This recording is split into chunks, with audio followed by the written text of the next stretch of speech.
Most of you aren't subscribed. Make sure to subscribe, as it helps out the channel. Without further ado, the series starts with our MC, Mao Mao, hearing her father call out to her, asking Mao Mao to deliver some medicine to the verdigris house, but to be careful of kidnappers. As Mao Mao heads into town, we see a gorgeous woman, Perrin, renowned as one of the 3 famous princesses of the verdigris houses, catch the attention of all the men in town. Having dropped off the medicine at the verdigris house, Mao Mao begins writing up some notes on her most recent experiment, but is interrupted by Perrin, worried that Mao Mao's experiments are harming her. Just then, the granny of the verdigris house greets Mao Mao, reminding Mao Mao to not perform any risky experiments, wondering if Mao Mao would like to service people and earn a little bit of cash as a courtesan. Not wanting any part of the offer, Mao Mao swiftly leaves, telling Granny that she had left her medicine. But right as Mao Mao leaves, the other 2 princesses appear, sad to not see Mao Mao. As Mao Mao heads home, she passes by a herb field, ecstatic to be collecting such luscious herbs, but suddenly is interrupted by some thieves. Kidnapped and taken away. Mao Mao gets worried that her father will be stressed about her disappearance, but at the same time, we see a blue-haired lady, Lady Liwa, give birth to a boy, and a red-haired lady, Lady Gyoyu, give birth to a girl, both at the same time. As 3 months pass by, we follow Mao Mao, now working in the rear of the Emperor's palace, where women are raised with the intention of giving birth to the Emperor's children. The rear palace forbids any ordinary men, only allowing relatives of the Emperor or eunuchs, male workers that have lost limbs and are unable to work normal jobs. The overall location houses 2,000 concubines and servants combined along with 1,000 eunuchs. But Mao Mao knows that since she is a serving girl, her life is expendable. Mao Mao also notes how there are shut-in concubines, but Mao Mao can't really complain about her current job, as she at least gets paid. Running into a fellow service girl, Xiaolan, Mao Mao helps guide Xiaolan to her delivery location. Sad to see that girls are taught the bare minimum to work here, knowing that even servants like her have the opportunity to become low-ranking concubines. But due to her childlike body, Mao Mao brushes that thought aside. That evening, Mao Mao chats with Xiaolan, learning that there have been rumors of a very handsome eunuch that had been spotted in the rear palace. That night, we see a very handsome man, Shir, checking up on Lady Liwa and Lady Gyokyu. Sad to see that Lady Liwa is losing weight and growing ill, but is also terrified that both ladies' children are mysteriously falling ill. The next day, Xiaolan reveals to Mao Mao that there have been rumors of a curse plaguing the rear palace, as all 3 of the Emperor's children have mysteriously passed away. Apparently, this curse is also occurring to the blue-haired lady, Lady Liwa, and the red-haired lady, Lady Gyokyu as well. Mao Mao states that since Lady Liwa gave birth to a boy, she would be considered the Emperor's consort and the higher ranking of the 2 women. But there are rumors that the Emperor favors Lady Gyokyu, meaning a power struggle is inevitable. Whilst eating, Mao Mao also hears Xiaolan mention how Lady Liwa is getting sick as well, exhibiting symptoms of headache, stomachache, and nausea. Having worked as an apothecary back in her village, Mao Mao begins deducing possible causes that may have led to the symptoms, suspecting that someone must have poisoned Lady Liwa, but rules that thought out after some more thinking. Wondering if the cause is something passed down hereditarily, Mao Mao wonders why she cares so much about rumors, but cheekily remarks that she should at least go and see if the rumors are true. Upon entering a more high-ranking area of the palace, Mao Mao spots a crowd forming around the malnourished Liwa, who is accusing Gyokyu of cursing her child. Not wanting things to get out of hand, Shir is called to stop the fight, but as Mao Mao gets a closer look at Liwa, she manages to pinpoint the cause of this supposed curse, passing by Shir as Mao Mao wonders how she can help without exposing herself. Choosing to tie a note onto a mysterious flower, Mao Mao's message is ultimately ignored, leading to Lady Liwa's boy sadly passing away. Cutting to Gyokyu, she is seen having a private meeting with Shir, revealing that she had received a mysterious message a while ago, telling everyone that the rhododendron flower that the message was tied to had a white part that was poisonous. Sadly, the palace physicians had ignored the message, but Gyokyu would like to know who was the genius that gave them the message, asking Shir to track down the genius. Having suspicions of who this person could be, we cut to Xiaolan and Mao Mao on their break, gossiping about any new updates regarding the Emperor, but suddenly one of the eunuchs asks for the girls to head to a part of the palace. Upon entering the assigned room, Shir appears, greeting the girls and introducing himself as the manager of the rear palace. Without saying another word, Shir writes a message on a piece of paper, asking only girls with freckles to remain in the room. Afterwards, Shir asks everyone to leave, shocking Mao Mao, as she realizes she was the only one that can read, meaning Shir has found his target. Asking Mao Mao to come quietly, Shir and Mao Mao begin heading through the palace, with Shir revealing that he had looked into Mao Mao, and records said Mao Mao couldn't read, but wanting to not stand out, Mao Mao feigns ignorance. As they enter a different part of the palace, Mao Mao prays that she doesn't get punished for anything, but upon entering Gyokyu's room, Mao Mao shows relief, seeing Gyokyu's daughter, Xiaoling, is alive and healthy. Not wanting to take credit for saving Lingli's life, Mao Mao tries to feign ignorance once again, but Shir pulls out the message received a while ago, stating that he knows the cloth used to write on was most likely from the skirt from a girl working with clothes. With no other reason to hide, Mao Mao reveals that she had figured out that the white powder concubines used to appear paler is poisonous, having seen various women in her village continue to use the white powder, but at the cost of their lives. Mao Mao also adds that she was able to identify the poison due to being an apothecary, having knowledge in medicine overall. Hearing this, Gyokyu states that a while ago, she was given the same white powder, but upon discovering that her child along with the nurse that provided the white powder was getting ill, Gyokyu had stopped using it entirely, ultimately sparing her baby's life. Apparently, Gyokyu had tried to warn Liwa about the white powder, but Liwa wouldn't listen. Fearing what is to come next, Mao Mao asks what Gyokyu plans to do with her, but with a cheerful smile, Gyokyu states that Mao Mao from today will be Gyokyu's lady-in-waiting, just like an assistant. As Mao Mao walks through the rear palace, Mao Mao wonders if her being discovered is a good or bad thing. But at the same time, we see several soldiers suddenly collapse, suspecting that they've been poisoned. Seeing their men get poisoned, the leader of the soldiers accused the village leader for assisting the enemies. But just then we cut back to Shir, who has just learned of the poisoning to their soldiers. Changing topics for a bit, one of the eunuchs asks Shir about Gyokyu's new attendant, but Shir states that compared to Liwa's 10 attendants, Gyokyu only has 4. But Shir reiterates that Gyokyu is quite smart, only choosing attendants that she can trust, which explains why Mao Mao is a candidate, as her knowledge of medicine is too valuable. Hearing the eunuch fear that Mao Mao may abuse her new positions as Gyokyu's attendant, Shir reasons that he should seduce Mao Mao a bit. The next morning, Mao Mao is seen packed up, chatting to Xiaolan, as she begins making her way to the Jade Pavilion, where Gyokyu lives. Just then, Mao Mao spots Shir flirting with several women, only to turn to greet Mao Mao, following up by grazing Mao Mao's hair in an attempt to seduce her. But this only weirds Mao Mao out. Upon arriving at the Jade Pavilion, Mao Mao is greeted by Hongyang, the head lady in waiting for Gyokyu, who offers to show Mao Mao around the Jade Pavilion. First visiting Gyokyu, who warmly welcomes Mao Mao to her new home, remarking that her child Xiaoling also is happy to see her. Next, Hongyang shows Mao Mao the guest waiting room, the kitchen and living room where all the ladies in waiting are cleaning, introducing themselves as Inghua, Good Yuan, Ailin. But when Mao Mao introduces herself, all the girls notice Mao Mao's wrapped up arm. Hongyang states that there are no service girls in the Jade Pavilion, meaning that the 5 of them will have to do all of the work around here. But when Mao Mao offers to help them clean up, the ladies stop Mao Mao asking that she rest up for now, alluding to a special job that Mao Mao will have to do later on. As Mao Mao leaves, the 3 girls begin speculating on Mao Mao's tragic past, collectively shedding a tear for Mao Mao. Showing Mao Mao to her room, Hongyang instructs Mao Mao to rest until she is summoned. Amazed at the spacious room, Mao Mao is amazed at the promotion, knowing that only elites are normally hired to attend to such royals. That evening, it's revealed that Mao Mao's special role is poison tasting, but Mao Mao can't help but get excited at tasting such luxurious food. Shir reveals it is a serious role, as when Gyokyu was pregnant, people had tried to poison her twice, with the food tester being paralyzed after tasting the poisoned food. Starting with the first dish, Mao Mao checks for any distinct marks or scents, only to finally taste the food, noting no numbness and concluding that the first dish is fine.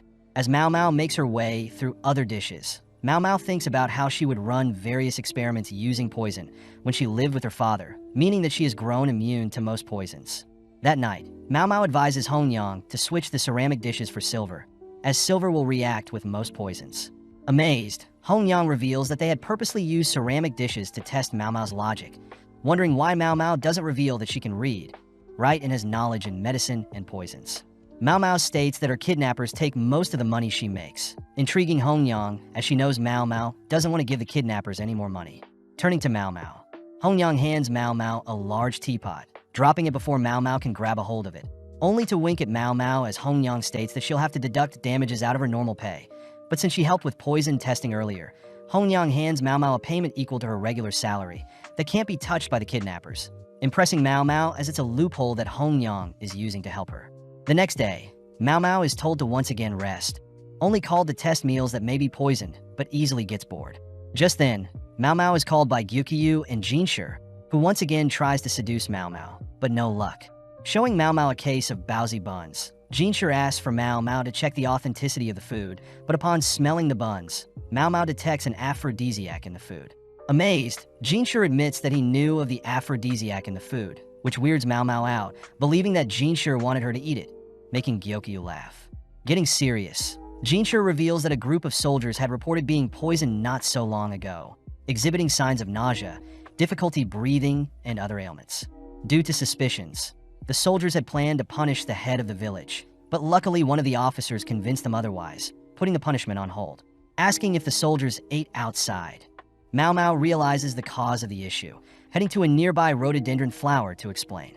Chewing on one of the flower petals, Mao Mao states that the flower gives the same symptoms listed, but in some cases, wood from trees can cause the same symptoms when burnt, making Shir realize that the soldiers did indeed use wood to start a fire.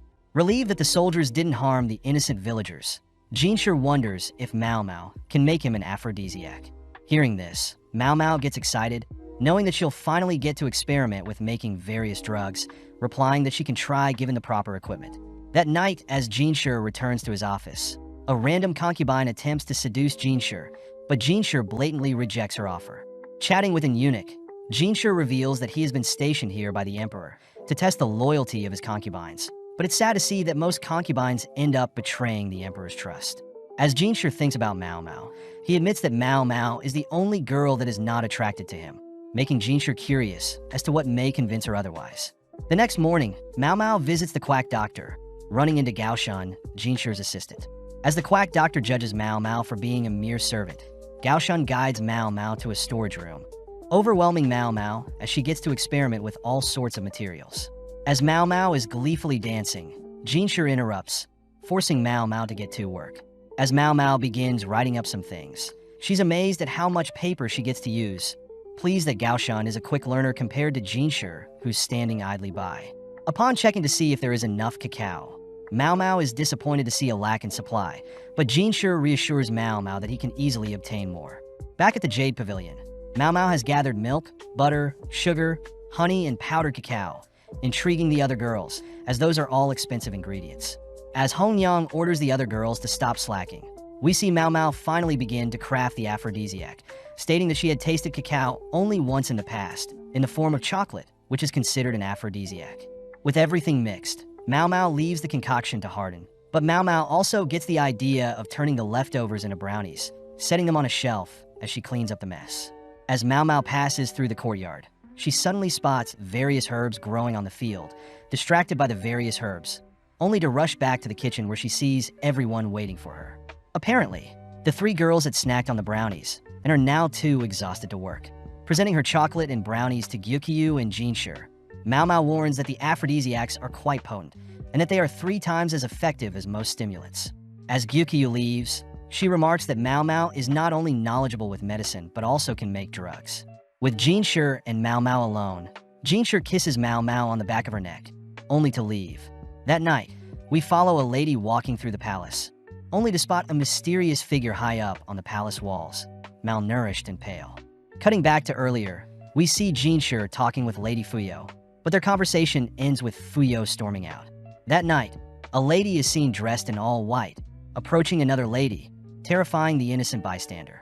The next morning, we follow Gyukyu's 3 attendants chatting about their lives before serving Gyokyu, even discussing how trade between Western and Central capitals is due to Gyukyu influencing the emperor.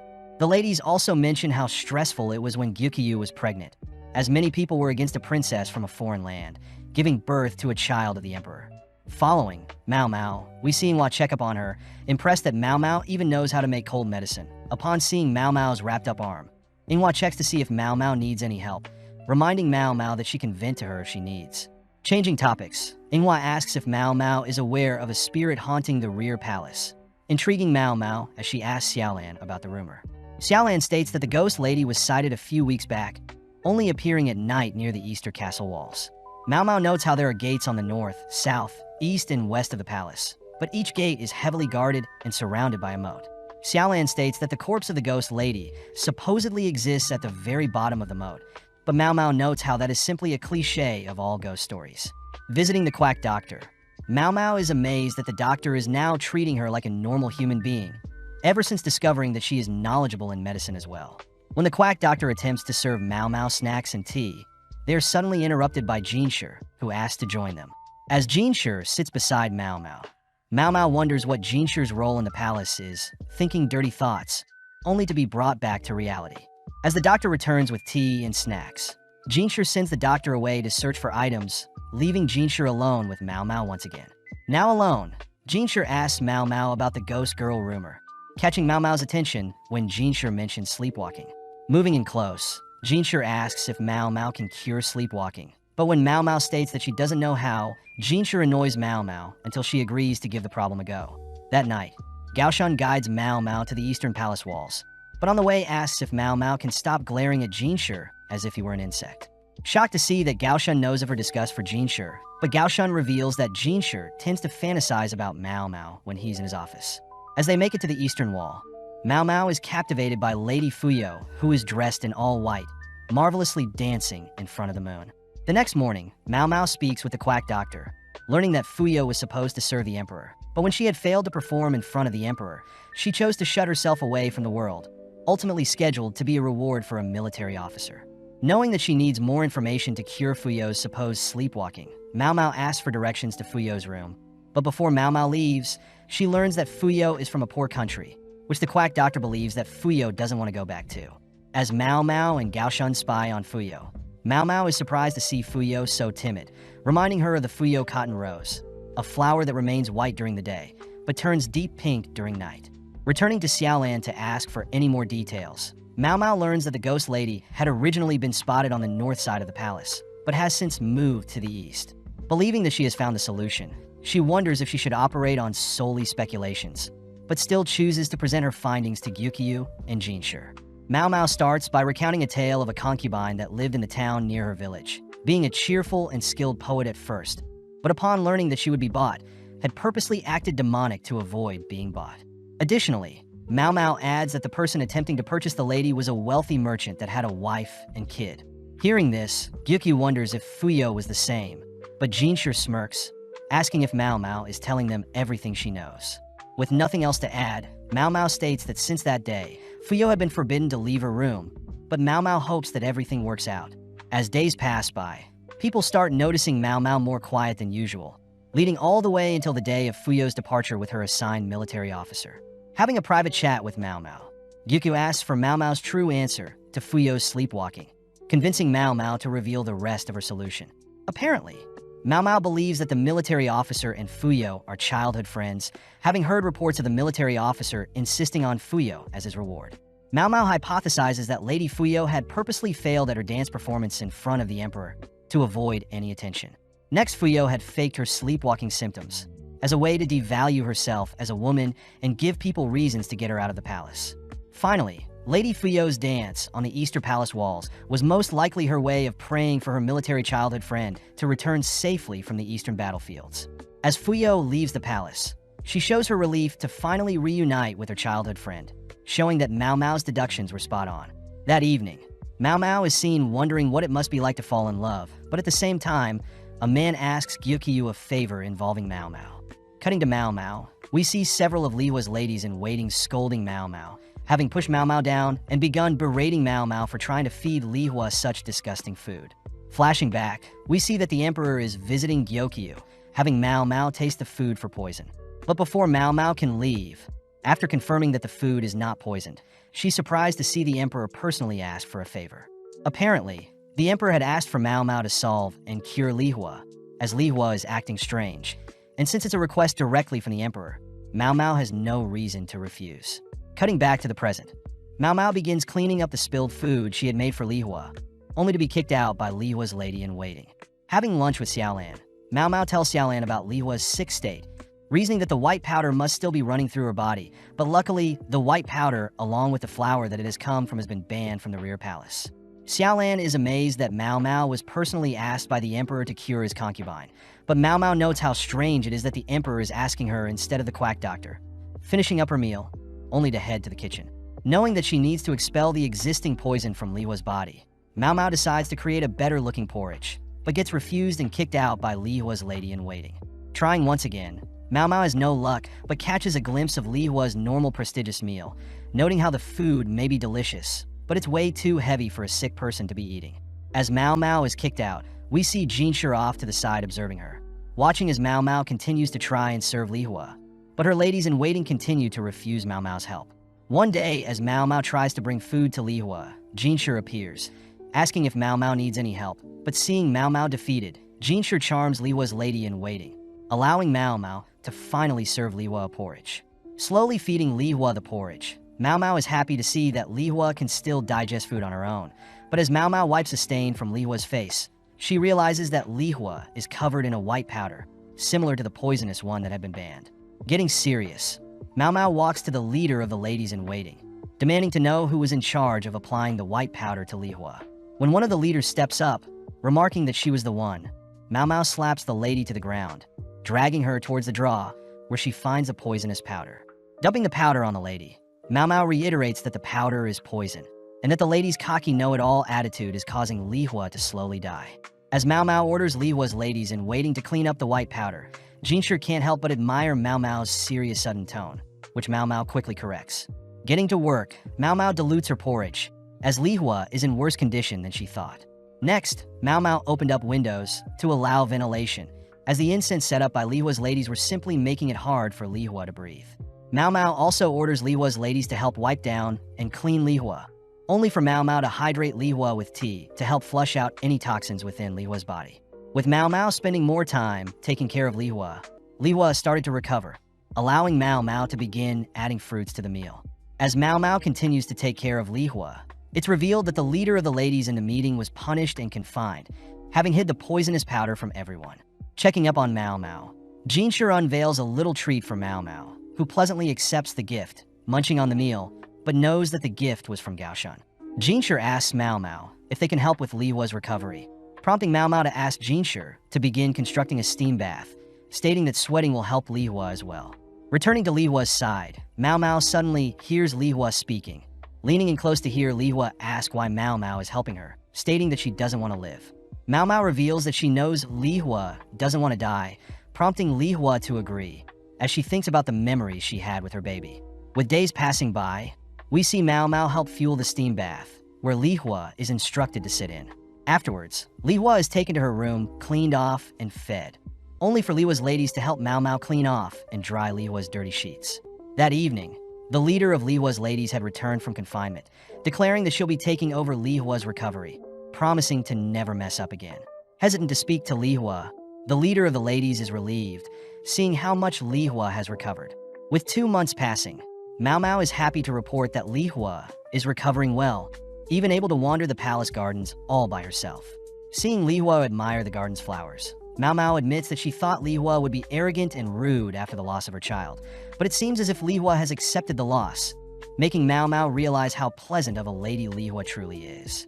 As Mao Mao rests for the day, we see Liwa sit by her side, silently thanking Mao Mao for her help. With Mao Mao's final day attending to Liwa, Mao Mao reports that she has told Liwa's ladies in waiting how to proceed with Liwa's diet, pleasing Liwa.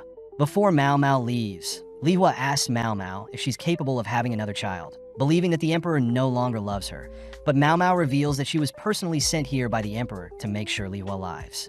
Seeing Liwa still worried she'll lose the emperor to Gyokyu, Mao Mao reminds Liwa that she has assets that exceed Gyokyu, whispering a technique that Liwa can perform that may impress the emperor in bed. As Mao Mao leaves, she reveals that she had learned the technique from the ladies from her village when she was younger. Finally arriving back at the Jade Pavilion, Gyokyu and the other ladies are glad to see Mao Mao back, but that night, we cut to several men tossing trash into a fire.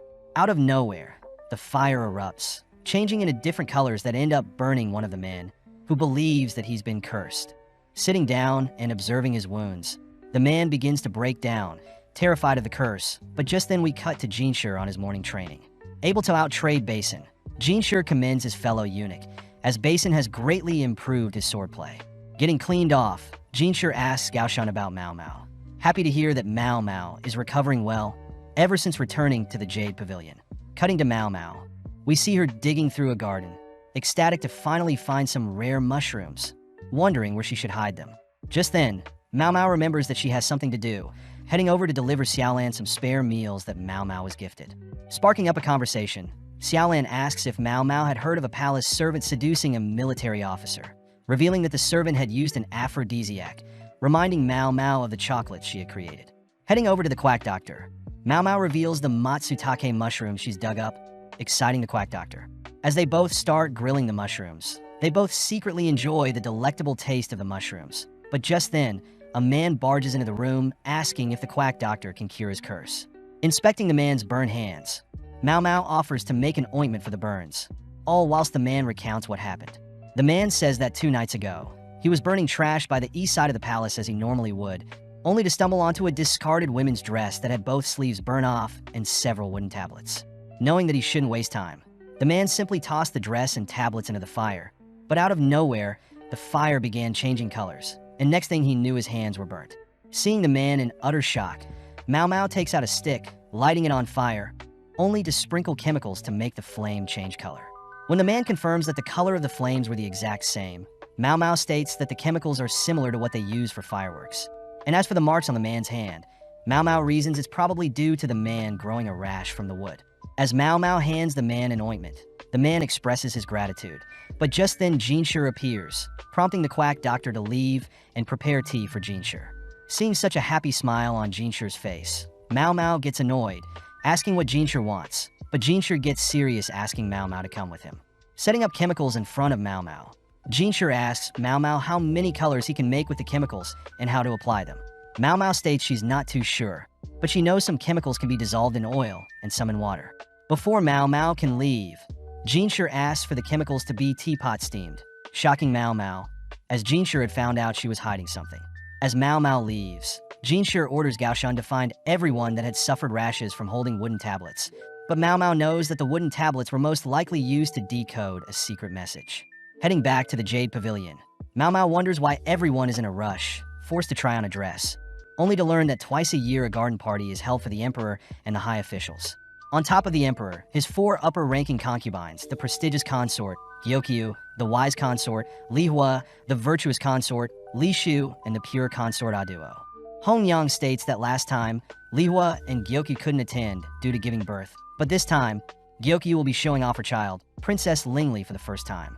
Knowing that she can't skip out on attending and that she'll have to help taste Gyokyu's food, Mao Mao asks for Hongyang's help getting ready for the party. Hongyang states that they'll have to pad up Mao Mao a bit, remove her freckles, and apply makeup. With Mao Mao dreading having to smile at the high-ranking officials and stand in the cold wind, Mao Mao gets an idea, rushing to prepare things. That night, Hongyang checks up on Mao Mao, seeing that Mao Mao has cooked up some orange and ginger snacks to help warm up the guests. When Mao Mao shows off an additional layer she sewed onto her dress to keep hand warmers, Hongyang begs Mao Mao to do the same for the other girls. Mao Mao immediately gets to work. As word spread of Mao Mao's pocket warmer trick and orange snack, Shir and Gaoshan ended up visiting, along with the emperor's seamstress and cook, asking to learn Mao Mao's techniques. With several days going by, Mao Mao rushes to prepare and learn everything needed for the garden party, managing to finish preparations the day before. But at the same time, Gaoshan reports that he hasn't been able to track down any other victims that have been received burnt marks like the cursed man. With the big day arriving, Mao Mao and the ladies all gather around Gyokyu, stunned at Gyokyu's crimson beauty. As a token of appreciation, Gyokyu lends a piece of jewelry to each of her ladies in waiting, reminding Mao Mao that she is now part of her family. Just then, the ladies grab hold of Mao Mao, beginning to transform Mao Mao into a true woman. But as one of the ladies cleans off Mao Mao's face, they all stop and gather around Mao Mao's face. With all 4 princesses entering the assigned area, we see Shir greeting all the princesses, managing to charm Li Shu, heading to greet Gyokyu last. As Shir greets Gyokyu, he notes how Gyokyu's crimson outfit and her jade eyes complement each other. But spotting Mao Mao to the side, Shir attempts to tease her a bit, but is stunned to see Mao Mao's gorgeous face. Having not recognized her, Shir compliments Mao Mao for applying makeup and removing her freckles, but Mao Mao reveals that she never had freckles to begin with. Finding it strange that Mao Mao would fake her freckles, Shir is shocked to learn that back in Mao Mao's village, men would prey on any women they can. But by faking freckles, Mao Mao would never be attacked or assaulted due to her ugly looks and childlike figure. Additionally, Shir learns that Mao Mao was kidnapped from her village, apologizing for something so sad to happen to such a talent like Mao Mao. Mao Mao states that it isn't Jin Shir's fault, but Jin Shir pulls Mao Mao close, giving Mao Mao his hairpin, only to leave. As other ladies voice their jealousy at Mao Mao, Gyokyu approaches Mao Mao, uttering that Mao Mao no longer belongs to a single person. Before Mao Mao can learn what that means, the garden party begins, overwhelming Mao Mao as the sheer scale of the party is unimaginable. But at the same time as the food for the guest is served, we cut to an ominous silhouette. As the garden party unfolds, we cut to Mao Mao and the other ladies all clinging to each other as the cold wind brushes past them. Peeking through the curtains, Mao Mao notes how the arrangement of the 4 concubines encourages rivalry. Looking around, Mao Mao spots Empress Dowager, having given birth to the emperor and the emperor's younger brother at a very young age. Sadly, the emperor's younger brother couldn't make the party, supposedly being too sick to leave the house. Just then, Mao Mao overhears some of Liwa's ladies making fun of her friends, watching as Inghua gets more and more angry. Mao Mao thinks back on when she was taking care of Liwa. Mao Mao was easily able to scare Liwa's attendants, but seeing Liwa's attendants making fun of her friends, Mao Mao reminds Liwa's attendants of what she can do to them, scaring them off. As Mao Mao reminds her friends that she needs to change their hand warmers, Gyokyu's ladies can't help but admire Mao Mao, always being so nice even after having such a tragic past. Just then, Aduo's attendants and Li Shu's attendants begin to bicker, which Mao Mao learns that consort Li Shu is only 14 and Aduo is already 35, being the oldest of the 4 consorts. Additionally, Li Shu used to be the daughter-in-law of Aduo, as Aduo used to be a concubine of the previous emperor, whilst Li Shu was a concubine of the current. But since the previous emperor passed away 5 years ago, Aduo became a concubine of the current emperor. Amazed that Li Shu was only 9 to be a concubine, Mao Mao realized she was mistaken, as Li Shu was in fact Aduo's mother-in-law. As Hongyan passes Gyokyu's child to Mao Mao, they both notice Li Shu passing by, both bowing their heads as Li Shu cockily walks past. Hongyan states that Li Shu is very young. As a virtuous consort like Li Shu would normally wear white, but instead Li Shu chose to wear a dark pink, a color similar to Gyokyu's crimson red. As Hongyan leaves, Mao Mao spots several girls freezing cold, offering the girls to hold some coals to warm them up, but this only weirds them out. As Mao Mao returns to her friends, they start teasing Mao Mao for sharing her hand warmer trick with other consorts' attendants. But Mao Mao suddenly spots a man handing his hairpin to a girl. Seeing Mao Mao intrigued, one of her friends mentions that gifting a hairpin is how men recruit ladies. But Mao Mao's friend also alludes to a second meaning. As Mao Mao leaves for some fresh air, a man, Lahaku, stops her, offering his hairpin. Seeing that Lahaku has got several other pins, Mao Mao is happy to receive a hairpin, but just then Liwa appears, prompting Mao Mao and the other attendants to greet her. As a gift, Liwa personally hands Mao Mao a hairpin as well, shocking the other girls as they wonder if Gyokyu will be okay with Mao Mao garnering so much attention.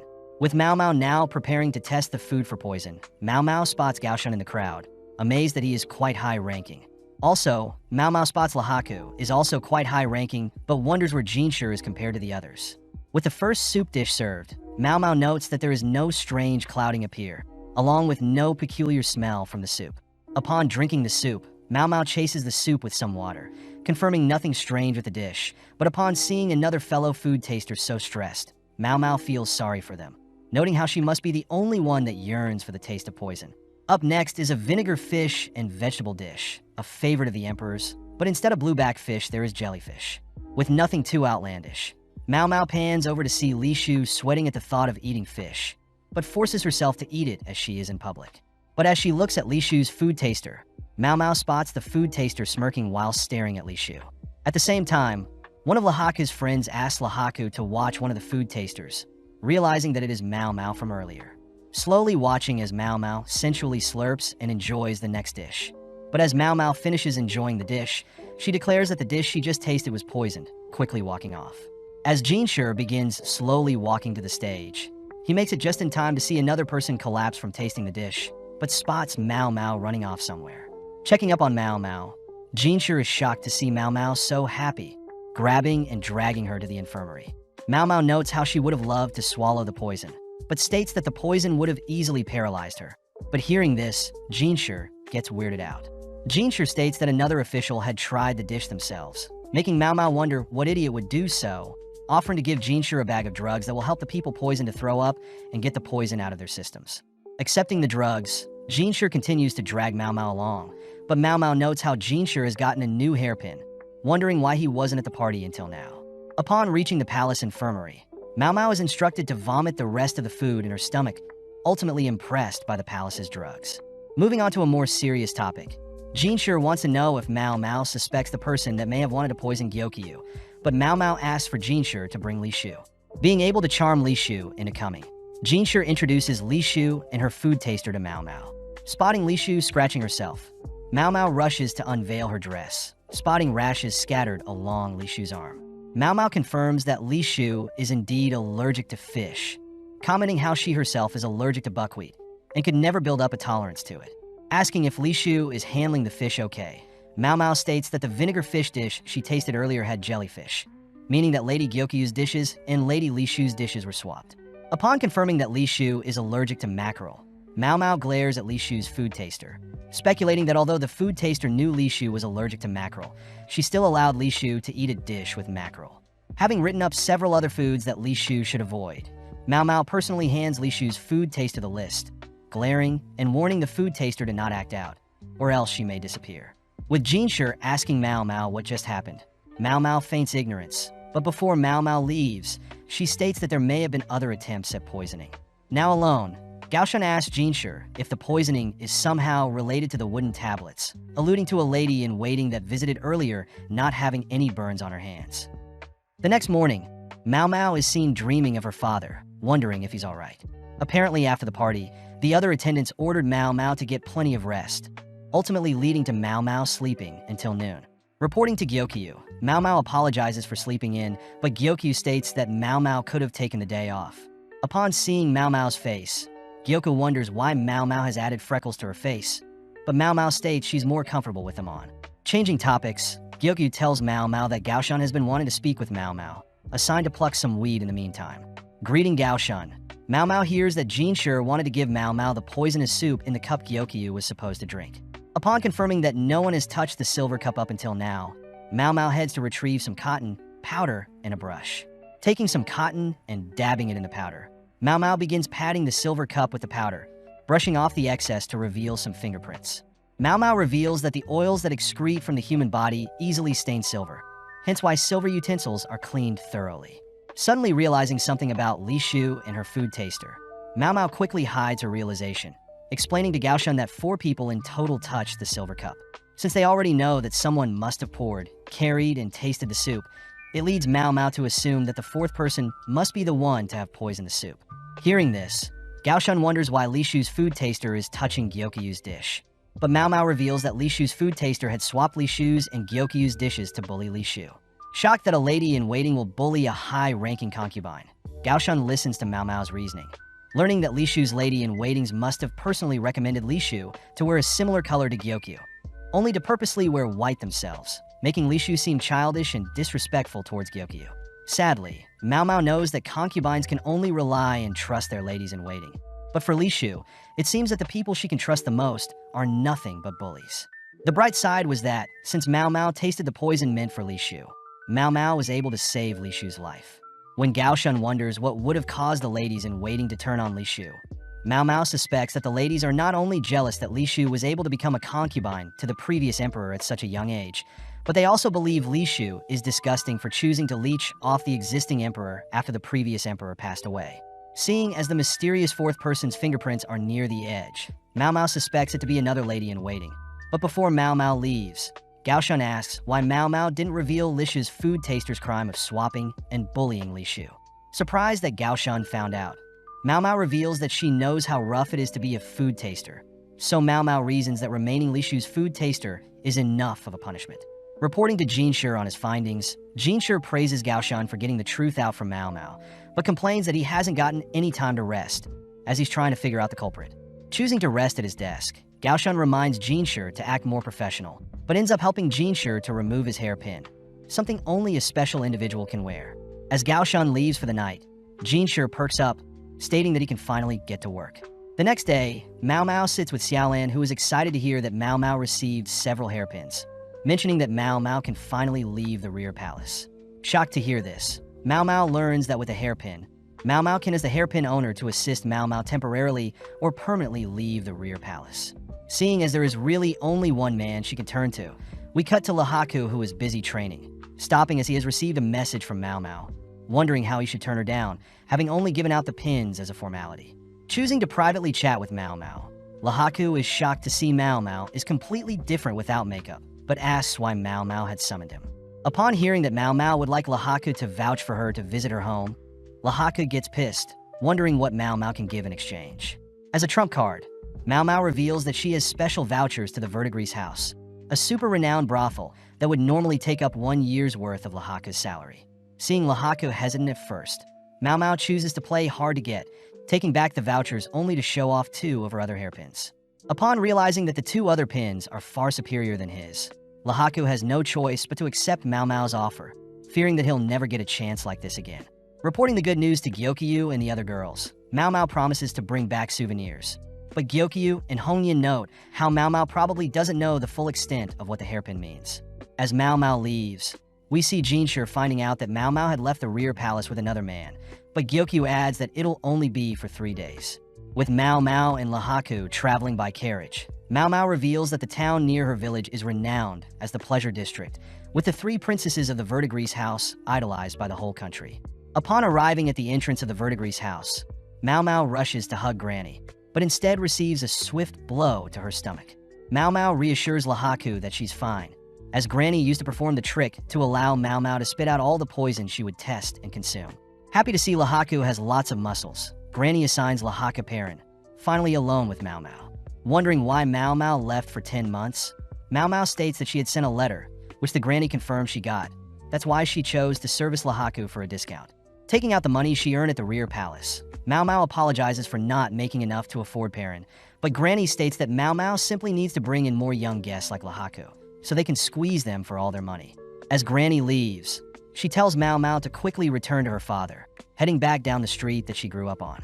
Upon entering her father's home, Mau Mau spots her father doing the same thing as when she left, sitting down and telling her father stories of her time at the rear palace. Telling her father that she'll need to return in 2 days' time, Mau Mau chooses to rest for the night. But as Mau Mau sleeps, her father reveals that he has connections with the rear palace.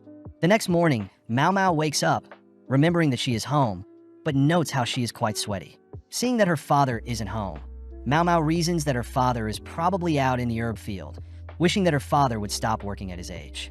Just then, a little girl begins banging on her home, prompting Mau Mau to approach her and ask what's the problem. Without saying anything, the little girl grabs Mau Mau, dragging her into the house, where she sees a crowd forming in front of a room. Upon entering the room, Mau Mau is stunned to see 2 people incapacitated, but snapping out of the daze, Mau Mau gets to work, assessing the situation. Seeing as the man isn't breathing and the woman is barely breathing, Mau Mau orders another helper to check if the lady has anything clogging the throats. With Mau Mau and the helper applying CPR to both people, Mau Mau orders the little girl to bring charcoal. With Mau Mau managing to resuscitate the 2, Mau Mau cleans out her mouth, sarcastically remarking that it's great to be home. As Mau Mau asks the house's ladies to not touch anything within the room, Mau Mau begins inspecting the room, noting how the 2 victims were a courtesan and a customer. Upon entering the room, Mau Mau picked up scents of alcohol and tobacco, also spotting 2 bottles, some broken glass, wheat stalks, a pipe, and some tobacco. With the little girl arriving with the charcoal Mau Mau had asked for, Mau Mau asks for something to write on, giving the little girl a message, asking the little girl to go fetch her father's in the herb field. As the little girl leaves, she gives Mau Mau a dark stare, but as the little girl returns with Mau Mau's father, Mau Mau reports that she has crushed the charcoal and it should be ready to be mixed with herbs to treat the 2 victims. Following the courtesan, we see that she has gotten better, learning that the male customer is also now stable. With Mau Mau and her father alone, Mau Mau reveals that her father is quite smart, able to piece together things with simple clues. Asking Mau Mau to sit with him, Mau Mau's father tests Mau Mau, asking what she thought caused everything. Mau Mau states that she believes the tobacco leaves are quite poisonous, being commonly used for suicides, which her father confirms is true. Asking if Mau Mau had them drink water, Mau Mau states that she didn't, which her father commends, as the stomach acid can prevent poison from being absorbed, but when water is added, it makes it easier for the human stomach to absorb the poison. Next, Mau Mau's father pokes a hole in Mau Mau's deduction, asking what if the tobacco leaves were soaked in water beforehand, prompting Mau Mau to confirm that there are no leaves in the vomit, meaning that diluting the poison with water may have actually been better. As the owner of the house thanks Mau Mau and her father, Mao Mao sees that the wheat stalks are used to drink liquids without messing up one's lipstick. As a thanks, the owner pays Mao Mao and her father, but when Mao Mao's father attempts to decline the payment, Mao Mao reminds her father that he has to pay for rent. Mao Mao notes how the man and women must have attempted a double suicide, as it's not too uncommon for something to occur, as usually poor men and an unhappy courtesan would agree to take their own lives. Mao Mao finds it weird that the man who wears such expensive clothes would choose to take his own life. But just then Mao Mao spots the little girl visiting the man, reasoning that she too should check up on the man as well. Upon entering the room, Mao Mao is horrified to see the little girl attempting to stab the man, swiftly disarming the girl. Hearing the little girl scream that the man deserves to die, Mao Mao headbutts the little girl, forcing her onto her knees. But just then, a lady arrives, asking to speak privately with Mao Mao. The lady reveals that the man poison was quite a problematic customer, always flirting and promising to purchase and give women a better life, only to lie and dump the girls. Having been stabbed and poisoned in the past, the man comes from a rich merchant, ultimately choosing to resolve issues with money. It's revealed that the man did the same thing to the little girl's older sister, but it turns out the older sister had fallen for the scummy man. The concubine that was poisoned is apparently friends with the little girl's sister, and had tried a double suicide with the man. Since they can't ban the man, as it would be bad for business, they have no choice but to leave him as is. As Mao Mao and her father head home, Mao Mao thinks about how scary the little girl is, having specifically ran to search for her father, which she probably knew wasn't home, instead of going to search for an actual doctor. Returning home, Mao Mao asks to check the money they were paid, confirming that the owner paid them to stay quiet about what happened. Still unable to figure out why a man that had been poisoned previously would be so easily poisoned. But before Mao Mao can conclude anything, her father reminds Mao Mao to only consider facts. Diving back through all the points she knows, Mao Mao concludes that it wasn't a double suicide, but in fact poison. But before she can tell her father tells Mao Mao that the is already over. As Mao Mao walks through town, she explains that the courtesan must have poisoned the man, using 2 types of liquid. Since the man would want her to taste any drink before he did, the courtesan must have poured an edible liquid and a non-edible liquid into the same cup. But due to the liquid's different densities, the edible and non-edible liquids would form their own layers. The courtesan simply drank from the bottom edible liquid with a straw, whereas the man would drink the poison. Afterwards, the lady would sip a little of the poison, just enough for her to survive. But some things still don't make sense, as Mao Mao wonders if the little girl knew what the courtesan was doing, as she purposely didn't want a doctor to come, or if the owner knew what was happening and purposely paid for their silence. Knowing that she can't operate on speculation, Mao Mao makes her way to the verdigris house, using its bath to clean up. Just then, Mimi joins Mao Mao, revealing that Granny, herself, and other princesses were worried about her. That night, Mao Mao is seen visiting the annex, falling asleep as she sits beside someone sleeping. With the 3 days already over, Mao Mao's father wishes her well, heading over to pick up Lihaku, who has already been ensnared by Parent. Returning to the Jade Pavilion, Mao Mao can't help but notice Jean Shir's glare from behind, but before Mao Mao can flee, Jean Shir asks to speak with her privately. Seeing Jean Shir so agitated, Mao Mao asks what is agitating him, but Jean Shir instead asks how Mao Mao's visit home was. Upon hearing that nothing happened with Lihaku, Jean Shir asks if Mao Mao knows what choosing Lihaku as a guarantor means. But Mao Mao says she believes a guarantor is a high-ranking official with a good record. Seeing Jean Shir at a loss for words, Mao Mao states that she didn't want to rely on Jean Shir, fearing that she could never repay him, like she did Lihaku. Hearing this, Jean Shir believes that she gave up her body to convince Lihaku, but as Mao Mao leaves, we see Hong Yin rushing to slap Mao Mao for being misleading, all whilst Gyokyo laughs at what they heard. Cutting to the cafeteria area at night, we see several eunuchs gathered for dinner. But as they all chat, they all suddenly hear a massive ceramic container shatter, followed by a drunk older eunuch demanding that they bring him more booze. Seeing the older man in a pathetic state, several eunuchs laugh at how, thanks to him, they'll probably never drink. Suddenly, we see a mysterious man placing some mysterious substance in some bottles of booze, only to hand it to the older man, coldly watching as the older man gulps down the spiked booze. The next morning, Gaoshan asks for Jean Shir to stop sulking, reminding Jean Shir that he still has lots of work to do. Gaoshan thinks about how Jean Shir has accomplished a lot in his life, seeing unusual for Jean Shir to act so childish and be so attached to another person's life.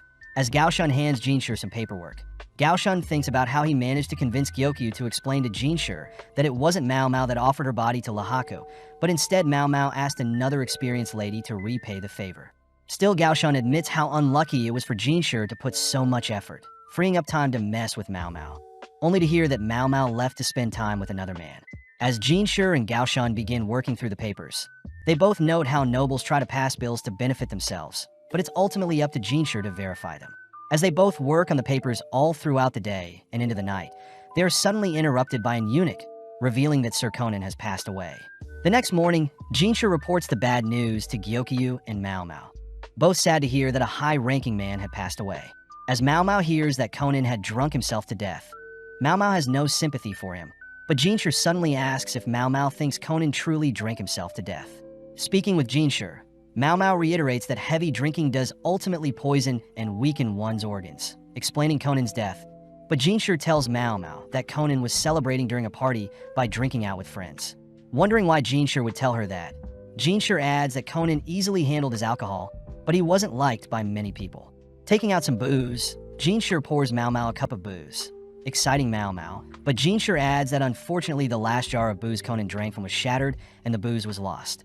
Seeing Shir so sad, Mao Mao reasons that with the information Shir told her, there is no way of finding out if Conan was poisoned or not. Taking a sip of the booze, Mao Mao is disgusted by the sweet and salty flavors, but Shir reveals that Conan loved sweet foods, never touching even the most valuable of smoked meats or rarest of rock salts. Reminiscing, Shir states that Conan used to love spicy food, but one day switched to loving sweet foods, but Mao Mao interrupts, wondering if Conan passed due to diabetes. As Mao Mao takes another sip, she learns that there were rock salts, mooncakes, and dried meat at the party, prompting Mao Mao to request to see the last drinking jar Conan touched before he passed. Shir states the jar is shattered, but Mao Mao states she still wants to see it, finishing up several more cups of booze, only to mention that she has an idea of what happened. The next day, Mao Mao greets Shir, who has brought the shattered jar, along with Shan, handing Mao Mao a report on the incident. Reading through the report, Mao Mao heads towards the shattered jar, licking off dried substance from the jar, shocking Shan and Shir. Reassuring them that she's fine, Mao Mao drops some of the leftover substance in a fire, revealing that the jar had an overabundance of salt in it, ultimately poisoning Conan. Wondering how Conan didn't stop drinking such a salty beverage, Mao Mao hands Shir the report, deducing that Conan must have lost his ability to taste salty things. Apparently, Conan was quite a talented and smart bureaucrat, but unfortunately, he had lost his wife and child to an epidemic, choosing to escape by drinking and consuming sweets. Mao Mao states that Conan's inability to taste salty things is a form of illness that stems from an unbalanced diet or stress. Hearing all of this, Shir asks Mao Mao who could have placed salt in Conan's drink, but Mao Mao states that she has no idea. Mao Mao does add that the booze she tasted yesterday had salt, so it could have been someone that didn't like sweet drinks, or it could have been co-workers that tried pranking Conan but simply took it too far and poisoned Conan. Hearing all this, Shir whispers something to Shan, sending him off, but at the same time, Mao Mao thinks about how she doesn't want to reveal the culprit, fearing that she'll get someone punished, but notes how she had given Shir enough clues already. As Shir thanks Mao Mao for the insight, Mao Mao spots an obsidian tassel tied to Shir's waist, asking how close Shir was to Conan. Shir reveals that Conan was crucial to him when Shir was a child, making Mao Mao feel sorry for Shir. As a thanks for all the help, Shir gives Mao Mao a bottle of booze, exciting Mao Mao, but as Shir tries to tease Mao Mao, Mao Mao fires back, teasing Shir for slacking on his paperwork. Backed into a corner, Shir mentions how he has the ability to pass a law that forbids underage drinking until the age of 20 years old, finally getting Mao Mao to concede their little dispute. As several days pass, we see a mysterious lady suddenly being flung into a body of water, helplessly left to drown. The next day, Mao Mao and the quack doctor are called to inspect the body of the victim, impressing Mao Mao as the corpse had been preserved due to the cold weather. Asking about the victim, Mao Mao learns that the victim was most likely a servant from the rear palace, and her body was found in the moat surrounding the palace, but gets thrown off seeing how scared the quack doctor is. Too scared to touch the body, the quack doctor asks if Mao Mao can search and touch the body, but Mao Mao states that her teacher forbade Mao Mao from touching corpses.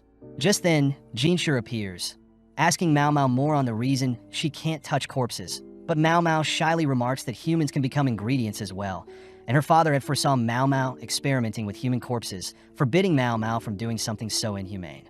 As the quack doctor begins performing an autopsy on the corpse, they note how the woman is tall, has hard wooden shoes, bandages on one foot, and all her fingers are red, but Mao Mao can't help but feel bad for how cold the lady must have been in the water.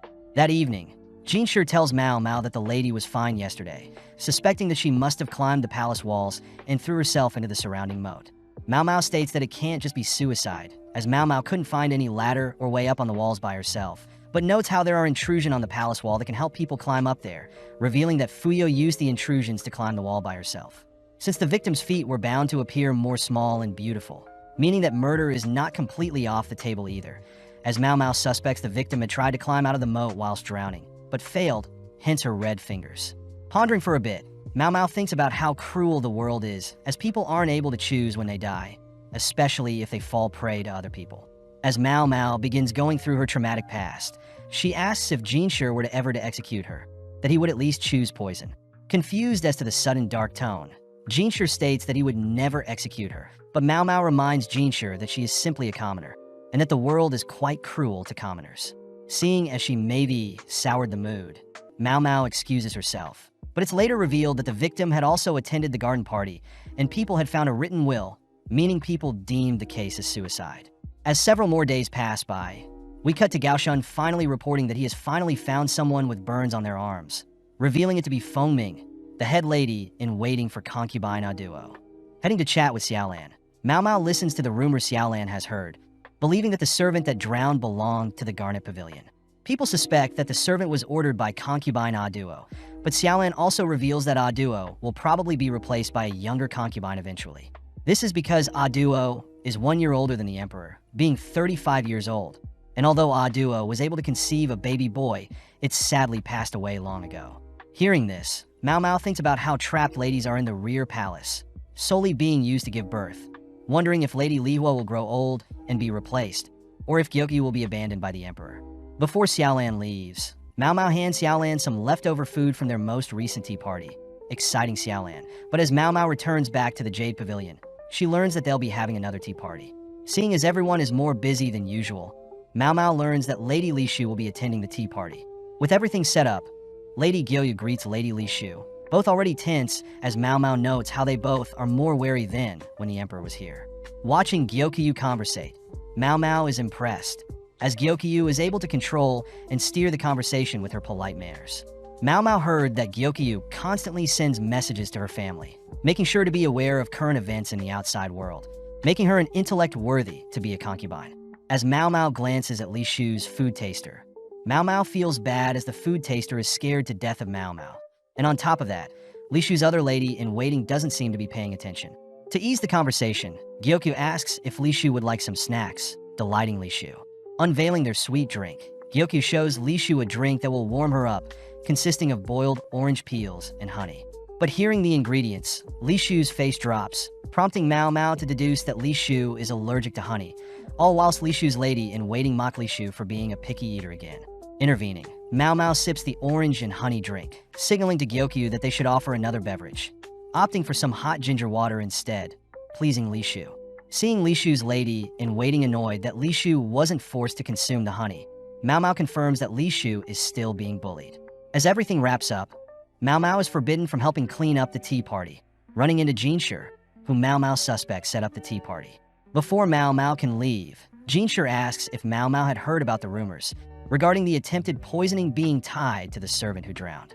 Upon confirming that she has heard the rumors, Shir asks if Mao Mao truly believes the servant took her own life, but Mao Mao can't say for certain.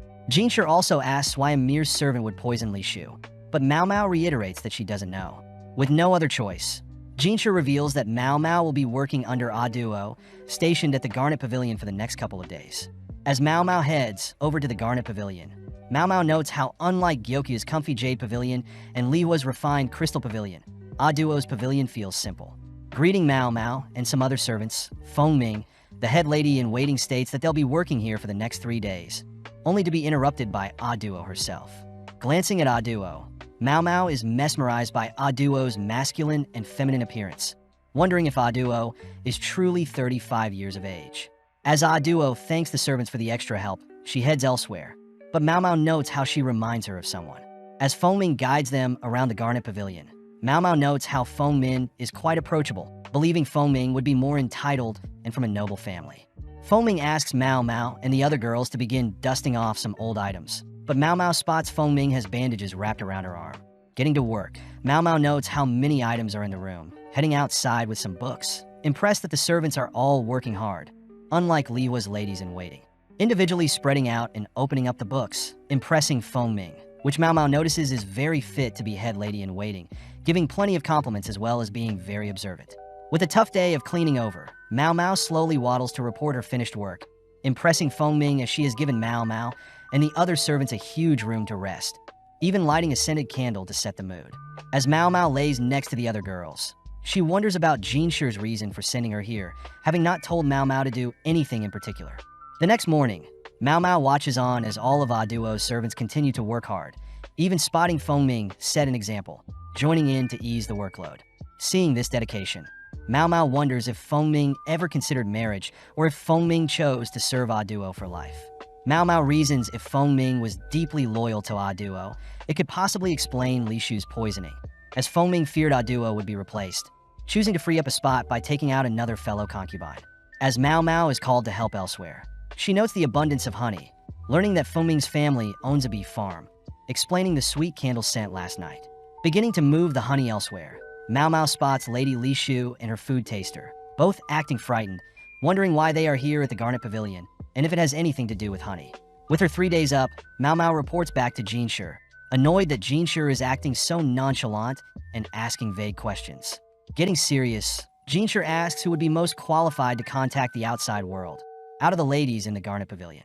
Realizing that Shir is leading her somewhere, Mao Mao reveals that Fengmin would be the most qualified, having deduced that the bandages around her arm link her to the mysterious colored wooden tablets, believing the tablets to have some sort of code.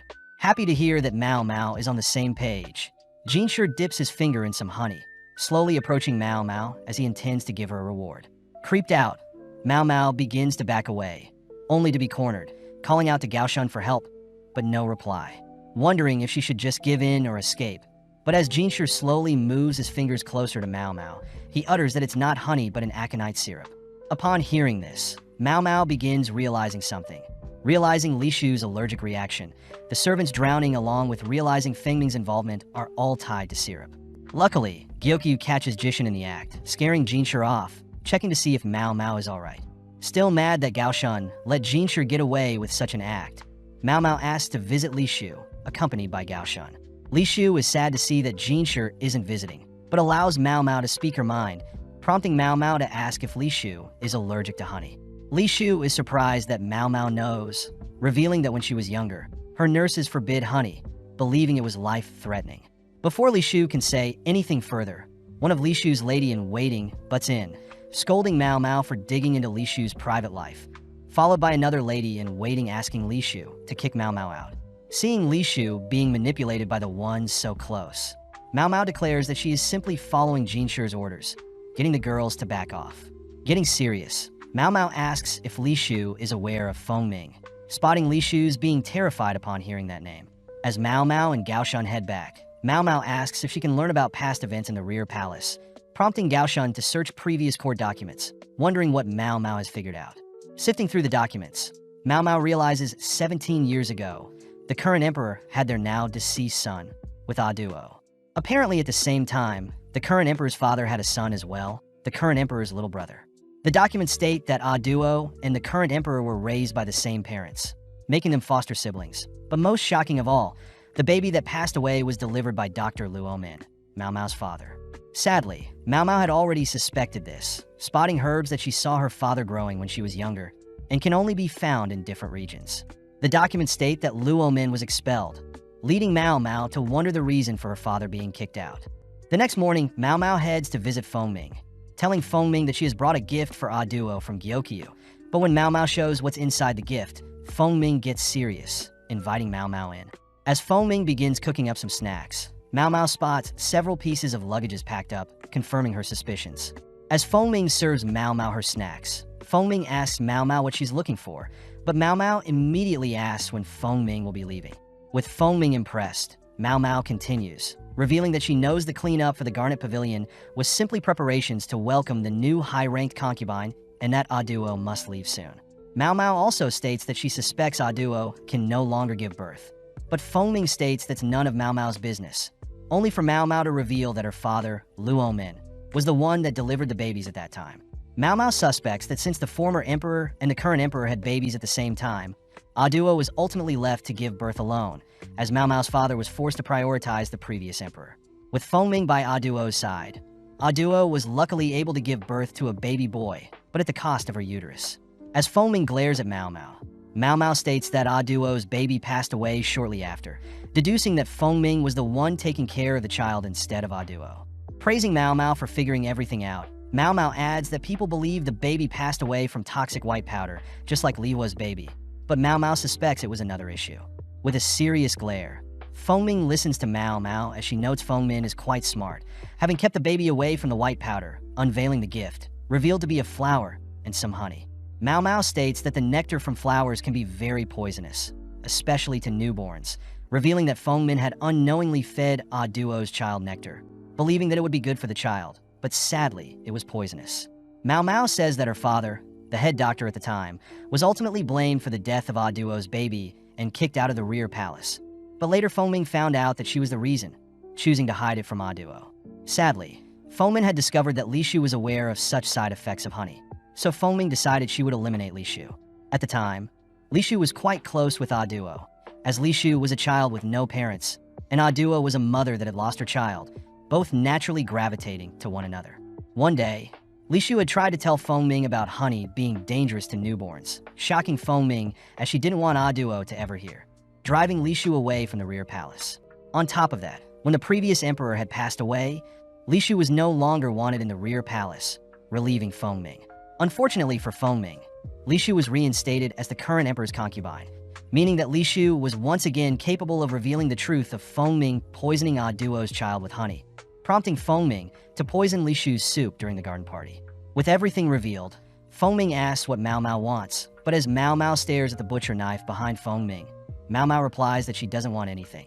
Sighing, Fengming reveals that she had always admired Duo, being a person that could converse equally with the current emperor, compared to herself, who only followed her parents' orders to become a lady-in-waiting. As Fengming begins to break down, reliving the moment when Duo lifelessly reassures her ladies-in-waiting to not blame themselves, as Duo is aware that any child under the ages of 7 can pass away from any illness. Seeing Fengming cry, knowing that she was responsible for taking away the most precious thing in Duo's life, Mao Mao wonders what Fengming was going through having to serve Duo for 16 years after, attempting to make it up to Duo. Knowing that Shir would surely arrest Fengming if he found out, Mao Mao suggests an alternative plan, leaving as Duo watches Mao Mao head home. That night, Mao Mao leaps into bed exhausted, revealing that she had wrapped herself in several layers of solidified oil paper, having expected to be slashed. The next morning, Shir reveals that Fengming has turned herself in, asking if Mao Mao has anything to do with this, which Mao Mao feints ignorance. Shir adds that Duo will be moved to the south side of the palace, a decision made by the emperor a while ago. As Mao Mao heads through the palace with some dirty clothes, she reveals that she instructed Fengming to combine her attempt at poisoning Li Shu with the cause of death for Duo's baby, reasoning that it was the only way to hide what truly happened to Duo's child. But sadly, Mao Mao suspects Fengming will be sentenced to death. With several days passing, we see Shir visit Duo, all whilst Mao Mao struggles to fall asleep, choosing to have a midnight stroll. As Mao Mao climbs the palace walls, she admires the moon, noting how Fengming was executed and Duo will be leaving the palace the next day. Just then, Mao Mao spots Duo, offering to have a drink of booze. Unable to refuse the offer, Mao Mao learns that Duo was always the emperor's friend, never expecting to be the emperor's concubine. Mao Mao wonders why Duo clung onto the role of a concubine for so long, but Duo ignores her, standing up and heading towards the edge of the palace walls, staring at the moat.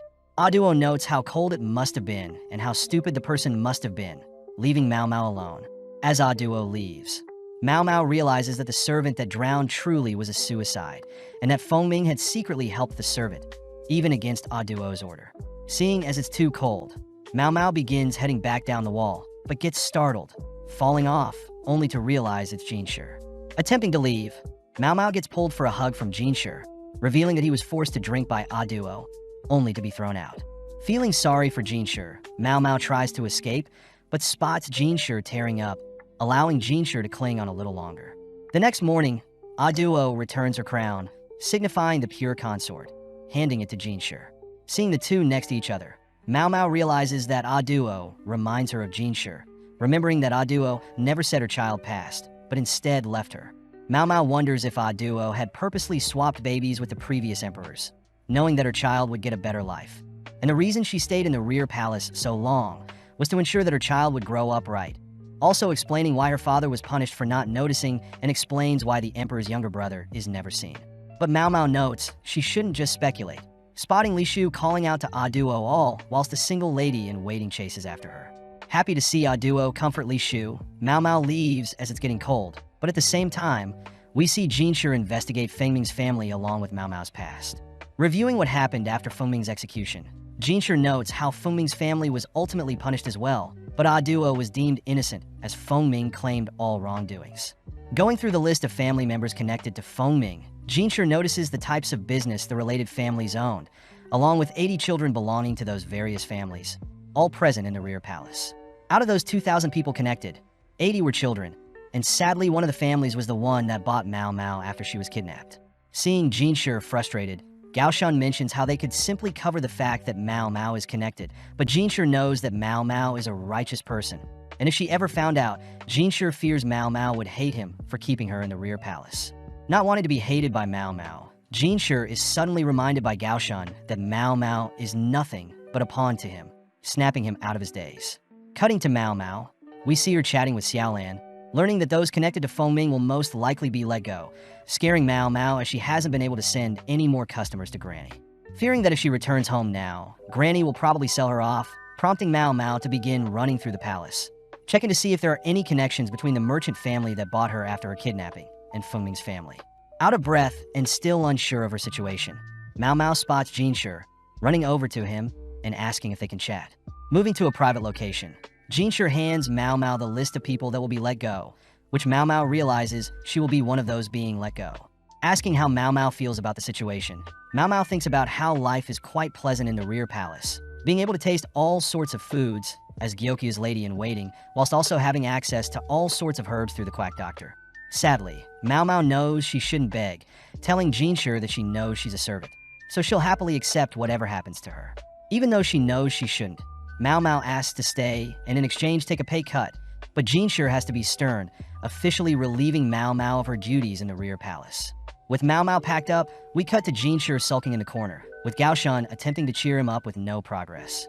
With a week passing, Gao Shan notes how Mao Mao politely left, but Gyokyu was not very happy with the decision. But Shir had reasoned that he didn't want to keep Mao Mao only to be used, but Gao Shan wonders if there will ever be another like Mao Mao, as she probably was more than any other normal toy Shir was used to.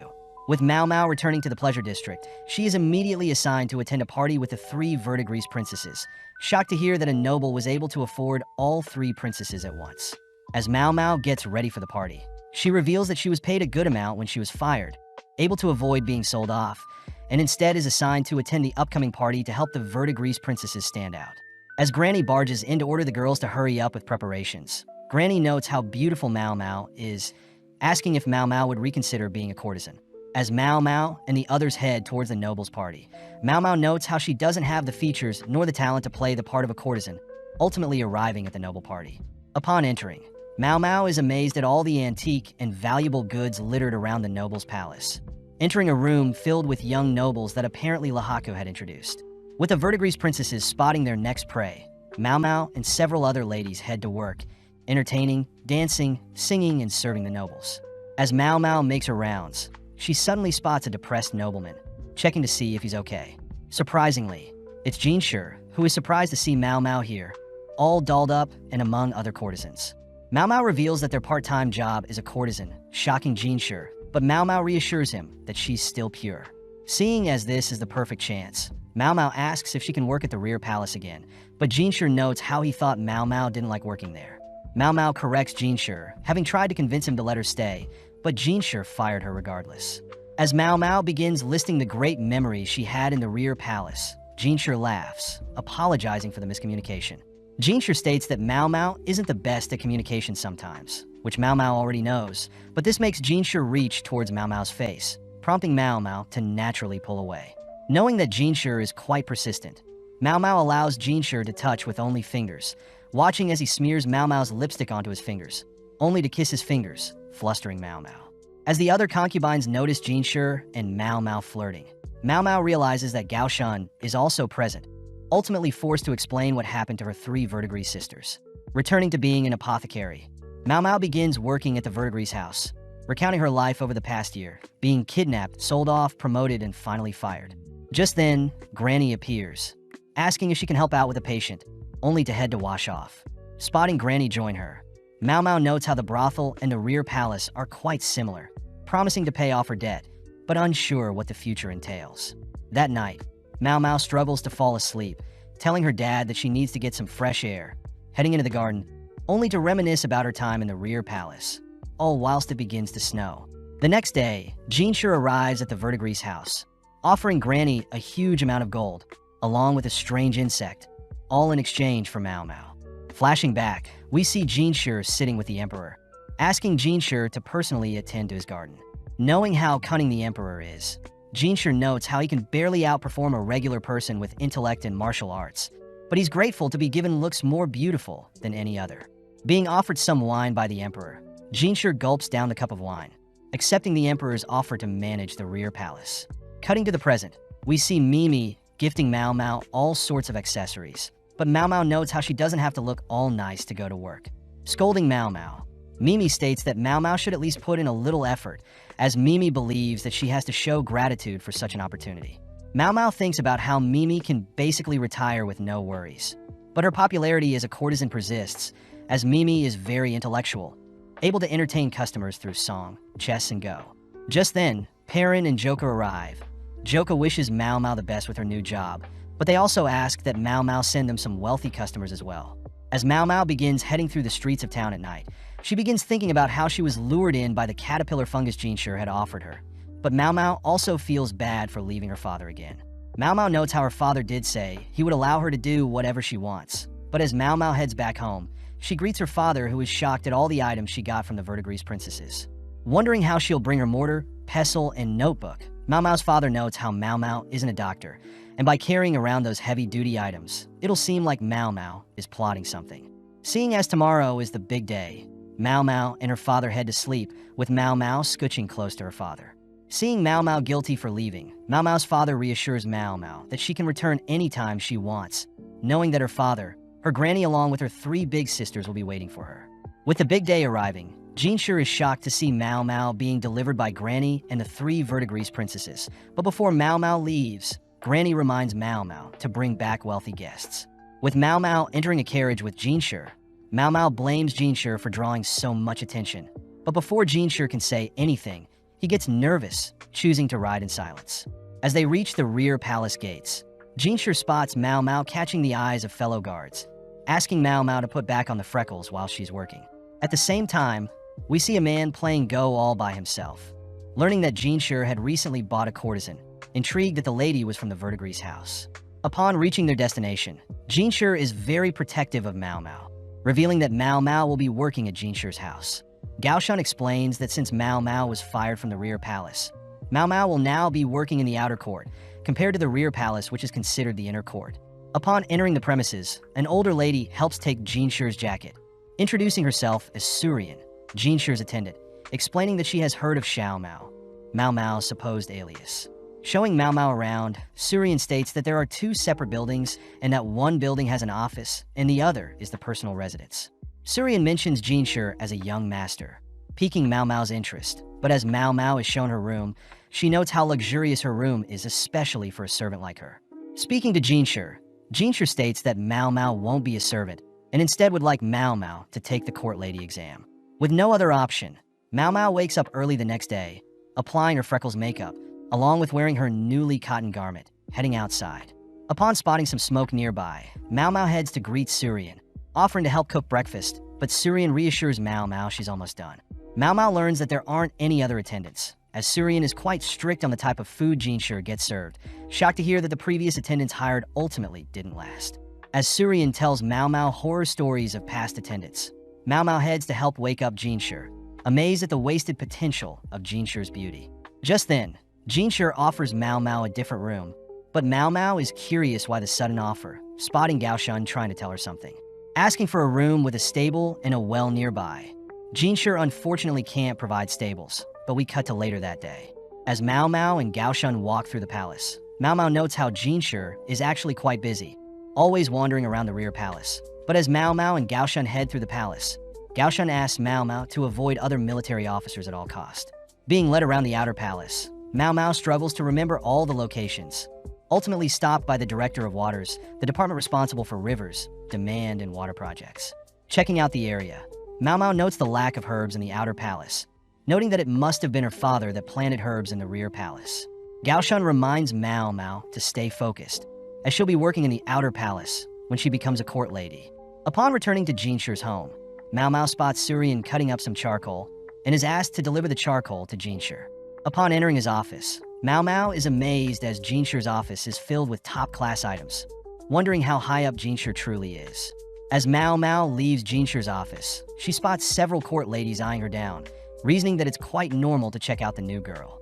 Apparently, the court ladies in the outer palace are far more qualified and educated compared to the female officials in the rear palace, explaining the arrogance of the court ladies.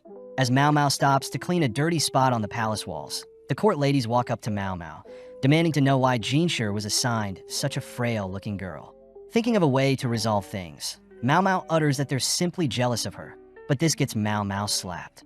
Seeing she was being too vague, Mao Mao states that she knows the court girls fear that Shir has a peculiar taste for underdeveloped girls like Mao Mao, irritating the girls as Mao Mao is reading their minds.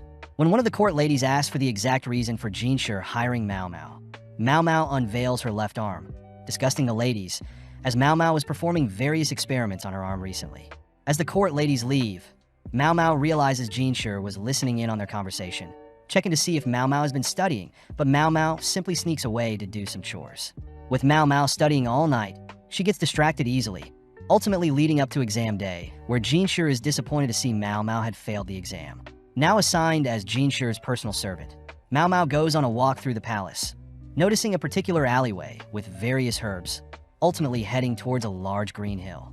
Before Mao Mao can head towards the hill, Mao Mao is hit on the head by a court lady, instructing Mao Mao to not proceed beyond this area. As the court lady leaves, Mao Mao smells sandalwood, mixed with another bitter smell emanating from the court lady. Mao Mao realizes that the location ahead belongs to the military, but at the same time, we see a man smirking, having spotted Mao Mao from afar. Several days later, we see that the new pure consort has arrived, dressed elegantly as she passes through the palace's snow-filled location. With the pure consort heading to her room, we see that Gyokyu is happy to hear that Mao Mao is back in the palace. But at the same time, we see Mao Mao planting various herbs in the outer palace to liven up the place. Just then, Surian appears, calmly reminding Mao Mao to clean up the office, prompting Mao Mao to apologize, rushing off to fulfill her duties. Cutting to Shir, we see him confused to see messages from both Liwa and Gyokyu. But just then Mao Mao enters his office. Shir asks if Mao Mao has heard of the new pure consort that was set to replace Duo, but Mao Mao admits she hasn't, which Shir reveals that Mao Mao has been requested to educate the new pure consort. When Mao Mao calls Shir out for joking around, Shir reveals that Liwa and Gyokyu had recommended Mao Mao to be the teacher, which Mao Mao can't refuse. Immediately packing her stuff, Mao Mao notes how she's being paid pretty well, thanks to her granny bargaining for higher pay. Getting an idea, Mao Mao tries to up the price for her teacher fees, but Surian intervenes, stopping Mao Mao from scamming Shir. Seeing Shir curious about all her belongings, Mao Mao growls at Shir, stopping him from snooping around. With Gao Shun offering to help Mao Mao wheel all her belongings, Mao Mao states that she will carry everything herself, setting off to the rear palace with Gao Shun and Shir. With a nostalgic feeling re-entering the rear palace, Mao Mao is still amazed at how Shir is with the ladies, but seeing as there are too many ladies around, Shir charmingly asks everyone to leave. Seeing as Mao Mao will be holding a meeting for only the concubines, Mao Mao stops Shir and Gao Shun from attending her lesson, barely able to push Shir out of the room. Finally, in front of the high-ranking concubines, Mao Mao is happy to see Gyokyu and Hongyang are well. Mao Mao also sympathizes with Li Shu being nervous, but is also impressed that Lady Liwa has made a full recovery since she last saw her. Finally is the new pure consort, Lady Lulan, seemingly wearing a flashy southern-style dress. Getting right down to business, Mao Mao begins her lesson to help the ladies out, handing out copies of books and various items. As Mao Mao begins her lesson, we see Gyokyu is giddy, Li Hua is flustered, Li Shu is shocked, and Lulan is bored. With several hours passing, we see Shir outside, trying to listen in on Mao Mao's lesson, But suddenly Mao Mao leaves the room, realizing that Shir was trying to peep on her lesson. Checking in on the concubines, Shir is surprised to see the various expressions on the ladies. But Mao Mao reiterates that she simply shared knowledge that should be kept between ladies. Happy to see that Gyokyu and Liwa are at least happy, Mao Mao locks eyes with Lulan for a second, but Lulan simply turns away, leaving for now. That night, we see Mao Mao collapse in her bed, tired from all her duties today. Just then, Mao Mao hears a massive explosion, springing out of bed, but realizes Suryan will scold her if she leaves, so Mao Mao chooses to stay in bed. At the scene, we see a man calling out to Master Locken, who is inspecting the explosion, seemingly hiding something. The next day, Mao Mao helps clean up Shir's office, taking piles of paper to burn near the military office, but suddenly is thankful that Gaoshan and Shir have given her some extra layer of clothing. Heading around the rear palace, Mao Mao notes how it's such a shame that no medicinal herbs are being grown, making it her goal to plant herbs beside the already existing dandelions and mugworts. Getting distracted by various other plants, Mao Mao spots Lahaku from afar, rushing to greet him. Noticing he has a different belt color, Mao Mao realizes that Lahaku doesn't know she was fired from the rear palace, but commends Lahaku for working hard to get promoted in order to visit Perrin again. Mao Mao reveals that, in order to spend a night with Perrin, a commoner must fork over half of their annual salary. But since Lahaku couldn't afford Perrin, Lahaku had been sitting down to have tea with other ladies, hoping to catch a glance of Perrin. Noticing the destroyed building, Mao Mao learns that the massive noise was due to a fire last night, and Lahaku has been sent out to investigate. As Mao Mao walks closer to investigate, she learns that no one was injured in the fire, only to observe the fire had spread to adjacent buildings. With the various scattered shrapnel, Mao Mao realizes this must be an intentional attack, noting that the occasional barbarian attack against the Emperor's property is plausible. Inside the burnt building, Mao Mao spots a burnt potato, realizing the building must have stored food. Seeing something shiny, Mao Mao heads over to pick up a smoking pipe, but is suddenly scolded by Lahaku for snooping around. Putting things together, Mao Mao realizes something, escaping from Lahaku's grip, only to run across to the building in front of the burnt building. Upon confirming that this building also stores food, Mao Mao asks if she can make use of various items and tools, wanting to test out a hypothesis. Constructing a wooden box, Mao Mao fills the box with flour, asking for some water, along with everyone to be careful. As Mao Mao lights a flame, she reminds Lahaku that the experiment will be dangerous, but Lahaku doesn't believe Mao Mao. As Mao Mao tosses the flame into the box, a small explosion suddenly encases Lahaku, who is splashed with water to avoid burns. Mao Mao reveals that airborne flowers when ignited will cause a massive explosion, deducing that someone must have snuck into the storage room to have a quick smoke, unknowingly creating a massive explosion. Amazed that Mao Mao knows all of this, Mao Mao states that she had done something similar when she was younger, but Mao Mao is more worried of Lahaku catching a cold, asking Lahaku to visit her father for some medicine if he visits the Verdigris house again. That night, Mao Mao realizes that the steel pipe she found must have belonged to a high-ranking noble, choosing to clean it up and keep it for now. At the same time, we see a man crying that he is worthy too, but off to the side a mysterious man observes the crying man. The next day, we see several eunuchs chatting about how Lahaku had figured out the reason for the explosion in the storage room, but they all note how there are rumors that a servant girl was the one who solved it, believing she belongs to Shir. Just then, Locken appears, having been sleeping nearby, asking if the men could tell him more about the rumors. That night, we cut to Mao Mao doing some housekeeping, only to run into Gaoshan, who asks Mao Mao to look at a scroll. The scroll is apparently about a poisoning that occurred 10 years ago, involving the poisonous pufferfish. Dreaming of the day she gets to taste pufferfish, Gaoshan offers to take her to a shop, piquing Mao Mao's interest. Gaoshan reveals that recently a colleague had asked for advice regarding a similar event that occurred recently, involving a high-ranking bureaucrat who ate a pufferfish and is now in a coma. Wondering if she should be hearing this top-secret information, Gaoshan is happy to share, trusting that Mao Mao will keep everything a secret. Continuing, Mao Mao double-checks that the bureaucrat was poisoned upon eating the flesh of the pufferfish. Strange, as the poison normally resides in its guts. Gaoshan corrects Mao Mao, as there are cases of poisoning upon eating a pufferfish's flesh, making Mao Mao reassess all the evidence. Mao Mao notes how both cases of pufferfish poisoning had chefs that didn't intend on using the pufferfish, and both victims were food connoisseurs, both loving raw fish, especially pufferfish. In both cases, the guts of the pufferfish was found intact, and cooks stated that pufferfish was never served to the victims, but the symptoms of the victims matches those from the poison of a pufferfish. Since there is no way to conclude anything, Mao Mao asks if Gao Shun can gather more information, watching as Gao Shun leaves. Mao Mao notes how it's common to have food sit in the trash for a few days, meaning the cooks don't seem to be lying. But just then Jin Shir appears, scaring Mao Mao. Jin Shir asks what Mao Mao is thinking of, all while Surian dries Jin Shir's hair, but needing space to think Mao Mao leaves. The next morning, Gao Shun hands Mao Mao one of the chef's recipe books, confirming that the instructions seem to be relatively normal. Gao Shun mentions how the dish containing fish and vegetables have different vinegar mixtures, but Mao Mao reasons the vinegar mixture changes depending on the type of fish and vegetable. Unable to figure out a solution, Mao Mao suddenly spots Jin Shir curious about the case as well, forced to allow Jin Shir to sit in on their conversation.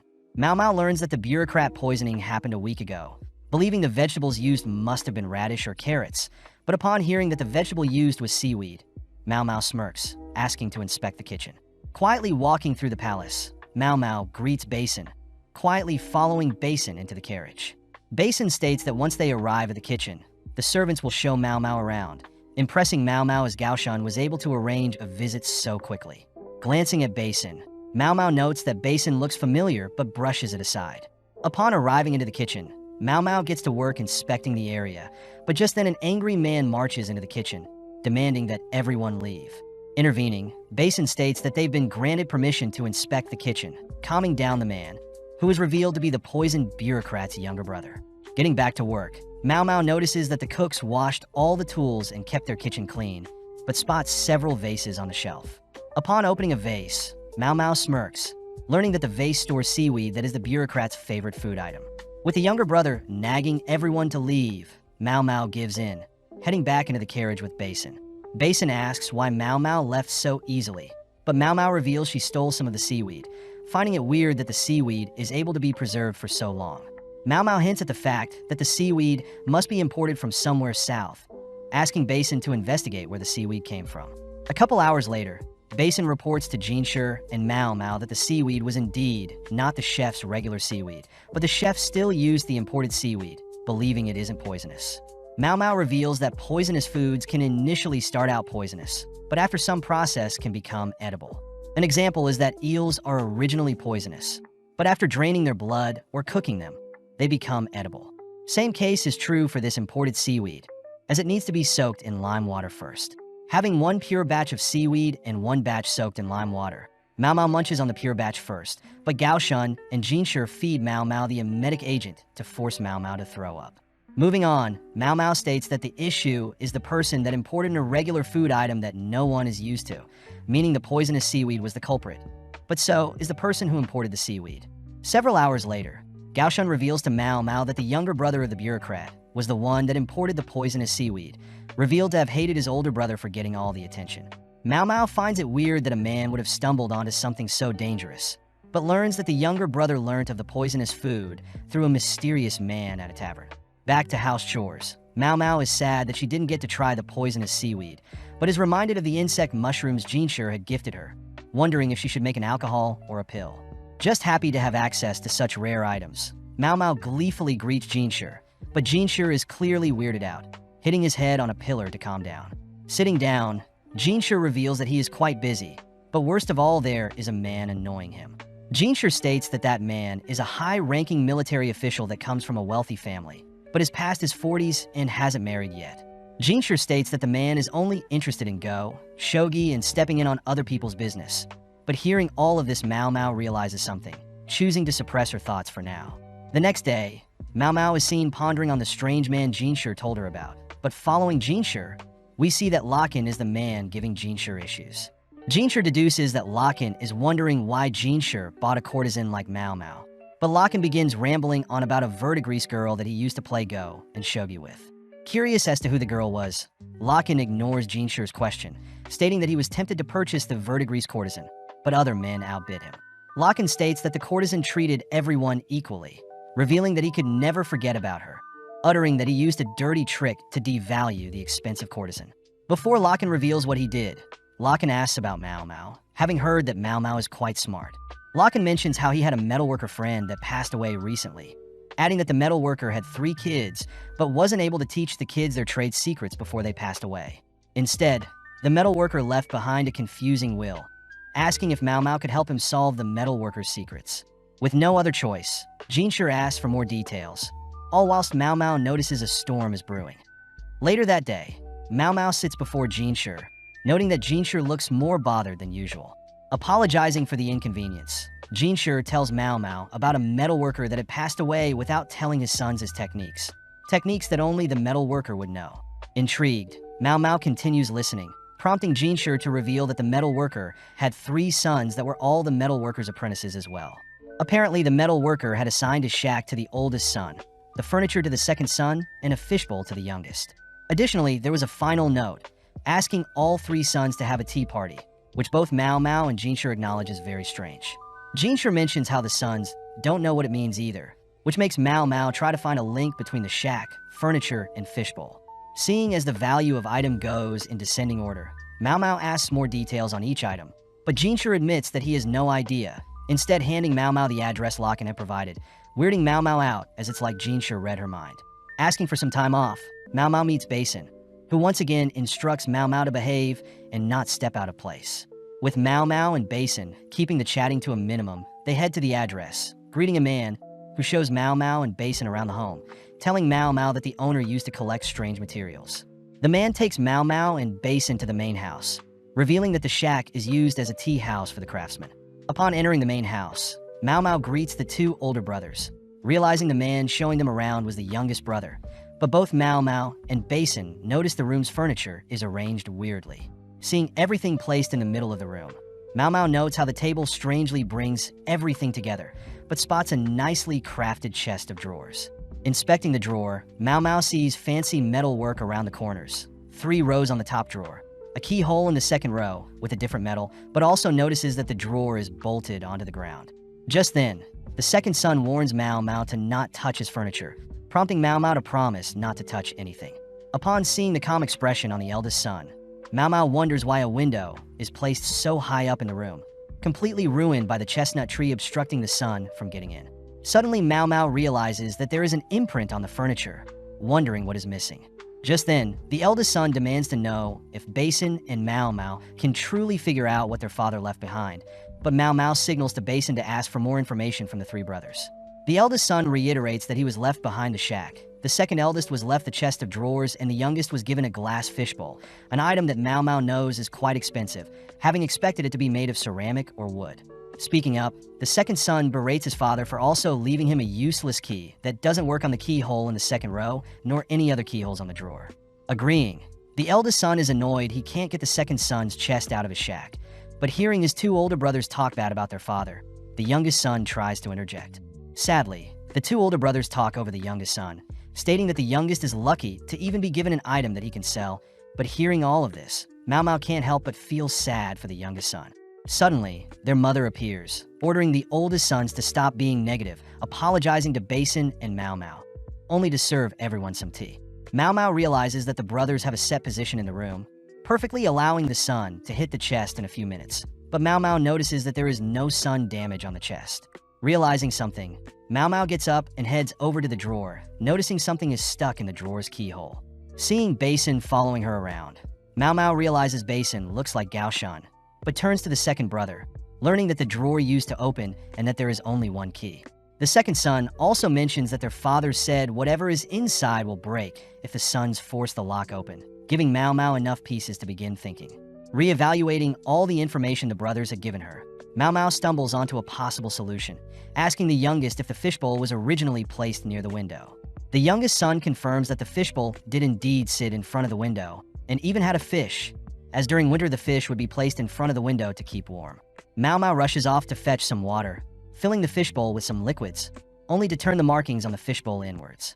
Just then, a concentrated beam of light shines across the room, perfectly burning whatever is clogging the keyhole of the drawer.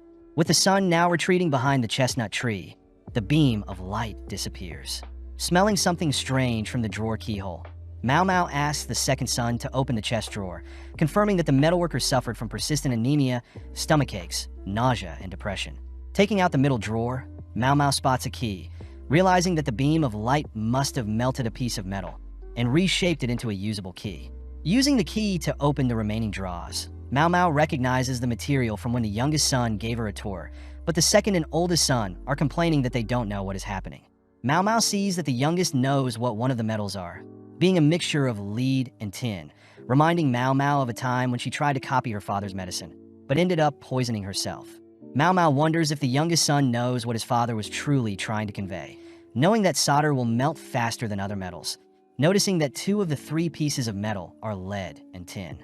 Mao Mao wonders if they need to mix the 3 metals together, wondering if the metal's melting points are quite low, also realizing if the shape of the drawers represent the ratio of each metal to be melted together.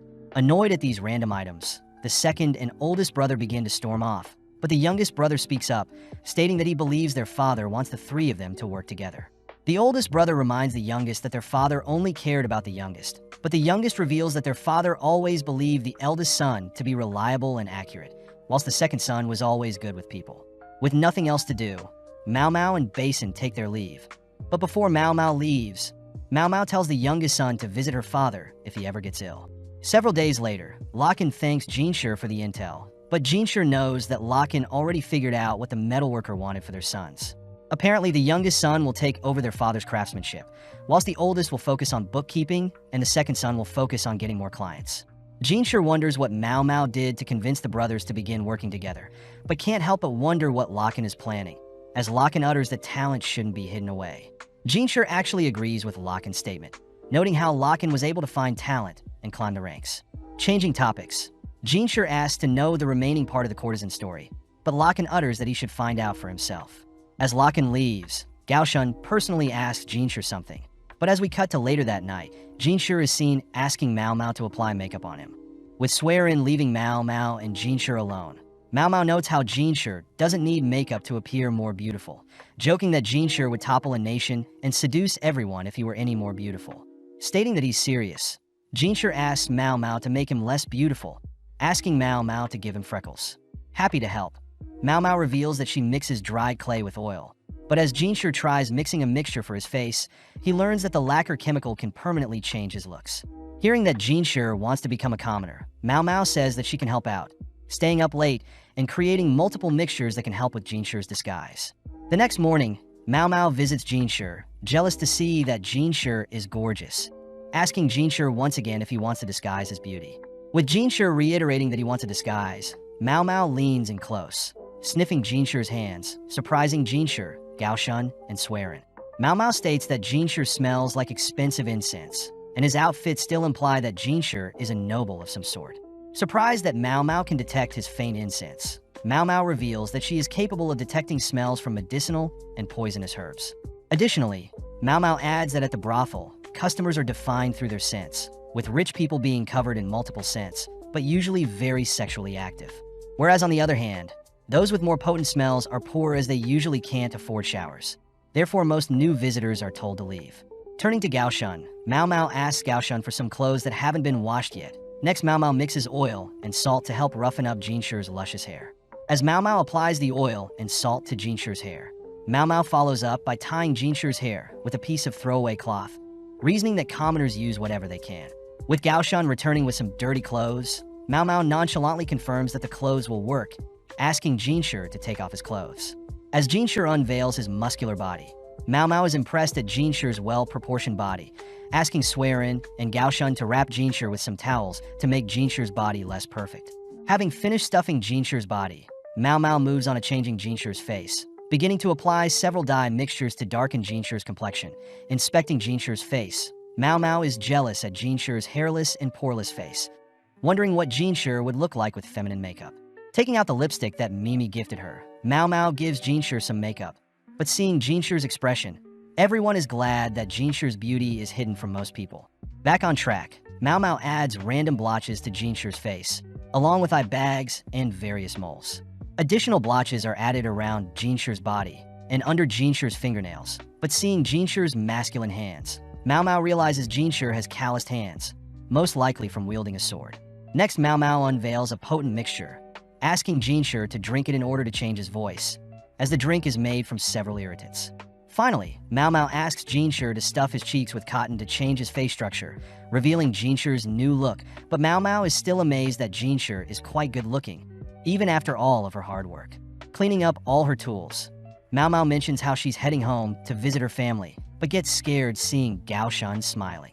Gaoshun reveals that Jinshir will be accompanying her home, but utters that having Gaoshun or Swearin accompany Jinshir would make Jinshir stand out, asking Mao Mao to accompany Jinshir. Trying to come up with any excuse she can, Mao Mao is cornered by Swearin, offering to disguise Mao Mao herself. With no other choice, Jinshir and Mao Mao travel by carriage, with Mao Mao occasionally giving Jinshir pointers on how to look more common. With Mao Mao so gracefully dressed, Jinshir asks Mao Mao to call him Jinka, and Jinshir will address Mao Mao as lady, seeing as Swearin lent Mao Mao her daughter's prestigious dresses. With Gaoshun dropping the two off with a map, they both begin exploring the town, all whilst Mao Mao wonders if Jinshir could have blended with a woman's disguise. Asking where they're heading, Mao Mao learns that Jinshir wants to meet up with a colleague outside the pleasure district, but at the same time we see that Basin has been instructed to secretly watch over the two, but Jinshir has already found out Basin is following them. As Mao Mao and Jinshir continue through town, Mao Mao gets distracted by some lovely-looking vegetables, wondering if she can boil the vegetables with some chicken, but is reminded by Jinshir to keep up the disguise. Sad that she can't make a meal for her dad, Mao Mao notes how sad that a genius like her father doesn't care about money, probably able to earn a good living with his skills, but chooses to live in a shack. With Mao Mao deep in thought, Jinshir grows agitated, asking Mao Mao why she is so quiet. Mao Mao wonders if they should chat for a bit, but gets distracted by a familiar smell, running off to buy some chicken skewers. With Mao Mao graciously offering Jinshir a skewer, they both head into an alley, where Mao Mao begins savoring the nostalgic taste. With Jinshir joining in, he remarks that the skewers remind him of his time in camp, something Mao Mao knows only soldiers go through, wondering what Jinshir was like in the past. With Jinshir thoroughly enjoying the skewers and Basin jealously watching nearby, we cut back to Gaoshun, who has returned back to the palace, greeting Swearin, who is on the floor. Swearin asks Gaoshun to not touch a suitcase, having covered it with a persimmon smell, which Gaoshun knows is filled with toys Jinshir used to play with. Swearin reminisces on how Jinshir would always cling to a single toy, never wanting to let it go, but is impressed that Jinshir has now found a new toy to obsess over. Seeing the sun setting, Jinshir spots Mao Mao picking up the pace, accusing Mao Mao of wanting to leave him, which Mao Mao secretly admits, wanting to head back to buy some vegetables and chicken. Getting serious, Jinshir asks if Mao Mao is happy in the palace, prompting Mao Mao to mention how she is definitely grateful to be given an interesting job, but Mao Mao still worries about her father, saying that he adopted her. Jinshir wonders what's so impressive about Mao Mao's father, letting Mao Mao brag about how her father had studied both Eastern and Western medicine, shocking Jinshir as only talented people get to study abroad. Since only people acknowledged by the Empire get to study abroad, Jinshir wonders why Mao Mao's father works in the pleasure district, shocked to hear that Mao Mao's father was unlucky and became an eunuch. Realizing something, Jinshir wonders where he had heard of a talented apothecary turned eunuch before, but at the same time, Mao Mao checks their map, realizing their destination is a restaurant just up ahead.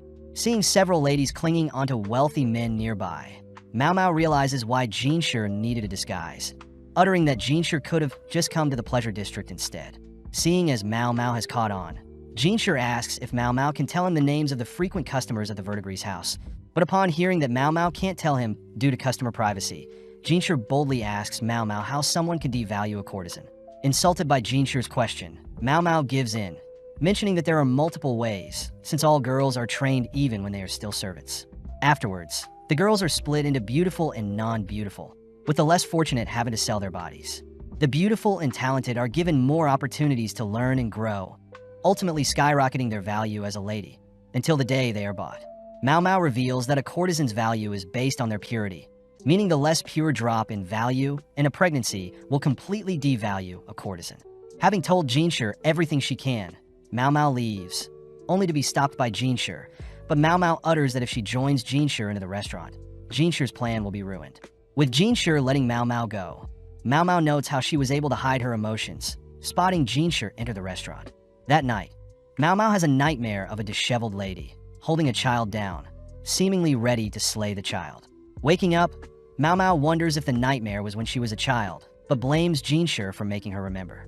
As Mao Mao and her father have breakfast, Mao Mao's father asks Mao Mao to visit the verdigris house for him, prompting Mao Mao to head to the verdigris house, greeting some of the workers. Having not seen Mao Mao in a while, one of the male workers notes how he's impressed that Mao Mao is so busy, but just then Perrin is seen arguing with someone, only to rush towards Mao Mao, happy to see that Mao Mao has visiting.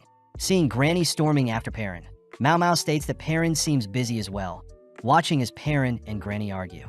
Quietly sneaking off, Mao Mao heads to a separate building nearby, worrying Granny and Perrin.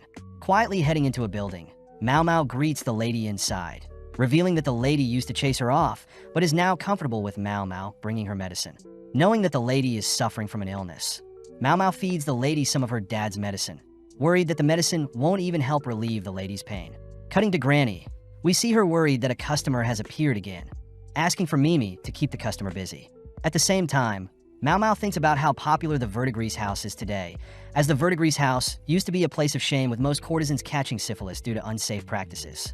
Apparently, Mao Mao's father had tried to warn and cure those affected by syphilis, but Granny and the courtesans didn't want a random eunuch to touch them, ultimately allowing rashes to grow on those affected by the disease.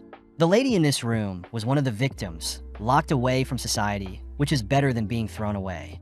As Mao Mao begins tidying up the room for some fresh air, Mao Mao is told by another servant girl that a man is currently visiting, and Mao Mao is to not leave this room. With Mao Mao understanding the situation, Mao Mao notes how that man is dangerous, but suddenly sees the lady sit up, only to begin placing random rocks in a sort of pattern. As Mao Mao sits in the room waiting for the man to leave, Mimi is seen entering the room, happy to report that the man is gone, but sadly tells Mao Mao that she is getting an offer again.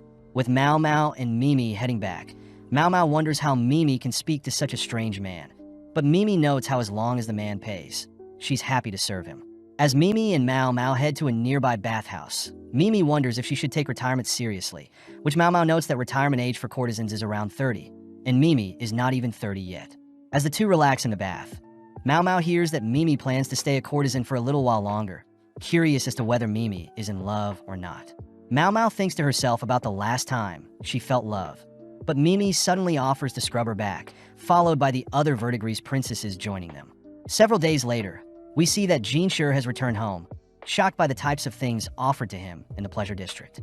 Visiting Mao Mao, Shir hands Mao Mao a gift from Locken, asking Mao Mao to share the gift with Swearin.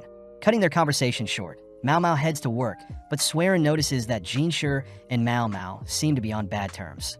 That evening, Swearin tells Mao Mao they will be having a vegetarian dinner, reminding Mao Mao to not eat any meat or fish. Seeing Mao Mao distracted, Swearin asks Mao Mao to stop hiding weird plants in the warehouse, wondering why she doesn't ask Shir for a place to store the plants. Mao Mao reiterates that she is a servant, which Swearin respects, as Mao Mao clearly knows where she stands, but reminds Mao Mao that at the end of the day, everyone is human, and if Mao Mao separates humans based on status, Mao Mao could miss opportunities in the future. Getting back to work, Swearin asks Mao Mao to pick up some things for her, prompting Mao Mao to head to the palace's pharmacy, a place that Mao Mao only dreamt of visiting. Seeing hundreds of cabinets, Mao Mao wonders if she could quickly snoop through each cabinet, but suddenly hears someone calling out to her. Realizing that it was the court lady from several days ago, Mao Mao says that she's here to pick up some stuff, but suddenly a man calls out to the lady Swearin. Swearin reveals that she's here to restock the medicine in the guardhouse, which Mao Mao realizes explains why she smelt like medicine when they met near the guardhouse, since she works there. Seeing Swearin glare at her, Mao Mao simply waits for Swearin to leave, overhearing the man utter that he feels bad for a court lady to be running errands, but rushes back to fetch Mao Mao's items. As Mao Mao heads back with the items Swearin requested, Mao Mao wonders who Shir truly is, seeing that he is always busy, constantly taking long baths and burning incense, along with eating vegetarian food. Mao Mao wonders if Shir is associated with some sort of ritual, even though he's a eunuch, making Mao Mao wonder if Shir was made a eunuch like her father. At the same time, we see Shir stating that it makes sense that Mao Mao is so knowledgeable due to her father being a doctor, but Gaoshun states that he's never heard of such a skilled doctor-turned-eunuch that used to work in the palace. Just then, Locken barges in, offering to continue their conversation from before, glaring at Shir. Shir reveals that he knows Locken's dirty tricks, but Locken fires back stating that Shir stole what he was after, having spent a lot of time and is willing to pay whatever to get his prize back. Glaring back, Shir states that he refuses, shocked to hear that Locken also knows who Shir truly is, but Shir is pissed knowing that Locken is Mao Mao's true father by blood. With a smirk, Locken leaves, asking Shir to tell Mao Mao he'll be visiting sometime. That evening, Shir runs into Mao Mao, telling Mao Mao that Locken wants to meet Mao Mao, but seeing Mao Mao glare at him, Shir says he'll turn down Locken's offer. With Mao Mao sad to see that Shir knows she is related to Locken, Mao Mao heads for the flower hill near the guardhouse, distracted as there are so many herbs on the hill. Suddenly, Swearin appears with a scythe, demanding to know what Mao Mao is doing here. Defusing the situation, Mao Mao says she's here to visit, prompting Suere to kneel down beside Mao Mao, telling Mao Mao to be careful to not visit this hill too often. Seeing Suere quietly pull out weeds, Mao Mao wonders what Suere is planting. But upon hearing that Suere has a herb that can bring back the dead, Mao Mao rushes towards Suere, demanding to know what this magical herb is. Sadly, Suere apologizes for lying, revealing that she knows Mao Mao is an apothecary, curious as to how smart Mao Mao truly is. With the mood tense, Suere says she'll be planting some morning glories soon, heading off without saying another word. The next day, Gaoshun reminds Jinshi that he has to attend another ceremony, but notices Jinshi is clearly distracted. Following Mao Mao, she is seen cleaning up the garden, only to see Lahaku frantically rush towards her, revealing that on the day of the storage room burning down, someone had used the chaos to steal things nearby. Wondering what was stolen, Lahaku and Mao Mao head somewhere more private, prompting Lahaku to reveal that several ceremonial tools were stolen. Lahaku utters that the managers in charge of said ceremonial tools are all gone, with one passing away the previous year and one recently falling ill due to some seaweed. With Mao Mao recognizing the manager that fell ill to seaweed, Mao Mao remarks that having a house burned down and the manager falling ill at the same time is too suspicious, asking who was the manager that passed away the previous year. Upon hearing that the manager had a sweet tooth, Mao Mao instantly knew the manager was Conan, surprising Lahaku. Seeing as these two managers are related to Jinshi somehow, Mao Mao racks her brain for a motive, but first asks Lahaku for what he needs. Pulling out the metal pipe that Mao Mao found, Lahaku says he tried to return the item to the owner, but the owner refused to accept the item, having obtained it from a random court lady. Lahaku heard that on the night of the explosion, a guard had helped escort a court lady out of the palace, only to receive the valuable metal pipe as a gift. Wondering if the court lady had planted the pipe on the guard, knowing the guard would use it, Mao Mao asks if Lahaku knows anything about the mysterious court lady, but reports state that the court lady covered her face. Luckily, Lahaku does mention that the court lady was tall and smelt like medicine, but this makes Mao Mao suspect someone, but Mao Mao holds back her suspicions until she's 100% sure, just like how her father would.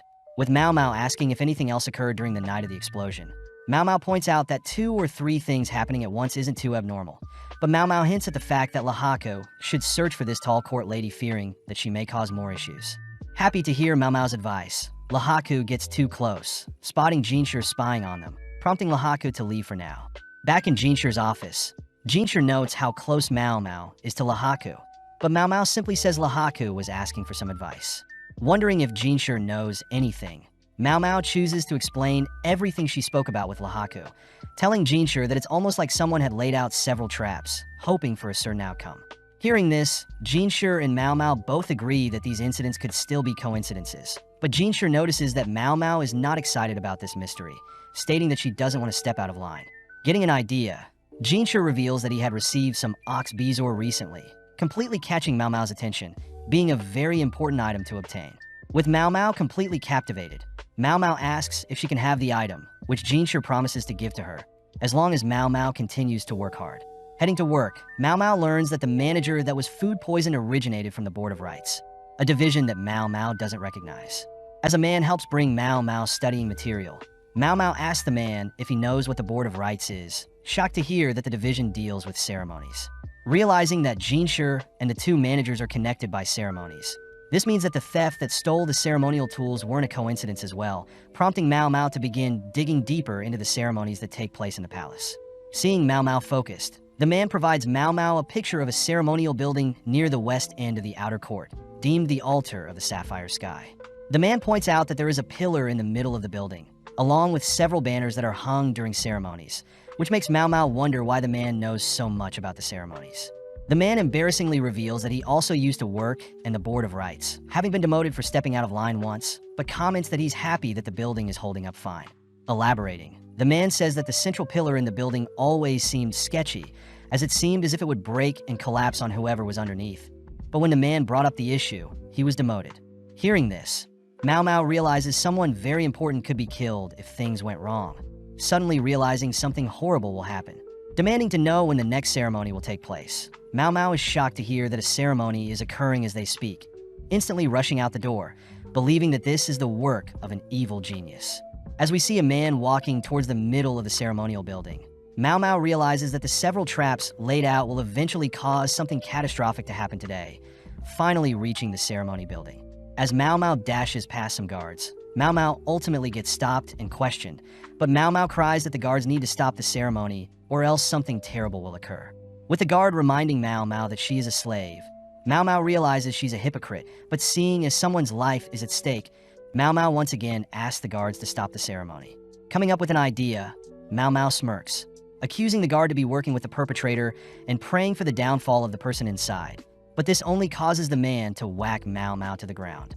Barely able to stay awake, Mau Mau is seen badly bruised. But seeing as everything is going according to plan, Mau Mau reveals that she knows who the important person is inside, begging the guard to allow her through, and in exchange Mau Mau will personally take all the blame if the ceremony is ruined.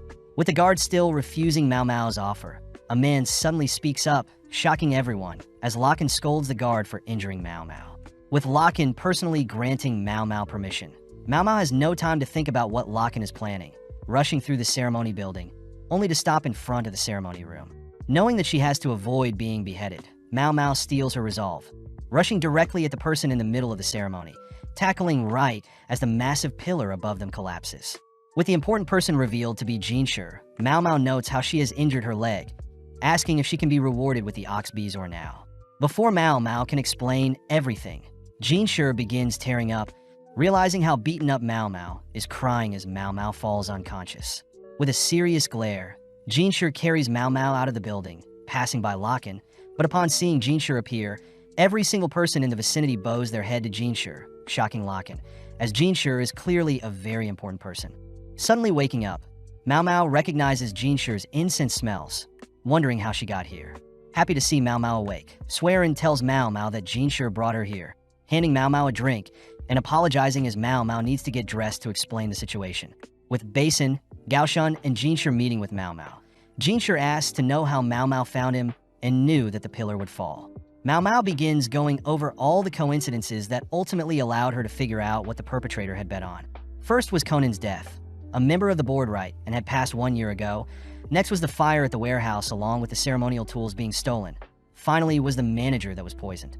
Hearing this, Shir learns that these incidents were probably staged, with the ceremonial tool being stolen, done on purpose to increase the likelihood of failure of the screws that held the pillar in the ceremony room. Not able to believe what Mau Mau is saying, Basin states that the stolen items would have been easily replaced without issue, but Mau Mau reveals that the metal worker that passed away was most likely tasked with rebuilding said screws. But seeing as the metal worker isn't alive anymore, the likelihood of tampering during the building process is quite likely. Hearing this, Basin realizes that a metal that would melt easily under low temperatures could have been used to sabotage. Shir wonders if the metal workers are working with the perpetrator, but Mau Mau reassures Shir that the metal workers are innocent, as the metal worker probably only listened to the orders given to him. Mau Mau suspects that the perpetrator most likely requested the dodgy replacement material prior, and only afterwards would kill off the metal worker to ensure that the perpetrator's identity would be kept a secret. Shir asks if Mau Mau knows who the perpetrator is, but Mau Mau simply says she knows the perpetrator is aware of the techniques and metals needed to falsify the ceremony replacement tools. As Shir is deep in thought, Mau Mau notes how she was shocked to see that Shir was the important person at the ceremony, wondering who Shir truly is, especially to be targeted by such a convoluted scheme. Knowing that Swearay is also somehow involved, Mau Mau simply suppresses all her thoughts, cutting to several days later, where Mau Mau has recovered substantially, only to be called by Lahaku. Having a private chat, Lahaku reveals that Swearay was involved with the crimes, but Mau Mau is shocked to hear that Swearay was found dead, having drunk poison by the time she was found. With Mau Mau learning that Swearay had worked alone, Mau Mau spends the rest of the day wondering if Swearay knew all along that she had no future, suddenly realizing something, rushing to ask Shir if she can meet the doctor that examined Swearay's corpse. The next day, Gaoshun and Shir accompany Mau Mau to inspect Swearay's corpse, but upon seeing the doctor, Mau Mau recognizes him as the doctor that seemed close with Swearay. Getting straight to the point, Mau Mau asks if the poison Swearay ingested includes any thorn apple, a type of poison that can also act as an anesthesia and appears like the white morning glory plant. With the doctor stuttering over his words and dancing around Mau Mau's questions, Mau Mau chooses to confirm herself, breaking open the coffin that houses Swearay's body. Upon opening it, Mau Mau states that Swearay isn't inside, but the doctor cries that he personally checked Swearay's pulse before she was sealed away. Glaring at the doctor, Mau Mau states that the doctor had been used by Swearay, prompting Gaoshun to stop the doctor from attacking Mau Mau. Continuing, Mao Mao says that they need to find what type of concoction Suere used as her poison, but Jinshir wonders how Suerai's corpse was so easily transferred. Mao Mao reveals that Suerai's simply walked out of the coffin herself, shocking everyone, as Mao Mao states that there is a certain drug that can make someone appear dead, suspecting it to be a mix of pufferfish and thorn apples. Asking Gaoshan to check the other coffins, Gaoshan manages to spot fingernail markings on a particular coffin, confirming that coffin to be Suerai's coffin. Mao Mao believes that several men had brought a replacement coffin and corpse, allowing Suere to disguise as a vendor, easily blending in with the crowd. Hearing something so absurd, Jinshir is amazed that Suere would go so far, but Mao Mao utters that it was either a high-risk bet or death itself. Mao Mao states that Suere would have escaped but smirks as she was able to figure out Suerai's genius plan, hoping to one day reunite with the genius that would willingly bet their own life to pull off such a devious scheme. As Mao Mao gets giddy at the thought of learning the poison Suere used, Mao Mao realizes that her wounds have opened up, asking if she could get patched up. That night, we cut to Lady Lulan receiving a message, but at the same time, we see Jinshir uttering that they took care of Suerai's incident in secret. Jinshir reveals that the doctor that was friends with Suere had apparently been recommended by his master. Therefore, the doctor doesn't know anything about where Suere came from. Just then, Gaoshan appears, reporting that Mao Mao made it home safe, which reminds Jinshir of the issue of Locken being Mao Mao's real father. With Gaoshan pouring out a drink for Jinshir, Gaoshan confirms the drink is safe, prompting Jinshir to reluctantly scoff down the drink. 5 years ago, Jinshir had to take on the role of a eunuch in the rear palace, changing his age to 24, but had been drinking a special medicine to suppress his manhood. As Jinshir and Gaoshan chat, Gaoshan mentions how his children are becoming adults, meaning Gaoshan will soon have another grandchild. Jinshir notes how Basin is actually Gaoshuan's son, which Gaoshan remarks is 19 years old, the same age as Jinshir's real age. The next day, Jinshir is seen visiting one of Lulan's helpers, learning that the current emperor isn't too fond of Lulan, as Lulan experiments with unorthodox dresses. With the emperor visiting Lulan every 10 days, Jinshir notes how Lulan's father is a high-ranking official, someone Jinshir knows is quite powerful. As Gaoshan and Jinshir leave, Jinshir utters how the current emperor doesn't like younger women, but Jinshir begins thinking about the past. Jinshir confirms that he is a duo and the current emperor's son, having been swapped at birth with the current emperor's younger brother. As Jinshir visits Gyokyu, Jinshir wonders why Gyokyu seems off, heading to speak with Mao Mao, only to reveal that Gyokyu may be pregnant. With Jinshir asking Mao Mao to start working under Gyokyu, Mao Mao understands why Jinshir isn't taking care of her, as men aren't allowed in the rear palace, especially Locken. Seeing Mao Mao getting distracted, Sueren warns Mao Mao to focus, but several days later, we see Mao Mao is perfectly integrated back into working under Gyokyu. Happy to see that Gyokyu, her daughter, and the emperor seem harmonious, but Mao Mao notes how the emperor is definitely more capable than he seems. As Mao Mao thinks about the things that may arise in the future with Gyokyu giving birth, we cut to Lahaka, who overhears several girls gossiping about one of the verdigris princesses being bought out. Back at the palace, Lahaku is seen more distracted than normal during training, but at the same time we see Mao Mao reunited with the quack doctor, convincing him to not be lazy. When Mao Mao tells the quack doctor of a doctor that received pay cuts due to their laziness, the quack doctor gives in, assisting Mao Mao in tidying up their building. As the two sit for a break, Mao Mao notes how excited the quack doctor is, wondering if the doctor is from a rich family, having used very expensive paper as a plate. The quack doctor reveals that his family back home specialized in making paper, being able to generate infinite wealth for a period of time. But after the previous emperor's mother banned the cutting down of trees, his family spiraled into financial hardships. Eventually, the quack doctor's older sister had to work in the rear palace. And to prevent his younger sister from going, the quack doctor offered to work in the rear palace as well, happy as he got paid a decent amount becoming a eunuch, but hasn't been able to see his older sister since. The next morning, Lahaka can't help but continue to daydream about Perrin. Cutting to Mao Mao, who has returned to continue cleaning the quack doctor's store. Mao Mao spots the quack doctor reading something, learning that the quack doctor's little sister had written the doctor a note, informing him that their family may be on bad terms with the palace. Mao Mao also reads that the doctor's family has come up with a new way to produce paper, but the quack doctor simply reveals that everything is relatively the same, except now they started using oxes for manual labor. Hearing this, Mao Mao notes how amazing the paper feels, as the paper has no impurities and is quite thick, but suddenly realizes the paper is quite weak. Mao Mao asks about the doctor's process for making paper, but the doctor reiterates that it's similar to how others would make. But the quack doctor does state his family has a secret way of crushing and gluing the paper. Chatting for a bit, Mau Mau gets the doctor to reveal that they make use of stored spring water, but when the doctor refuses to elaborate further, Mau Mau suddenly gets an idea. Rushing to retrieve some ingredients, the quack doctor accidentally reveals that they used wheat flour, but Mau Mau promises to keep what she heard a secret. Mixing ingredients together, Mau Mau serves the quack doctor a flour-based drink, but the quack doctor states that Mau Mau got the ratios all wrong. Apologizing, Mau Mau instructs the quack doctor to lick and stir the mixture, shocking the quack doctor as the drink is now evenly mixed. The quack doctor concludes that saliva mixed with glue makes the glue less sticky, but annoys Mau Mau when the quack doctor doesn't understand what Mau Mau is trying to teach him, forcing Mau Mau to reveal that the oxes may be contaminating the fresh spring water, making the paper glue less sticky. With the quack doctor rushing to report his findings to his family, Mau Mau returns to Gyokyu's pavilion, but is told by Hong Yang that she has been summoned. Upon arriving at the requested location, Mau Mau is disappointed to see Lahako acting childish, demanding to know how much a courtesan costs, having heard that one of the verdigris princesses has been bought and is simply worried that it may have been Perrin.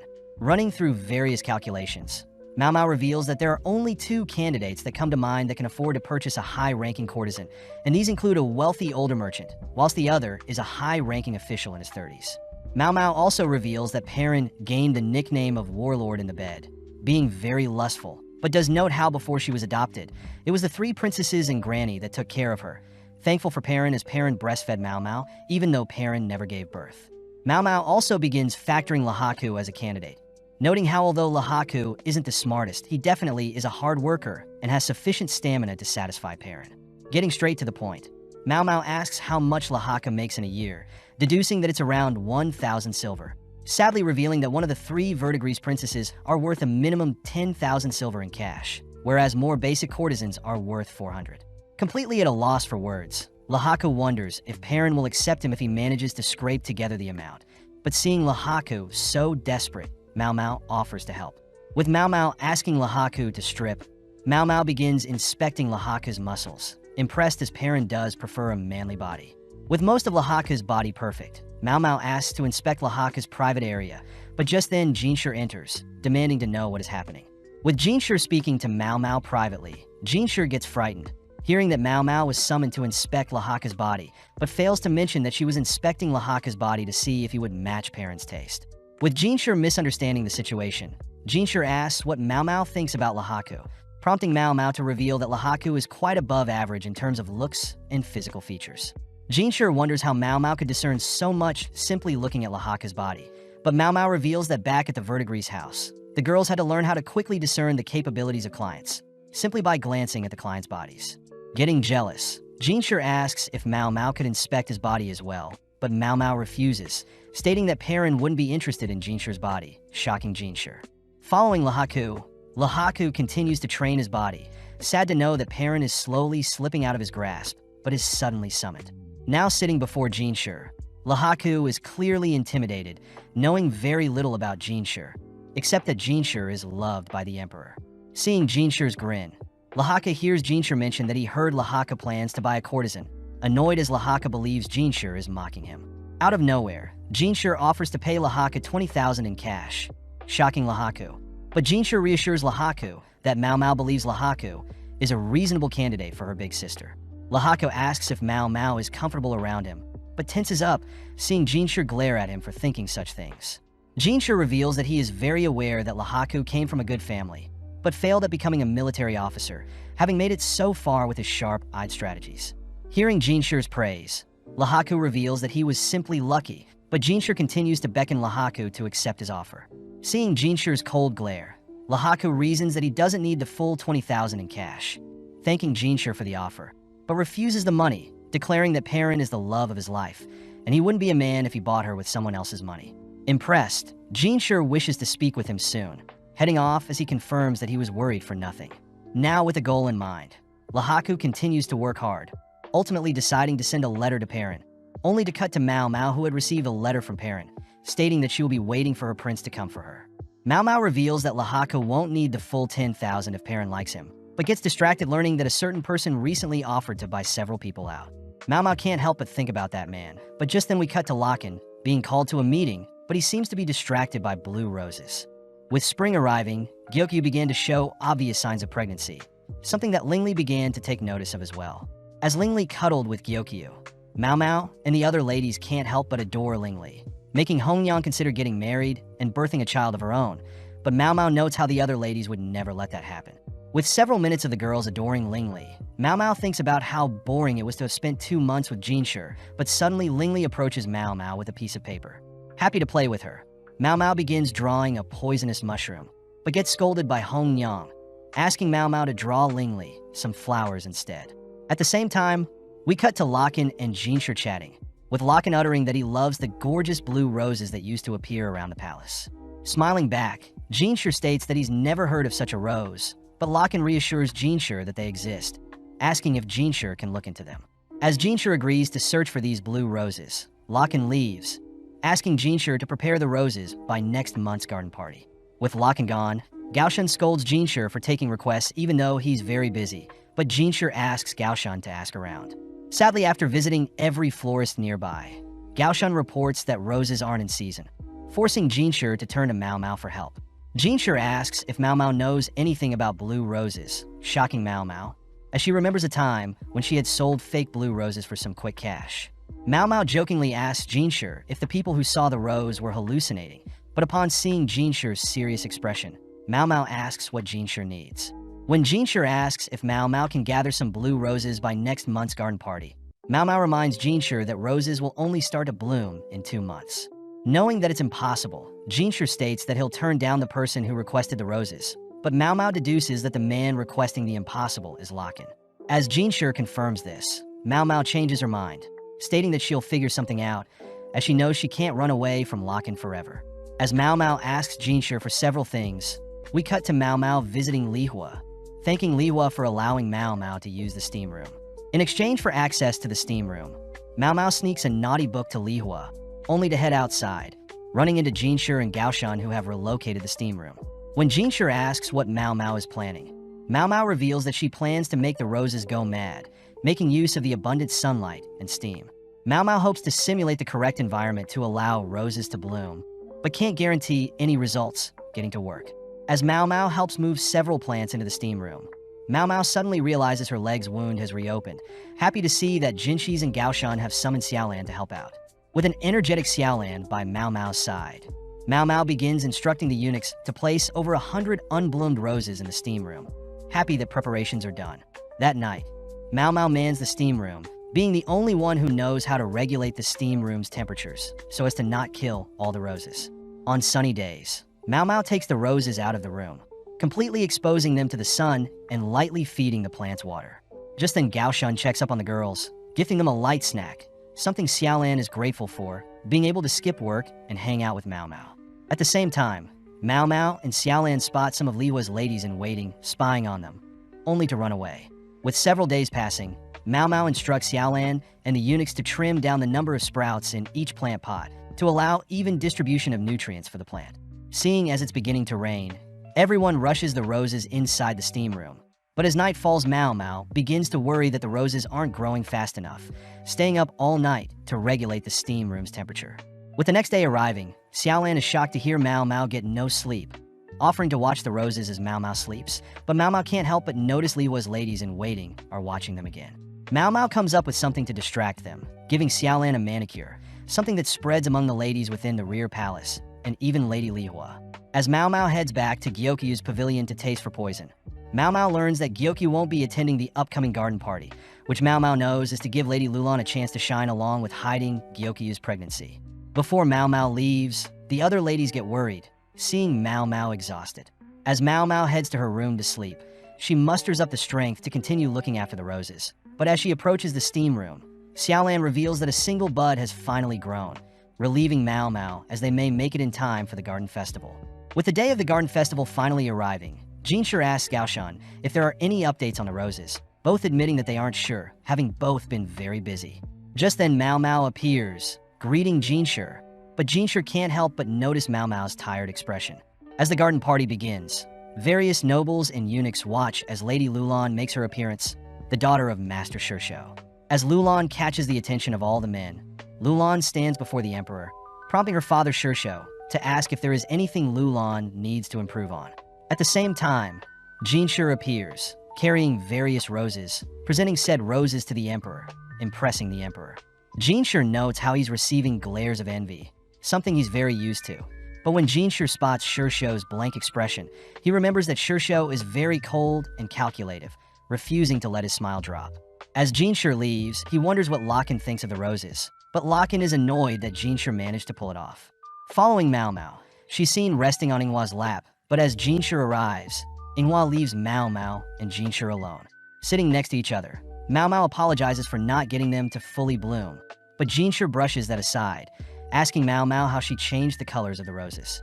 Mao Mao reveals that the roses were originally white-colored, so all she had to do was mix various colored dyes and allow the roses to suck up the dye through some cotton wrapped around the base of the roses. Mao Mao had anticipated that some officials may quarrel about the roses, so Mao Mao had intentionally revealed the secret to the emperor prior to the garden party, something the emperor was pleased to learn. Shir wonders if the blue roses Lakan saw involved someone feeding blue water to the palace's roses, but Mao Mao can't confirm or deny.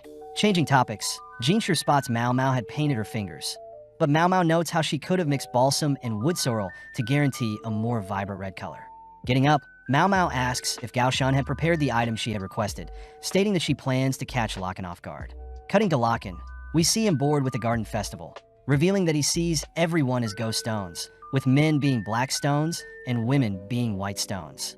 Lakan states that by viewing his subordinates as pieces in his game and his ability to maneuver and place said subordinates that gained him such a high rank in the art of war.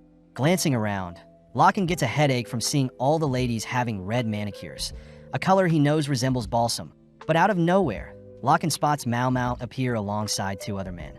As Mimi is seen taking care of the sick lady, we cut to Mao Mao offering to play Lakan in some games, exciting Lakan as he gets to play with his daughter. As Gao Shun and Shir watches, Mao Mao offers to play a best-of-5 match, prompting Lakan to offer to give Mao Mao a handicap, but Mao Mao refuses the offer. Getting right to the point, Mao Mao states that she wants a prize for winning, which Lakan accepts, stating that Mao Mao must come live with him if he wins. Hearing this, Gao Shun is forced to stop Shir from interfering, with Mao Mao reassuring Shir that she's fine with the punishment. Mao Mao states that if she wins, Lakan must purchase a courtesan of her choosing, but refuses to elaborate further. With Lakan having a general idea of Mao Mao's scheme, Mao Mao adds 2 more rules, pulling out several ingredients. Pouring liquor into 5 cups, Mao Mao takes out an additional ingredient, a poison that becomes lethal after 3 or more sips. By dissolving the poison in 3 cups, Mao Mao begins mixing up the cups, stating that the winner after every match will force the loser to drink from 1 cup. Secondly, Mao Mao states that if her or Lakan leave their match, they are automatically deemed the loser. With Lakan agreeing to all of Mao Mao's scary conditions, Shir is shocked to see Lakan unfazed, wondering what Mao Mao is planning. As their first match of Chinese chess begins, Lakan manages to defeat Mao Mao, selecting the first cup from Mao Mao to drink from. After some more back and forth, Lakan once again defeats Mao Mao, worrying Shir as he watches Mao Mao drink from another cup. With Gao Shun and Shir skeptical of Mao Mao's capabilities, Mao Mao makes the first move for a third game. But with every move Mao Mao makes, Shir wonders what Lakan and Mao Mao are thinking. Out of nowhere, Mao Mao is declared the winner, as Lakan had purposely lost, asking Mao Mao if the cups with poison stand out from the non-poisoned. Mao Mao states that she believes it should taste awful, but at the same time, Shir knows that Lakan doesn't want to risk having his daughter Mao Mao take the poison 3 times. So Lakan plans on drinking at least one of the 3 poison cups to ensure Mao Mao is alive after being defeated. Upon downing his first cup, Lakan admits that the drink tastes awful, scaring Shir, as he's not sure if Lakan managed to find one of the poison cups. As Shir begins thinking about Mao Mao having to live with Lakan, Lakan suddenly gets flushed in the face, suddenly collapsing, unable to handle his alcohol. Shir demands to know what Mao Mao has done, but Mao Mao simply states that all the cups were filled with alcohol and the poison she added was simply more concentrated alcohol. When Gao Shun confirms that Lakan is only drunk, Mao Mao reveals that Lakan isn't able to handle his alcohol well, making Shir realize that Lakan only drank fruit juice when they were together. Since Mao Mao is the victor, she states that they should head out to cash in on her reward, but at the same time we flash back through Lakan's memories. Lakan narrates how he had always had trouble discerning humans apart, even forced to watch his father abandon his mother at such a young age. Being the oldest in his family, Lakan spent a lot of time playing Go and chess. learning how to discern people based on their voices and body. But thanks to his uncle, Locken learned how to use Chinese chess pieces to discern people. After some time, Locken was forced onto a high-ranking role, but was easily able to take on such a role, since Locken used his love for chess to control other humans. One night, Locken and some colleagues had visited a brothel to face a famous skilled courtesan, Feng Xian, someone Locken challenged to play Go, happy that an undefeated man like him is facing off against another undefeated player. Out of nowhere, Locken ended up suffering defeat for the first time, laughing out of joy as he finally saw the first human in his life. Admiring Feng Xian's foxy eyes and crimson red appeal, Locken and Feng Xian ended up spending several years together playing chess and Go. One night as Locken and Feng Xian chat, Feng Xian revealed that she never knew her mother, having grown up in the pleasure district, and even revealing that it is forbidden for a courtesan to get pregnant. Sadly, as time went by, Locken watched as Feng Xian's popularity skyrocketed, restricting Locken to only be able to afford to visit Feng Xian every 3 months. Seeing Feng Xian up to something, Locken spots Feng Xian messing with balsam and wood whirl, a medicine that treats basic poisons. As Locken admires the wood whirl, Feng Xian asks when Locken can visit her again. Sad to hear Locken can only afford her in 3 months' time. As more days passed, Locken had heard of Feng Xian being bought, sad to see that her value had outgrown his reach, even as a military officer. On one of the last days, Feng Xian had asked that the winner can do whatever they wanted with the loser, but as their match of Go began, they wound up embracing each other. As they both whispered how much they wanted to play more together, Locken awoke in the middle of the night to Feng Xian muttering some cryptic words about a baby, brushing them off as he slept. As 3 months passed, Locken found out his uncle had lost his job in the rear palace, forced to watch his father scold his uncle for losing his role as doctor in the rear palace. Out of anger, Locken's father ordered Locken to go study abroad, but around the same time, Locken had learned that Feng Xian's buyout was canceled, and Locken had expected to return within 6 months. Sadly, with 3 years passing, Locken finally returned from abroad, shocked to see so many unread letters from Feng Xian, spotting a peculiar bag as well. Upon opening the bag, Locken is confused by the 2 pieces of branch, one long and one small, but suddenly Locken realizes something. Rushing towards the verdigris house, Locken recounts a popular way to curse someone involving one's fingers being severed. When Locken made it to the front of the verdigris house, Locken demanded to know where Feng Xian was, but was beaten up by one of the servants, learning that Feng Xian was pregnant because of Locken, and was forced to take any job she could to make money. Back in the present, Locken awakens in one of the beds in the verdigris house, greeting Mimi, who used to be Feng Xian's servant and someone he often played games with. Handing Locken some disgusting medicine, Locken gets giddy when he learns Mao Mao made it for him. But Locken also receives a box from Mao Mao, opening it only to see a withered blue rose. When Locken asks to know what Mao Mao is thinking, Mimi utters that the withered rose was able to retain its shape even after all this time. But at the same time, we cut to Mao Mao heading somewhere with Basin, pulling out the head of an unblossomed rose. As Locken sits in bed, he reveals that he only wanted to take care of Mao Mao, but he also doesn't blame Mao Mao for hating him after what he did to her mother Feng Xian. Striving to bond with Mao Mao next time, Locken curses at Shir for being so close with Mao Mao. But just then Granny enters, informing Locken that he must now select the courtesan he'll be buying. With Locken happy to spend a few thousand on any courtesan, he heads downstairs, amazed at the lineup of courtesans, but is surprised to see one of the verdigris princess being sold as well. Seeing as they all still appear as stones to him, Locken reasons that he should pick Mimi, being the most comfortable with her.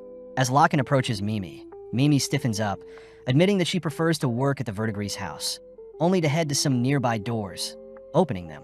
With Granny scolding Mimi for disobeying her, Locken suddenly hears a familiar voice. As the voice overwhelms Locken's senses, Locken trips and falls whilst rushing towards the source, completely disregarding his own well-being, all whilst remembering Mao Mao's words regarding a withered rose that retains its shape.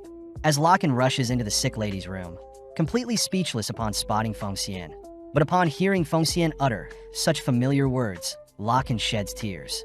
Having chased after Locken, Granny reveals that Feng Xian is very contagious, demanding Locken leave and pick a courtesan. Ignoring Granny's words, Locken kneels before Feng Xian, stating that he'll choose the courtesan in front of him, and offers to pay whatever amount Granny wants. As Mimi holds Granny back from interfering, Locken sits in front of Feng Xian, placing a black and white Go piece in Feng Xian's hand, completely ignoring Feng Xian's scars, and instead choosing to treasure this nostalgic feeling. Playing Go, Locken compliments Feng Xian, believing she taught Mao Mao how to play Go too, something that makes Mimi cry, knowing how significant it was for Lakan and Fengxian to reunite. Following Mao Mao and Basin, they both head back to the palace, only to spot Lulan and her wicked father. Seeing Basin bad-mouthing Lulan's father, Mao Mao attempts to leave, but learns that Shir wants to speak with her. As Mao Mao greets Shir, Swearin quickly whips up a meal for Mao Mao, shocked to see Mao Mao so skinny. Sitting beside Mao Mao, Shir wonders why Mao Mao doesn't hate Lakan, but Mao Mao states that she believes her mother didn't actually hate Lakan either, as she willingly allowed Lakan to impregnate her. Mao Mao reiterates there would have been all sorts of ways to get rid of Mao Mao during the earliest stages of pregnancy, but still Fengxian chose to keep Mao Mao, leading Mao Mao to speculate that her mother was taking advantage of Lakan. Mao Mao states that Fengxian was able to estimate when she could get pregnant, and had timed it correctly when she spent a night with Lakan, but sadly Fengxian could have never anticipated Lakan leaving abroad for so long, even resorting to self-harm to get Lakan's attention. Mao Mao also reveals that the reason Lakan only speaks with Shir when Shir's in his office is because Lakan can't recognize human faces and can only roughly match people with voices and their body. Mao Mao says she learned everything from her adopted father, and for some reason Lakan is only able to see Mao Mao and her adopted father, Lawman's face. Mao Mao mentions how she still is stressed that Lakan is pursuing her, but she doesn't like nor hate Lakan, wondering if Lakan was able to decipher her message behind the withered rose. Shir states he thought Mao Mao despised Lakan, but Mao Mao reveals that Lakan actually assisted Mao Mao to save Shir from the falling pillar during the ceremony, revealing that Lakan doesn't deduce based off evidence, and instead works off gut feelings. But surprisingly, Lakan has been very accurate. Mao Mao begins thinking about how talented Lakan is, jealous to see such talent be wasted by such a lazy man, but warns Shir to never ally nor make enemies of Lakan. As Gaoshun asks Mao Mao to not be so harsh to her real father, we cut to a few days later, where Mao Mao has received a package from Mimi, reminded that she promised Mimi to dance for her if Mimi was ever bought out. That night, Mao Mao stands atop the walls of the palace, unveiling her dress, only to dance flawlessly as promised to Mimi. As Mao Mao impresses herself by remembering all the moves, Mao Mao is suddenly caught off guard, realizing Shir is beside her. As Mao Mao accidentally trips over her dress, Shir is forced to catch Mao Mao before she falls off the wall, only to scold Mao Mao for being reckless. Mao Mao wonders why Shir is here, but Shir reveals that he had received a report of a strange lady climbing the walls again. Lucky that the guard knew who Mao Mao was and reported her to Shir. Firing back, Shir asks what Mao Mao is doing up on the walls, prompting Mao Mao to reveal that it's customary for courtesans to dance in celebration when one of their fellow courtesans are bought out. Shir adds that he heard Lakan had purchased a courtesan recently, mentioning that Lakan is going on vacation for 10 days, while Mao Mao states that Granny is throwing a 7-day celebration. Mao Mao admits she doesn't know how much Lakan spent on the courtesan, uttering that the courtesan won't be revealed to the world, but that is what Granny planned in order to grow her business. Curious, Shir asks if Mao Mao knows the courtesan Lakan bought, but cheekily, Mao Mao says she doesn't know, annoying Shir, but Mao Mao does mention that the courtesan Lakan bought won't live long. Mao Mao notes how she was never told about her mother or father growing up, having heard everything secretly from other slaves and courtesans, but doesn't blame her mother for wanting to keep her pride. Thinking about the recurring nightmares she occasionally gets, Mao Mao states that her mother has no memories of Mao Mao growing up, but is fine with her mother only remembering Mao Mao through the finger she cut off as a baby to send to Lakan. Changing topics, Mao Mao suddenly realizes that her leg wounds have opened up again, wondering if she should stitch herself up, but this freaks out Shir. Choosing to pick Mao Mao up, Shir leaps from the palace walls, all whilst protecting Mao Mao. As Shir carries Mao Mao across the palace, Mao Mao gets embarrassed, learning Shir carried her the same way when she was passed out after the ceremony. Suddenly remembering something, Mao Mao leans in close, teasing Shir, only to ask for the ox Bezor Shir promised, prompting Shir to headbutt Mao Mao. The season ends as we cut to several days later, where Shir is visiting Mao Mao at the Jade Pavilion, asking Mao Mao for some more advice. Picking back up from the previous season, we see that the red light district is as popular as ever, following Mimi, who cleans up Fengxian's old room, reminiscing on her moments working under Fengxian. At the same time, Perrin and Joko wonder why they suddenly have a massive order, learning from Granny that Mao Mao asked them to deliver it to her, and it will be a new source of income for them. Back at the rear palace, Shir does his routine check-ins, first visiting Liwa and Lishu, only to stop by to visit Lulan. Upon entering Lulan's pavilion, Shir and Gaoshou note how Shir had asked for more ladies in waiting for Lulan, but they're surprised by how many Lulan has now. Finally stopping by to visit Gyokyu, Shir is caught looking for Mao Mao, learning she is currently at the clinic, all whilst Gyokyu remarks it's already spring. Cutting to Mao Mao, we see her and the quack doctor steaming up the clinic, confusing Shir when he arrives as Mao Mao reveals she is creating scented oils using leftover roses, but sadly the scent could be stronger. Shir wonders why Mao Mao is doing her experiments in the clinic and not in the Jade Pavilion, but Mao Mao whispers that some scented oils can cause miscarriages, but this shouldn't require a ban on scented oils overall. Mao Mao thinks about how Gyokyu's pregnancy still needs to be kept a secret from everyone, including the quack doctor, who can't keep secrets, but Shir asks what Mao Mao is cooking. Mao Mao says she is simply distilling alcohol to make it more concentrated, a concoction she plans to clean with especially since Lingli is still a child.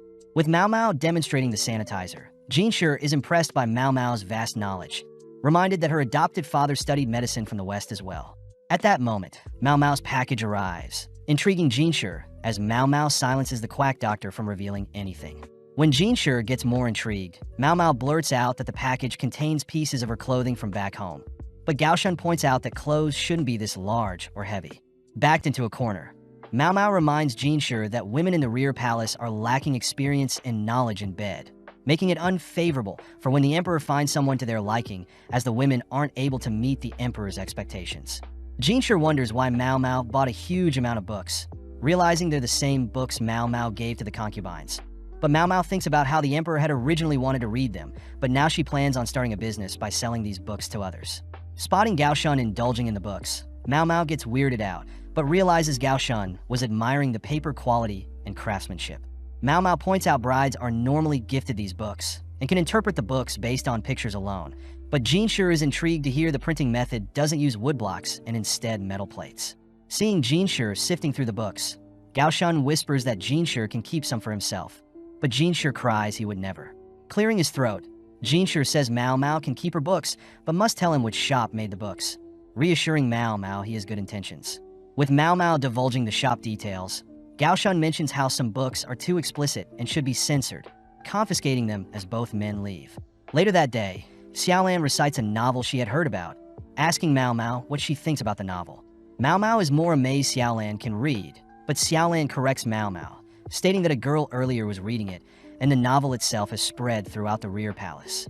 As Mao Mao heads to the Jade Pavilion, she spots the other girls indulging in a book, hearing that the emperor personally handed them out and wants all the girls to read it.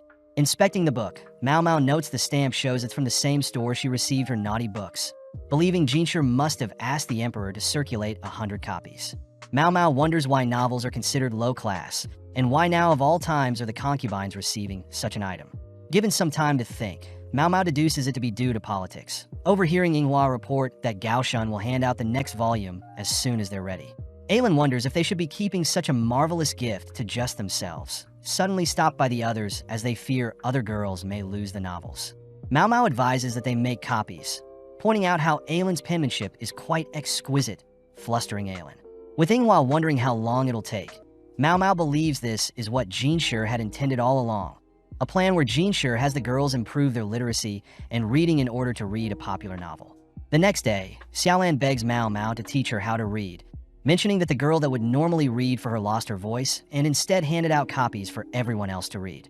When Mao Mao offers to read for Xiaolan, Xiaolan refuses, stating that she must make her friend proud, impressing Mao Mao. Starting with some writing, Xiaolan is surprised her own name is quite complicated, failing to write out her name, but refuses to give up so easily. Hearing Xiaolan already planning on using reading and writing for her future job, Mao Mao praises Xiaolan's resilience, choosing to start with the very basics. That night, we see a lady strolling through the palace, suddenly attacked by something. The next morning, Mao Mao visits Gyokyu, amazed to see Lingli is already running, hearing that Lingli tends to run around the pavilion and should start exploring the wider palace. Gyokyu says 2 eunuchs will escort Lingli, asking for Hongyang and Mao Mao to accompany them, but Mao Mao notes the increased amount of security for a simple walk. Gyokyu asks if Mao Mao can teach Lingli about flowers and creatures outside, but Hongyang fears Mao Mao will teach the princess weird things, knowing that foreigners would have a hard time living in a foreign land. As the gang head out, Lingli draws the eyes of onlookers, both admiring and shunning the little girl, prompting Mao Mao to stop and show Lingli some primrose. Suddenly hearing something, Lingli runs off somewhere, attempting to crawl into a small alleyway, but is stopped by Hongyang. Instead, Mau Mau volunteers, creeping down said alleyway, suddenly spotting a small kitten that sprints out the alleyway and into a nearby forest. Seeing no other choice, Mau Mau and the others follow it, preparing to capture it, but the kitten easily outmaneuvers Mau Mau. Out of nowhere, another girl intercepts the cat, catching it and handing it over to Mau Mau, remarking that the kitten may be hungry only to run off. Seeing Lingli admiring the cat, Mau Mau says Lingli shouldn't touch the kitten since it's dirty, making Lingli cry. Heading over to the clinic, the quack doctor is surprised to see a kitten, rushing to boil some water to warm it up. Mau Mau says owning animals in the rear palace requires permits, and all animals need to be castrated, curious as to where the kitten was born. Wrapping up some hot water in a cloth and placing it under some bedding, the quack doctor asks for Mau Mau to place the cat on the bedding, revealing he too had found a calico cat in the past. Mau Mau asks if the quack doctor has milk and intestines, freaking out the doctor, but Mau Mau says the intestines are a substitute for the mother's breast. Seeing as a bath would harm the kitten, Mau Mau chooses to manually wipe off any dirt only to clean any bacteria with oils. As Mau Mau nurses the kitten, she's called by the emperor later that night, happy to hear the emperor plans to keep the kitten, exciting Lingli. As time passed, the kitten grew stronger to have baths and eat chicken, but Mau Mau got to work trimming the kitten's claws to ensure no harm to the princess. With Shir visiting as well, Mau Mau spots Gaoshan acting weird, getting distracted by Shir, who admires the kitten. Sitting down and serving Shir some snacks, Mau Mau spots Gaoshan and the quack doctor gleefully bonding over their love for cats, something Shir will never understand. But upon realizing that Mau Mau herself acts like a cat, Shir embraces the kitten with open arms. A few days later, the kitten had been given the title of Admonisher of Thieves, tasked with chasing down rats scurrying around the clinic, but Mau Mau wondered why the kitten had been given her name of Mau Mau as well. Later that day, Mau Mau and the other ladies rush to tidy things up, hearing that a caravan is soon to arrive. Following Shir, we see him receive reports of a foreign envoy arriving, asking Gaoshan to ensure everything runs smoothly during their stay. Back with Mau Mau, Hongyang says they'll be changing wardrobe since it's getting humid, asking Gu Yuan to tend to Lingli whilst the others search for alternative clothing. Seeing Yinghua sifting through old clothing, Mau Mau asks where the old clothing goes, learning that most of Gyokyu's old clothes are handed out to Gyokyu's home region in the west. Aelin takes the chance to tell Mau Mau another lady in waiting is coming to help now that Gyokyu is pregnant. Something Yinghua adds is because of Lulan, seeing as Lulan had recently totaled 50 ladies in waiting. Although Gyokyu is the emperor's favorite, she only has 4 ladies, whereas Liwa has 30 and Li Shu has 60. Additionally, Yinghua mentions how a caravan filled with goods visits the palace every so often, but suddenly Hongyang appears ushering the girls back to work. Cutting to Lihua, she is seen petting her belly only to summon Shin, her new head lady in waiting, asking Shin to do some shopping for her. Heading out, Shin suddenly receives a message from the clinic, putting on a sour face.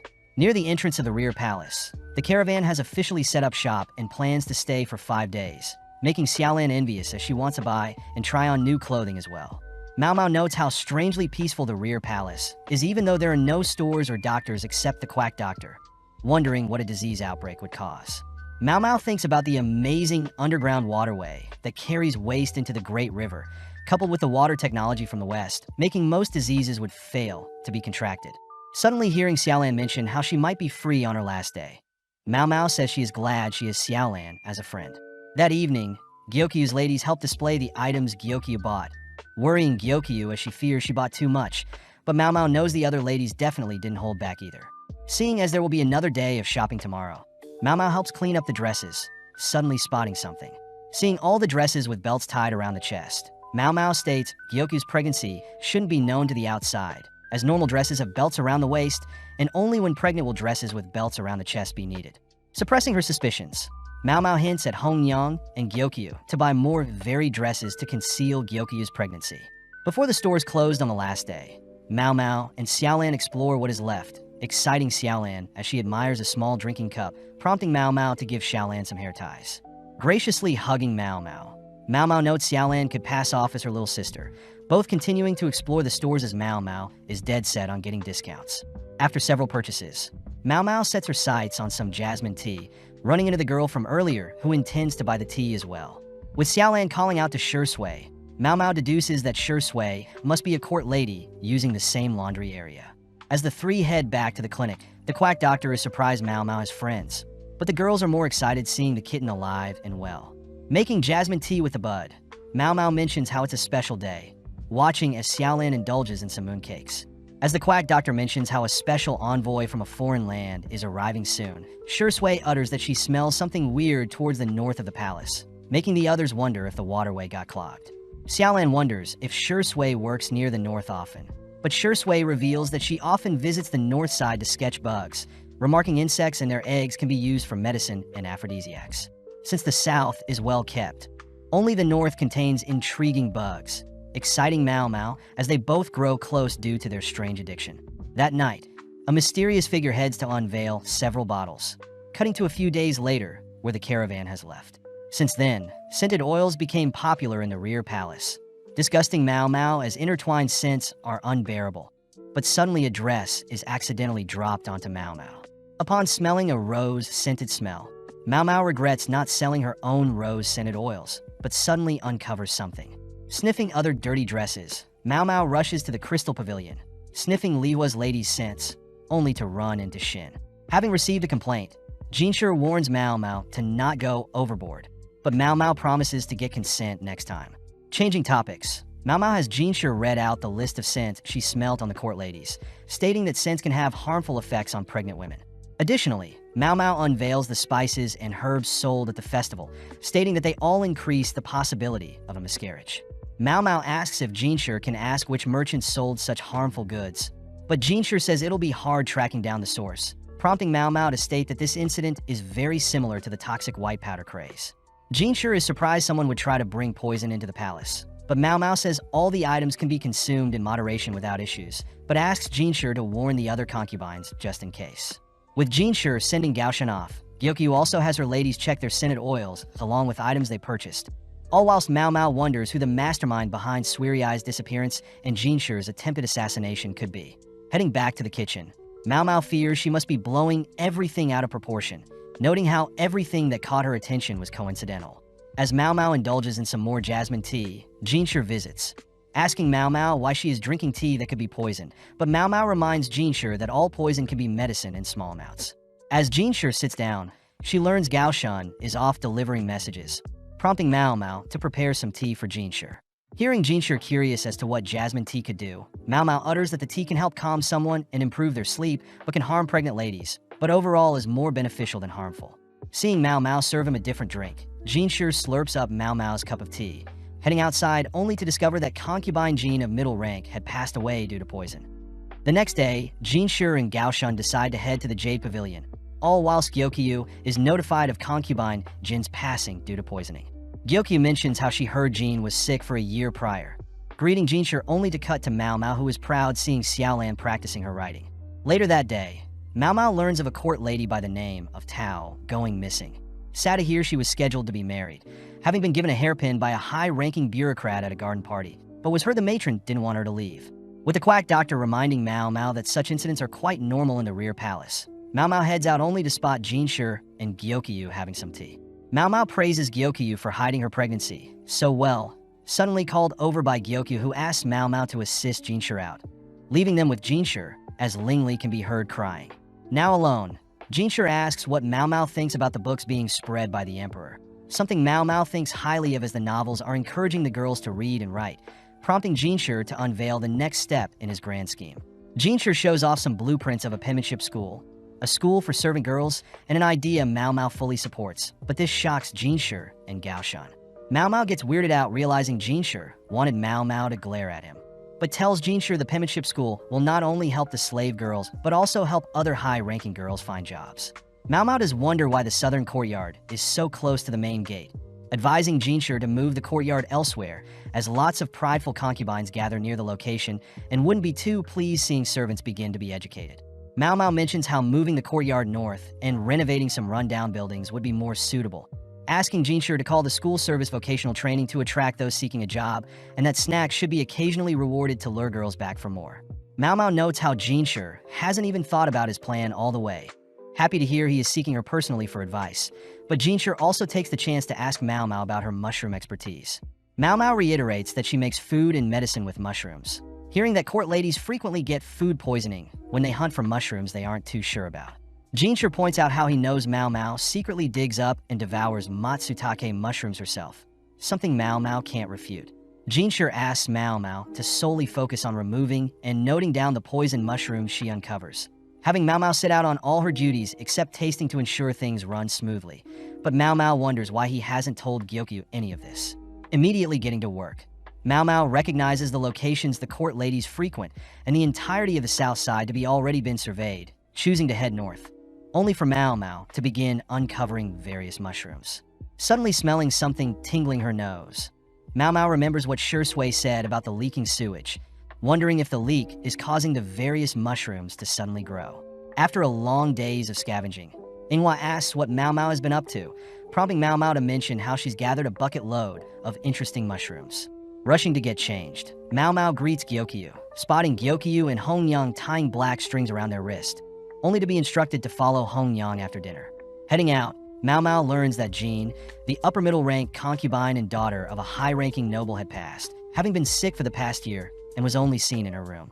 Hongyang mentions how it was food poisoning that got her, annoyed that she was forced to remain in the palace, even though the emperor refused to visit her.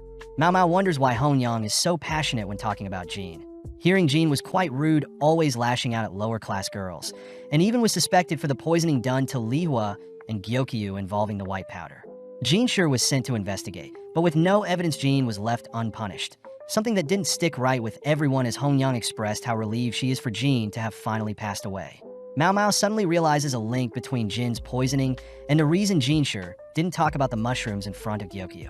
Lining up with Hongyang to pay homage to Jin, Mao Mao realizes Shir suspected someone in the Jade Pavilion must have poisoned Jin, ruling out Gyokyu and the other ladies in waiting, only to realize Shir had suspected Mao Mao herself.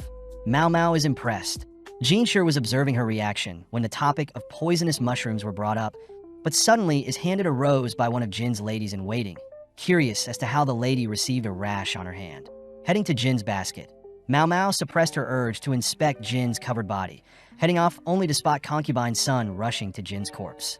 As Sun pulls off the cover concealing Jin's face, Sun smirks at Jin's damaged body, unwrapping her own bandages only to gleefully cry Jin got what she deserved.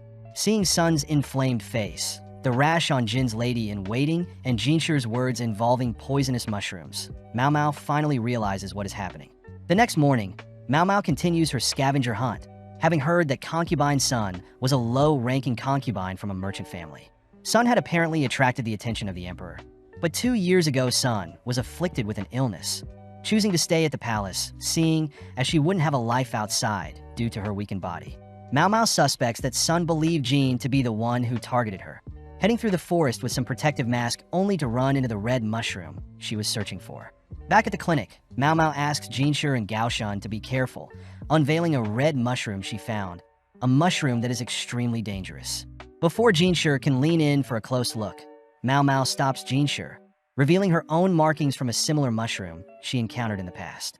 Mao Mao states that she had merely touched the mushroom and rushed to rinse it off, but even still it left a scar, something that horrified Shir. Mao Mao utters that Jin had similar rashes and lost a lot of hair, asking Shir if he's looking for the poison that caused such illness, forcing Shir to admit that he has been trying to figure out the illness that afflicted Sun 2 years ago. With everyone believing it to be the work of Jin, it was a surprise when 1 year later Jin herself was afflicted by the same illness, becoming depressed and even refused to speak to Shir when he visited. Shir states that Jin was proud till the very end, having chosen to take poison to end her own life, something the ladies serving Jin had reported.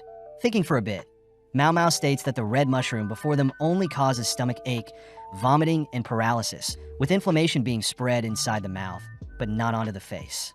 Mao Mao suspects that since the symptoms don't match up, it must mean someone spread the red mushroom onto Jin's face afterwards, and it can't be Jin herself, seeing as her hands were clean.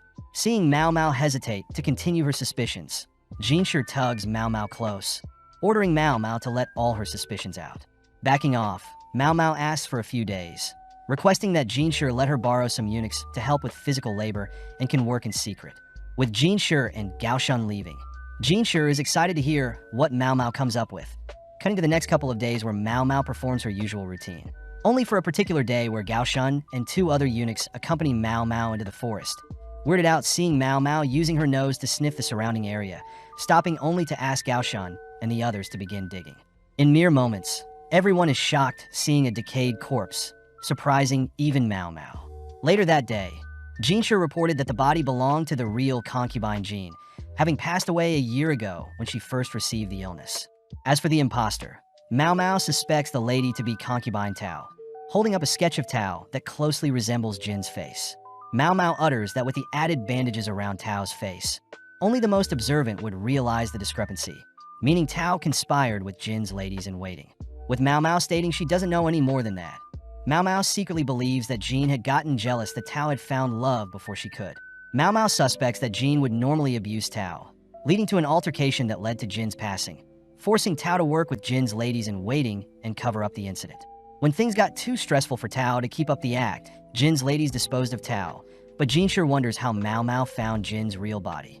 Mao Mao proudly declares that she simply looked for an abundance of mushrooms growing nearby, having known that mushrooms tend to grow around animal feces or carcasses.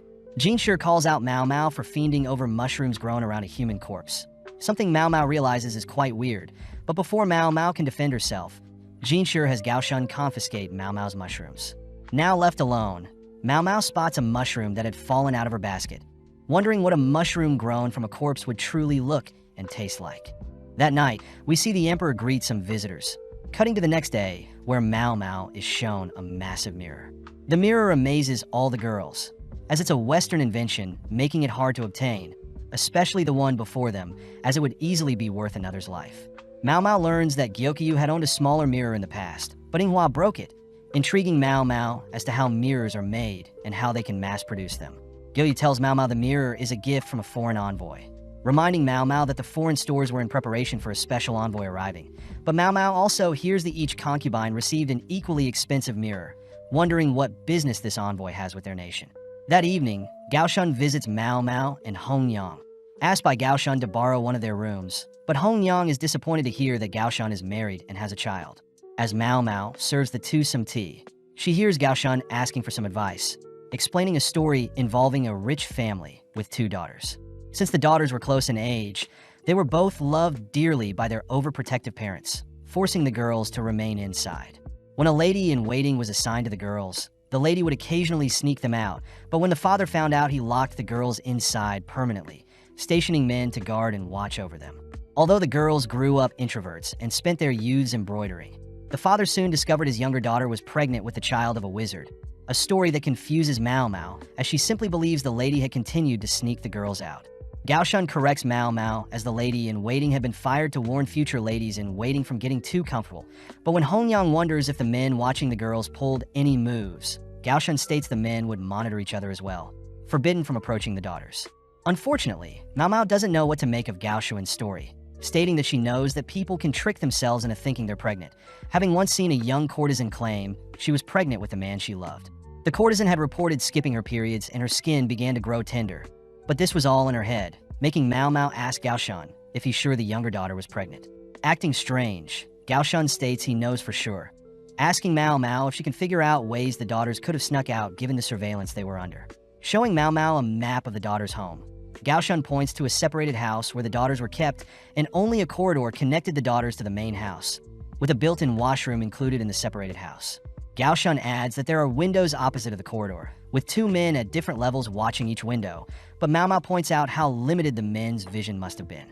Gaoshun utters that the girls would normally be seen near the windows embroidering, a hobby Gaoshun admits is unorthodox. But Mao Mao knows that Gaoshun seems to be hiding something from them. Knowing that the daughters also had separate bedrooms, Mao Mao deduces that the separated house must have been originally for guests, something Gaoshun confirms as he reiterates only two men were ever watching through the windows. Mao Mao begins to squirm, holding back her speculations. But just then Gaoshun remembers to give Mao Mao the ox bezoar Shir promised her. Mao Mao wonders why it took so long, learning that the demand for it suddenly rose, but Shir has been recently receiving all sorts of medicine from different people. With Mao Mao ecstatic to finally be receiving her reward, Hong Yang learns that an ox bezoar is a dried bear's gallbladder used as medicine for the digestive system. Getting back to Gaoshun's story, Mao Mao heads off to retrieve some tools, using two nuts to represent the daughters, placing them by the windows on the map. Next, Mao Mao takes out a mirror, declaring that the daughters must have used a mirror to reflect the older daughter in place of the younger daughter, making it seem like nothing was happening from a distance. Gaoshun points out that the girls were stitching different animals at the time, But Mao Mao states that images can be made with two results in mind, showing off a face that can be flipped to show a completely new face. This explains how the daughters were seen stitching a bird and rabbit, but in reality the oldest was doing all the work whilst the youngest fled through the exit. Mao Mao thinks about a story her dad told her about, having heard needlework was common amongst high-class daughters, suspecting that Gao Shan had twisted the story a bit, believing the daughters may have been hiding a bigger secret than a mere child. Not wanting to question things further, Mao Mao watches as Gao Shan leaves, wondering what she should do with her new gift. That evening, Shir is seen stressed, having received another mystery regarding a beauty that sheds pearls as tears from a high-ranking official. But Gao Shan reminds Shir he doesn't need to solve everything. With Shir wondering what the envoy is scheming with the mirrors, we see Shir visiting Gyokyu, only to ask Mao Mao about the mysterious beauty shedding tears. Mao Mao is completely confused by Shir's cryptic question, learning that a beautiful lady, given the name Moon Fairy, was capable of creating pearls with her tears, having once been a courtesan from the Pleasure District. Seeing as Mao Mao still doesn't recognize her, Shir reveals that this mystery is a request from the special envoy that has arrived from the West. Apparently, the envoy had heard of the Moon Fairy from their grandfather when they were younger, and now wants Shir to seek out the fairy. But Mao Mao points out this story must have existed for many years now. Shir states he would like to do the best he can, seeing as the request is from a diplomatic partner. But as Mao Mao thinks back of possible candidates that fit the Moon Fairy description, she realizes that only one fits the criteria. Surprisingly, Mao Mao utters that Shir had already met the candidate, revealing it to be the granny of the Verdigris house. Mao Mao says she can convince the granny to visit if he pays, but wonders why Shir doesn't just lie about the fairy he finds. But Shir reveals he already tried to present other beautiful ladies, but the envoys refuse to accept them as worthy of being a Moon Fairy. Hearing that the envoys are females, Mao Mao fears what they may do to Shir if he were to ever seduce them, instead asking how important these envoys are. Shir says the envoys control all western and northern trading points, making Mao Mao curious as to how gorgeous Granny was to have captivated the eyes of Westerners who are already conventionally good-looking. Seeing Shir distraught, Mao Mao gets to work inviting Granny to the palace, sitting down with her only to ask Granny if she welcomed an envoy 50 years ago. Granny confirms she did, remembering that the city was originally an ancient ruin that accepted tourists, but seeing as there was no grand palace at the time, a ceremonial site near a pond and orchards was used to welcome guests. Mao Mao recognizes the description as a ruined orchid on the north side of the rear palace. But Granny continues by stating she herself was selected as the main dancer to perform, being the highest class courtesan at the time out of the dozen that were chosen. Granny admits her build at the time was tall and curvy, something that would naturally draw others' attention. But the overall event was mostly improvised and planned to suit the guests. Granny says that bugs needed to be removed from the nearby orchids, and before the event her dress was sabotaged, but like the pro she was, Granny still outshined all expectations, smacking Mao Mao when she seemed bored. Taking out a painting, Mao Mao is amazed to see Granny in her prime, learning that the envoy had personally sent Granny the painting after seeing her perform. Granny proudly claims that the envoy never set foot on their land again, but Mao Mao wonders why Granny drew the envoy's attention so much, disappointed to see Granny doesn't know. With Mao Mao curious as to what garnered Granny the title of a goddess, Mao Mao shows Shir what he needs to find, all baffled as they wonder where they can find a 175-centimeter tall lady with natural curves, long limbs, and is skilled at dancing. Gao Shan mentions how the envoys are tall themselves, being cousins with the same grandfather, intriguing Mao Mao as to how pretty these envoys are. Seeing as they need someone pretty enough to even stun the envoys, Mao Mao identifies someone that could satisfy their needs, glaring at Shir. That night, we see the Emperor meeting with Lulan all while Shir Sui spends time hunting for items near a pond and orchards. At night, Mao Mao sits with Granny's painting, wondering how much the rumors had twisted Granny's legacy. But heading out the next day, Mao Mao heads towards the north orchards and the rear palace, spotting a shrine-like building and a pond as well, noting how the location used to belong to a different ethnic group, but out of nowhere a pair of hands covers Mao Mao's eyes. Recognizing the voice to be Shir Sui's, Mao Mao asks why Shir Sui's here, handed a leaf sandwiching a cute caterpillar. Weirded out herself, Mao Mao hears that Shir Sui is uncovering many bugs near the orchids that can only be found in books. Something Mao Mao realizes is due to the orchards being a common trading hub for foreigners, so it's natural for insects to have flocked to the area. Mao Mao wonders what type of butterfly the caterpillars will evolve into, but Shir Sui corrects Mao Mao, uttering that the bugs will actually become gorgeous moths, nocturnal creatures that light up the night sky. Shir Sui invites Mao Mao to see the moths at night, emphasizing that the moths will sparkle at night, something that catches Mao Mao's attention. Mao Mao asks if the moths mate after evolving, but Shir says they have to since they can't eat and perish soon after maturing. With Mao Mao confirming the Shir can decipher the gender of the caterpillars, Mao Mao gets to work, updating Shir on her findings as they all make preparations for the upcoming banquet. In a few days, the envoys are invited to said banquet, marking the 50th year since the Moon Fairy had graced them. As men and high-ranking concubines are invited to view the show from their carriages, Mao Mao spies on the blue-eyed ladies, admitting that their beauty truly is unorthodox.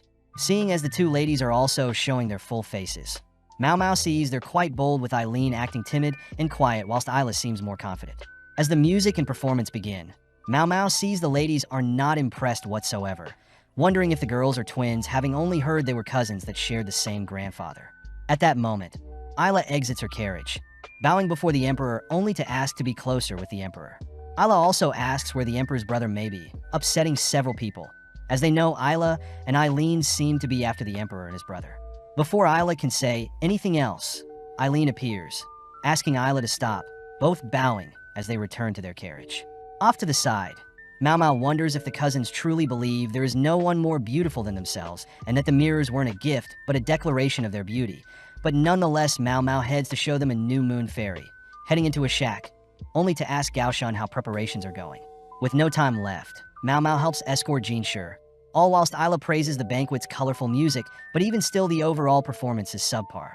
With the cousins moved elsewhere, they begin to grow skeptical of the Moon Fairy their grandfather told them about. But as the carriage comes to a halt, Mao Mao is seen standing off to the side. In an instant, Mao Mao unveils Shir as the Moon Fairy, catching the cousins' attention as Shir works his magic.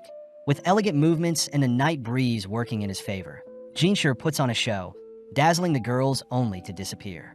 Having not had enough, Isla demands to know who the lady before them was, but Mao Mao merely utters the name Diana, the name Westerners give to the moon goddess.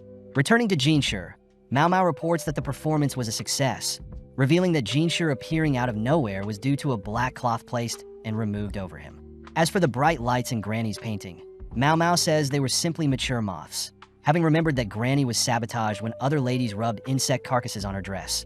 But surprisingly, the carcasses drew in other moths, giving Granny the effect of lights dancing beside her at night. Mao Mao adds that Shir's cross-dressing was only for the eyes of the cousins, having placed Gaoshan and few other eunuchs to deal with any intruders. As for Shir, he had to leap into the lake to avoid any others from noticing. Seeing Shir annoyed, Mao Mao helps to dry Shir's wet hair, cutting to later that night where Isla is seen scheming something. The next day, Mao Mao runs into Xiaolan, happy to hear that Shir's school for servants has actually been put in place, wishing Xiaolan and several others the best whilst Mao Mao herself sits under a tree. Mao Mao mentions how she's bored, seeing as the quack doctor is busy with scented oil stuff, seeing as scented oils in bulk can become poisonous. Even Shir admitted he wasn't able to track down the buyer of the scented oils, seeing as ladies from across the rear palace purchased them, meaning the envoys can't be blamed. Mao Mao does utter that she fears the envoys could care less about being a concubine, reassessing the situation as Mao Mao sketches out the 4 current concubines. Starting with Lulan, Mao Mao knows she's the most powerful, being backed by her father Shir, a retainer that existed during the previous emperor's reign. Next is Liwa, being quite favorable, having given the emperor a baby boy, but sadly, he passed shortly after birth. Then there is Lishu herself, who is also quite powerful, coming from a persistent family, willing to hand over Lishu for power, but luckily the emperor favors voluptuous women. Finally is Gyokyu, the emperor's favorite, having given the emperor a princess and soon another child, even having support from her western nation. Mao Mao reiterates that there have been 2 attempts on Gyokyu's life, one being at the garden party, but that turned out to be Duo's lady in waiting targeting Lishu, but misfiring onto Gyokyu. As for the second one, Mao Mao remembers that someone had tried to poison Gyokyu around the time Lingli was born, something Honyan believes to be the work of Jin, but the question is how Jin learned about the poison in the first place.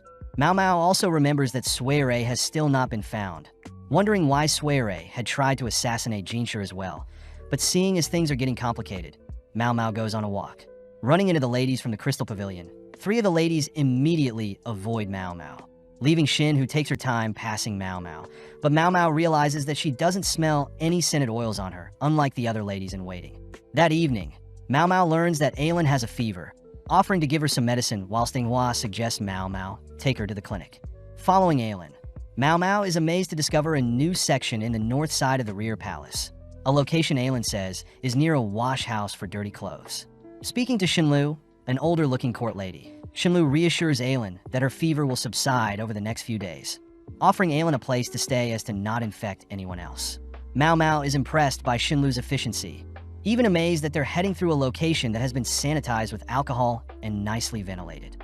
With Aelin assigned a room for the night, Mao Mao is asked to leave, rushing back home only to notice an abundance of older court ladies.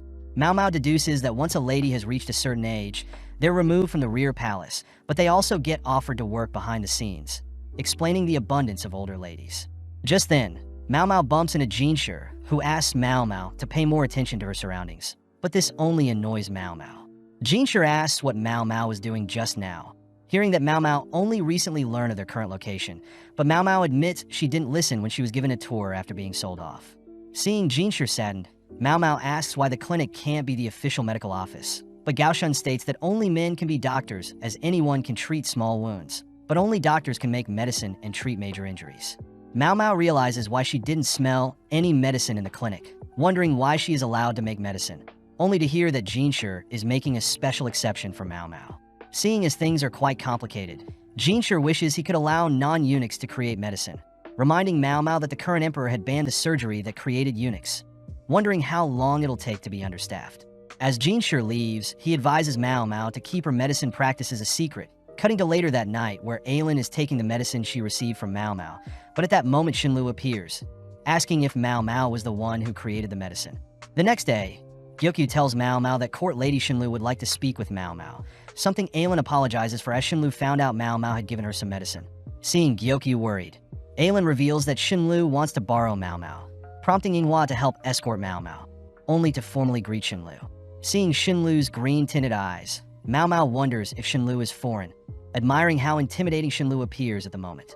Xinlu apologizes for shooing Mao Mao away yesterday, having only learned recently that Mao Mao serves the precious consort Gyokyu. But seeing as this is the perfect time, Xinlu asks if Mao Mao can make medicine for one of Lady Liwa's servants. Immediately, Yinghua reminds Xinlu that Mao Mao's medical practices are to be kept a secret, but Mao Mao calms Yinghua down, asking Xinlu to further elaborate. Xinlu reveals that she came to know a servant girl, Susu, that would frequently use the laundry area, but around the time the caravan arrived, Susu began to grow ill.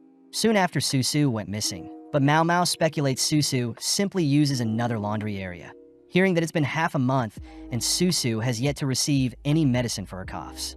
Mao Mao knows that a servant must receive permission from the head lady in waiting before receiving medicine. Feeling bad for the girl as she leaves for now, Mao Mao fears that an uncontrolled cough could be contagious, but Yinghua advises Mao Mao to get the proper permissions first before believing everything Xinlu is saying. Seeing as she'll need to speak with Shir, Mao Mao suddenly leaps into some nearby grass, retrieving the tail of a lizard, but this scares Yinghua to death. That night, we see Susu coughing uncontrollably, even spewing out some blood. The next day, Xin is seen towering over the servant girls, only to spot a servant, Yu, running off with some resources. Xin orders you to not intrude on their little secret, forcing you to apologize only to hear that a doctor is visiting them. With the quack doctor and Mao Mao appearing, the quack doctor asks to see Liwa, handing over a letter from Shir that convinces Xin to let them in.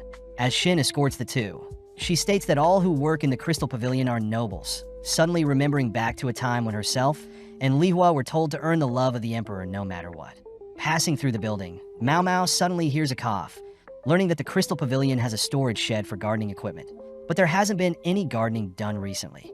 When the quack doctor asks why there are newly placed bushes near the storage shed, Mao Mao suddenly points out Xin's use of perfume, scaring Xin as she recognizes Mao Mao as the girl from earlier.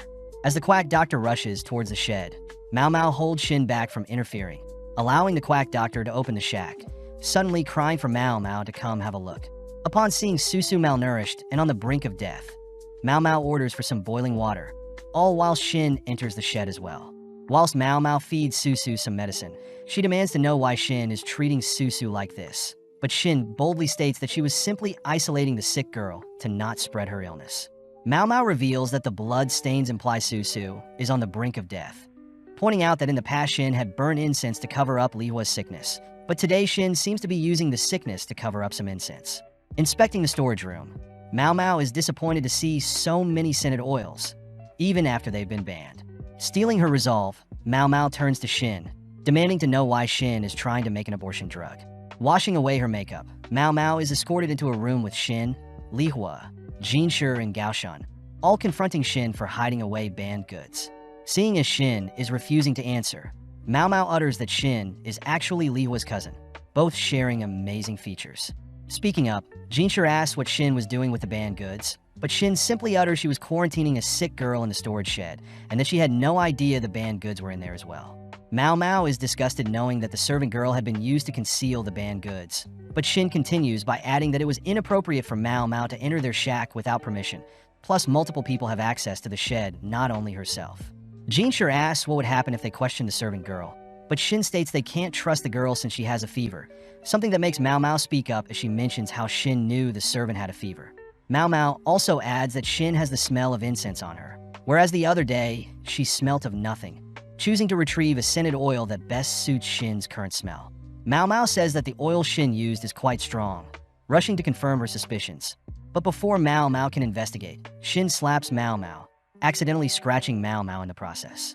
Seeing as Shin won't let her through, Liwa offers to check Shin's smell, asking what would happen to Shin if she were guilty. Shir reluctantly states that an attempt on the Emperor's child would mean death, prompting Liwa to reveal that she fears Shin was after her child, something Mao Mao realizes seeing as Liwa's dress is similar to Gyokyu's dress. Mao Mao utters that Liwa had purposely been surrounded by incompetent women, but it seems that Shin was the one who gathered the incompetent ladies. Liwa states that she knows Shin never considered Liwa to be worthy of being the Emperor's concubine, uttering that it was a last-minute decision between the two of them, but seeing Liwa looking down on her, Shin loses it. Shin cries that it wasn't fair Liwa was selected over her, even though Shin excelled in so many more things than Liwa, both given the names Pear and Apricot for Liwa and Shin. Mao Mao knows that even the brightest of people will succumb to their emotions, something both Shin and Liwa have experienced. Shin yells that Liwa was made the Emperor's concubine simply because she was the daughter of the head family, whereas herself she worked her entire life to surpass Liwa to no avail. With Shir hearing Shin's confession, Shin rushes over to the scented oils, preparing to douse Liwa in the poison, all whilst cursing Liwa's child. Luckily, Gaoshan intervenes, restraining Shin only for Mao Mao to lean in close, stating that she knows Shin values the title Empress, compared to Liwa, who truly loves the Emperor. With Shin defeated, Liwa walks towards Shin, choosing to slap Shin, something that surprises everyone. Liwa apologizes, seeing as she was infuriated, but when Shir asks Liwa what she's doing, Liwa prepares to discipline Shin further. As Shir rushes to stop Liwa, Mao Mao giggles seeing how much Liwa has grown, hearing that Liwa wants Shin banned from the rear palace, an elegant punishment for the prideful Shin, even better than death. That evening, Shir hands Mao Mao a cloth to wipe off the blood from her scratch, only to ask how Mao Mao knew Susu was in the shed. Mao Mao admits she wasn't 100% sure, hence she went in with a disguise, but when she saw the white bushes planted near the shed, she knew the servant's location. Apparently, the white flower was meant to be red, having been abruptly plucked up and moved to help give off a positive feng shui. Ironically, the seeds in the white bush can be used for an abortion, making Shir ask if there may be someone spreading methods to ensure an abortion, but Mao Mao admits she is still unsure who the culprits may be. As Shir leaves, Mao Mao spots you holding some flowers, asking how Susu is doing, relieved to hear that Susu is getting the proper treatment she needs. That night, the Emperor is seen visiting Liwa, having heard that Mao Mao once again saved Liwa, staring off into his glass of wine as he thinks of something. Flashing back, we see a younger Shir playing with a ball, only to be greeted by an older man who reaches out to Shir, but Shir's mother appears, stopping the man from touching Shir. When an older lady appears, Shir and his mother immediately bow, but Shir wonders why his mother is glaring at the others, all watching as the older lady has several eunuchs drag the man away. But as the man leaves, he drops a strange object. Before Shir can remember what happened, he suddenly awakens, choosing to squeeze in some nightly training to relax his mind. Shir reveals that the older man in his dream was his father and the older lady was his grandmother, combined with the fact that the current emperor is his brother. Something Shir wonders if Mao Mao has figured out, but having trained all morning, Shir heads back to bed. Later that day, Shir goes on his usual stroll, spotting Mao Mao peeping in on the other slave girl's history lesson, all learning about how their land was formed when a distant noble woman got pregnant and gave birth to the first emperor Li. Scholars assert that the woman who gave birth to the first emperor was known as a mother royal, a sorcerer that could see in the dark, but out of nowhere, Shir flirtatiously asks what Mao Mao is doing. Annoyed, Mao Mao reminds Shir that the girls will get distracted if they knew he was here, but Mao Mao hears that the number of students is around 20, lower than expected. Mao Mao thinks about how things are going as expected, impressed that Xiaolan is already able to read simple stories. But as Shir and Gaoshan depart, Mao Mao chooses to remain behind a little longer. Having been waiting for Xiaolan, Xiaolan utters that she needs to ask questions to the teacher, dragging Mao Mao along as she reveals their male teacher lives next door to their class. Passing by an old shrine, Mao Mao greets Xiaolan's teacher, but as she sits and waits for Xiaolan, she notices the shrine opposite of her has an abundance of pillars. Strange as this would mean, it has many rooms stacked next to each other. Seeing Mao Mao curious, the teacher mentions how the shrine was originally built for the Mother Royal, and it's said that only those who can pass through the shrine can become the emperor, something so monumental that the capital city was ultimately moved to their area due to the shrine. Sadly, the teacher says the shrine hasn't been used in a while, seeing as the previous emperor's brothers all passed away, meaning the previous emperor was the only one to inherit the throne. The teacher also mentions how a quirky doctor in the past shared the same interest as Mao Mao, someone Mao Mao confirms was Luo Min, surprising the teacher as he smirks hearing that Mao Mao is Luo Min's adopted daughter. Before Mao Mao can ask how close her father and the teacher were, Xiaolan shows off her new writing, cutting to later that night, where Mao Mao finishes testing for poison in Gyoki's food. Before Mao Mao can leave, the emperor asks Mao Mao to follow him, declaring that they'll be visiting the Shrine of Choosing, with Shir and Gao Shun tagging along. Mao Mao realizes the shrine from earlier is the Shrine of Choosing, surprised to see the teacher has been waiting for them. When the emperor asks to try the shrine once more, the teacher reminds the emperor that he has already failed in the past, surprising Mao Mao as the teacher's tone is more serious than before. Regardless, the teacher allows the emperor through, having chosen to bring Shir and Mao Mao along, only for all four to enter into the first room. With 3 colored doors in front of them, a sign asks the visitors to not enter the red door, but seeing as the only options are red, green, and blue, Mao Mao wonders if they should enter green or blue. Hearing that the emperor chose green last time, he'll enter the blue door, all guided by the teacher through a long passage that leads to 3 other doors. Seeing a green, brown, and light blue door, a sign instructs the visitors to not enter the brown door, prompting the emperor to choose the green door immediately. As several minutes pass, the emperor is prompted with the same puzzle multiple times, leading the gang in circles, all whilst Mao Mao wonders why she was brought with them. Seeing as they've reached the final door, a sign tells the visitors to not pick the blue door out of the blue, yellow, and purple doors. Mao Mao notes how another set of doors opens into the room, intrigued to see another path converges into their room. But as the emperor decides on the yellow door, the gang open the door into an empty room. Strung on the wall, a message declares that the visitor has failed and is not the son of the Mother Royal. Mao Mao hears the emperor admit to failing again, wondering why Shir is so serious as well. But as the emperor begins to despair, the teacher reassures the emperor that he'll continue to look over the shrine until a suited candidate passes by. Mao Mao realizes that the teacher must have been the shrine's guardian even before the rear palace was built, all guided outside. But Mao Mao is so curious as to where the emperor went wrong. Using a stick, Mao Mao sketches out the shrine's layout, wondering why there were so many rooms and colored doors, but suddenly the teacher utters that Luo Min would have been able to figure out the shrine's meaning. Hearing that the teacher holds her father to such a high regard, Mao Mao states she doesn't compare to the medical genius that is her father, but getting annoyed that the teacher is underestimating her, Mao Mao begins to rack her brain. As Mao Mao brushes through the rooms, colored doors, and the final message, the emperor chooses to ask about the final message as well, reminding Mao Mao that stories about the birthing of the emperor only mentions the Mother Royal and no father figure. Ironic seeing as their nation runs on men governing most of their infrastructure. Remembering that all the siblings of the previous emperor had passed away before anyone needed to enter the shrine, Mao Mao asks if the previous emperor's siblings all shared the same mother. Hearing that the previous emperor and his siblings were all birthed by the same mother or her sisters. Having realized something, Mao Mao asks if the previous emperor's siblings have poor eyesight, something that makes the teacher tremble, all whilst the emperor confirms Mao Mao's suspicions. With Mao Mao asking to re-enter the shrine, the teacher calms himself, stating that Mao Mao can't willingly enter seeing as she is not a concubine. Jokingly, the emperor offers to take Mao Mao as a concubine, laughing as he wonders what Lakan will think. As an alternative, Shir enters with Mao Mao and the emperor tagging along, all listening to Mao Mao as she chooses to pick the same blue door as the Emperor. When greeted by the green, brown, and light blue door, Mao Mao opts to choose the blue door over the green one, all following Mao Mao as she states that the colors of the doors will be the deciding factor.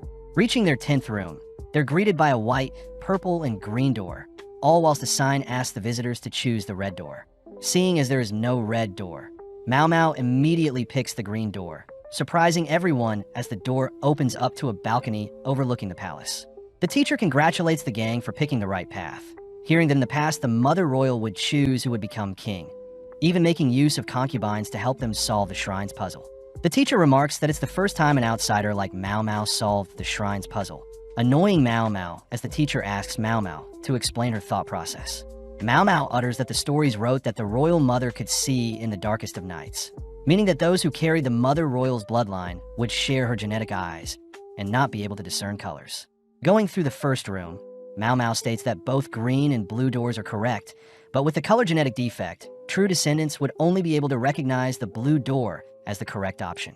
Mao Mao says that the color genetic defect makes men unable to discern red and green colors, with only 1 in 10 Western men affected, something Mao Mao learned from her father. As for the next room, brown and green would have appeared the same, leaving the blue door. Finally, the 10th room reversed the trick, meaning purple and white were visible, but the green door would have been blank for those afflicted by the genetic defect, meaning the green door was the only option. The Emperor wonders how such an illness was never noticed, but Mao Mao says those who grow up with it live normally with said illness, and in exchange those afflicted can see well in the dark, just like the tales of the Mother Royal's brilliant eyesight. Mao Mao adds that although people may have been chosen from lucky guesses, the abundance of runes and doors whittles down the chances of a non-descendant passing. Plus, the Mother Royal had supposedly arrived from the west with many servants. Shir points out how the Mother Royal apparently didn't have a husband to pass down the genetic trait, but Mao Mao says this was all part of the Mother Royal's plan. Seeing as the genetic trait is so rare, the Mother Royal needed to keep such a trait in the family, allowing concubines with such a Western trait to take the shrine test, ensuring that royals would marry someone with the genetic trait. The Emperor wonders if he is a descendant of the Mother Royal, but Mao Mao reassures the Emperor that not all descendants carry the genetic defect, impressing the teacher as he suggests that the Emperor marry Mao Mao, seeing as she is quite intellectual.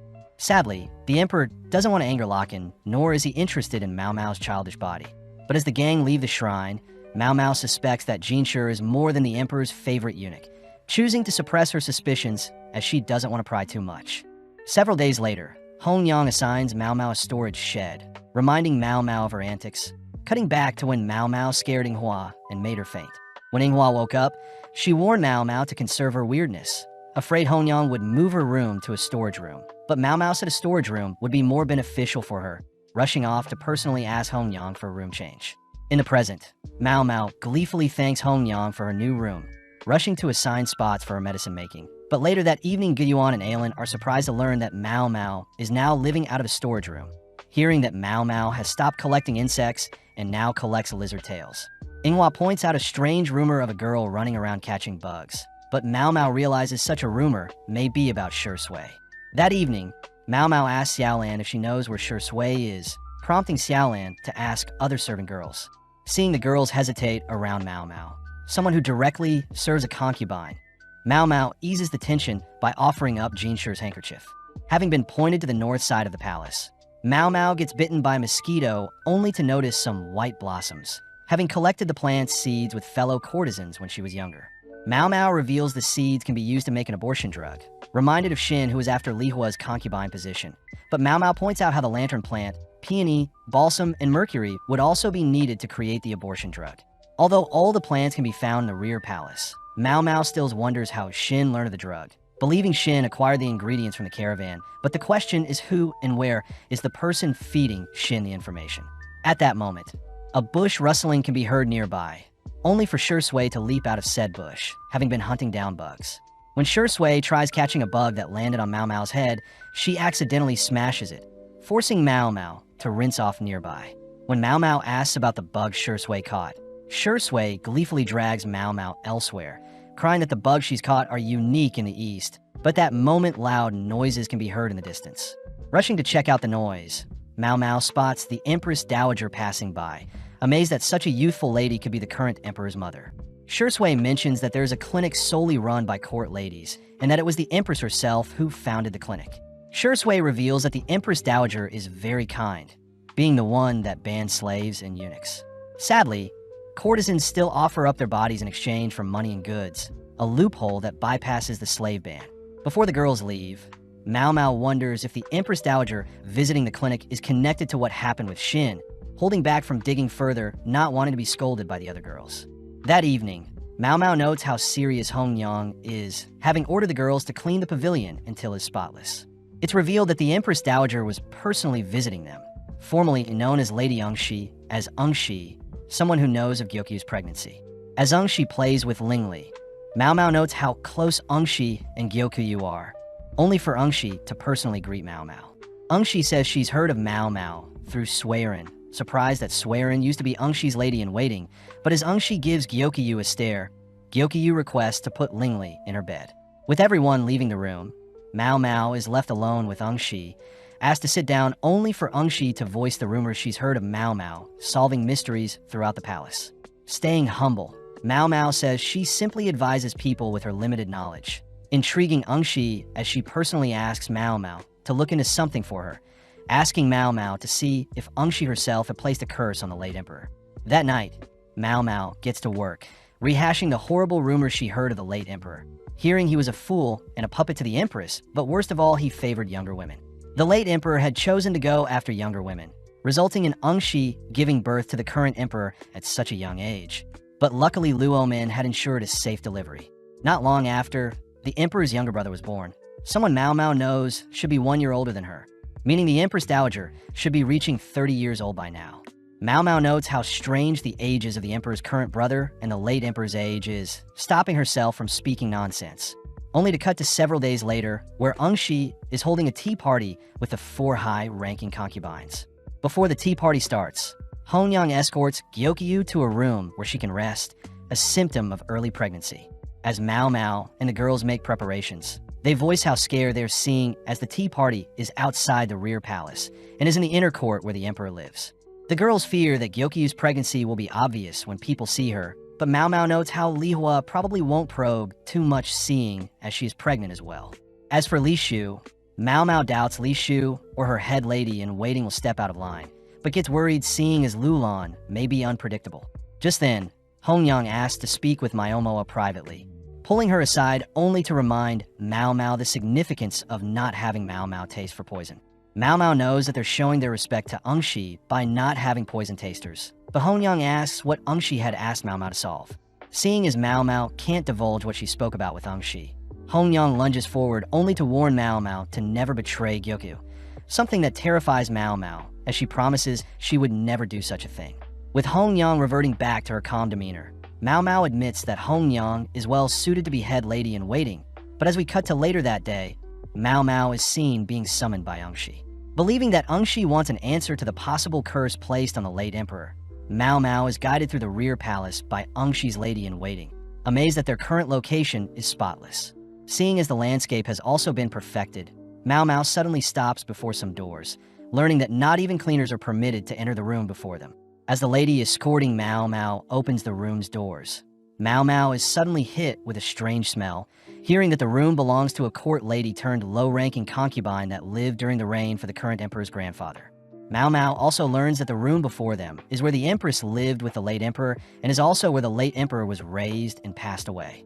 Taking Mao Mao elsewhere, the lady enters a different room where all the high-ranking concubines can be seen having their tea party with Ungshi, hearing that the late emperor and his mother, the empress, had spent the remainder of their years in the Forbidden Room, both passing away around the same time. Mao Mao asks if the emperor was young when he passed, but the lady utters the late emperor was old enough to pass away for natural causes. But Mao Mao is confused as to how Ungshi would think she cursed the late emperor. Although the lady agrees with Mao Mao, she states that Ungshi had confessed to cursing and wishing for the death of the late emperor, but Mao Mao says that's not enough to be the reason for the emperor's passing. Mao Mao hears that the late emperor's body was placed in a mausoleum for a year due to customs. But when the current emperor and Ungshi went to check on the late emperor's corpse, they were mortified to see the late emperor's corpse had yet to decay. Seeing as this is abnormal, Mao Mao utters that corpses are meant to rot and decay unless they've been preserved in ice.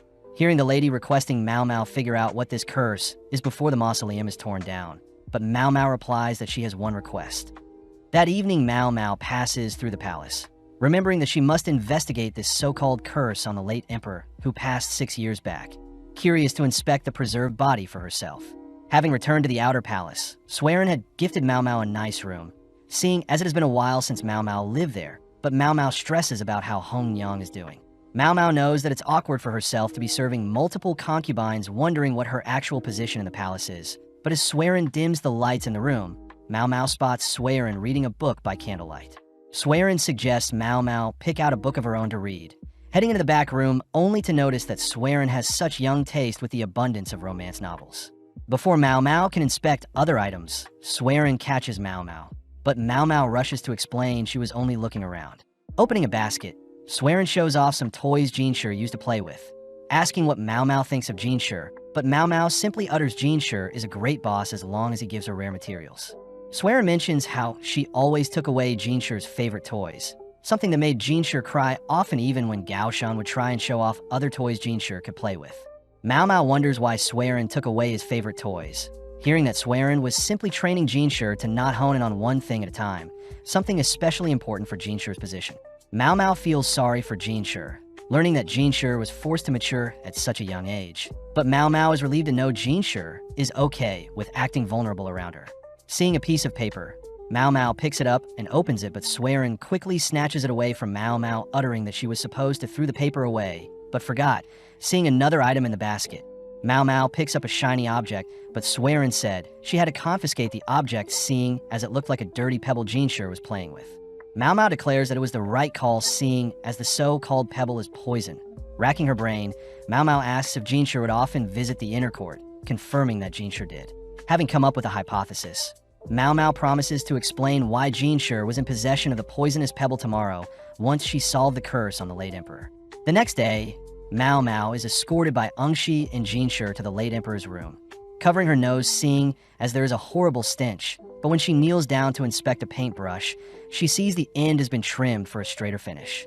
Mao Mao asks if the late emperor loved to paint, prompting Shi to explain that the late emperor only ever painted one painting for Shi, having hid the painting so as to not get in trouble. Mao Mao notices Shir getting more restless, but seeing as she needs more information, Mao Mao hears that the late emperor only had one servant before he passed, asking to speak to this mysterious man. As Shi's lady-in-waiting heads to retrieve the servant, Mao Mao notes a strange odor on the brush along with various shards of colors on the floor, all mixing and growing more frequent as it approaches the nearby wall. Touching the wall, Mao Mao feels several pieces of paper layered along the wall along with paint coatings, something Mao Mao is saddened to discover. Having brought the late emperor's servant, Shi recognizes the man, but before Mao Mao can ask the man questions, Shi reports that the man is sadly unable to speak. Mao Mao knows it's common practice to have servants unable to speak in fear of private information leaking. But as a compromise, Mao Mao asks the man to nod or shake his head, starting off by asking the man if the late emperor's room was once filled with paintings. Seeing the man not replying, Mao Mao wonders if the man is refusing to answer. But when Mao Mao states she knows something is on the wall beside them, the man begins to behave strangely. With Mao Mao getting permission to tear down the paper plastered on the wall, she notices the servant glaring at her, but taking the time to delicately remove the layer covering the wall. Mao Mao reveals a painting the late emperor was working on. With Shir demanding to know what this painting is, Mao Mao thinks about how unfortunate it was for the late emperor to have passed before he could show off his hidden talent as a painter. Seeing the yellow color used to paint, Mao Mao knows a mineral known as orpiment, a material similar to arsenic that prevents decay of living things. Mao Mao had initially believed that the wallpapers had contained orpiment when made, but it turns out the late emperor had used orpiment to paint, and unknowingly the chemical was absorbed by the late emperor's body, explaining how the late emperor's body didn't decay even after death. Thinking about the late emperor's life, Mao Mao deduces that the emperor had spent the remainder of his years confined in a room to indulge in painting, explaining the mute servant that would keep such a look down upon a hobby secret from the outside world.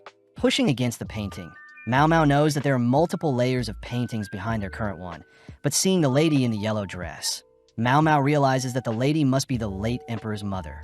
Mao Mao wonders how the Empress felt when she found out her son was not fit to be the Emperor. Suspecting that the Empress took over the role of ruling to protect her son, only to give the late Emperor a room filled with paint where he could express his deepest desires. Sadly, the Empress's gift to the late Emperor was ironically poison. But regardless, Mao Mao declares this is the secret curse Ungshi was looking for. Satisfied, Ungshi takes a moment to appreciate her husband's painting, something that makes Mao Mao tear up. That evening, it's revealed that Ungshi actually despises the late Emperor's painting, pissed to see the Empress had been painted, but not herself. Ungshi reveals that her giving birth at such a young age was due to her family pressuring her to give herself to the despicable Emperor in order to give her family political advantage. Flashing back, Ungshi was working as a lady in waiting in the rear palace for a mid-ranking concubine, her half-sister. That night, Ungshi and her sister had met up with the late Emperor, but when Ungshi's sister had tried to touch the late Emperor, he threw her away, quaking in fear. Seeing the late Emperor in such a pathetic state, Ungshi had taken the chance to check on the late Emperor, immediately captivating his eyes. As several years passed, Ungshi grew pregnant with the late Emperor's child, even dodging several assassination attempts, but luckily gave birth to a son that was accepted by the Empress at the time.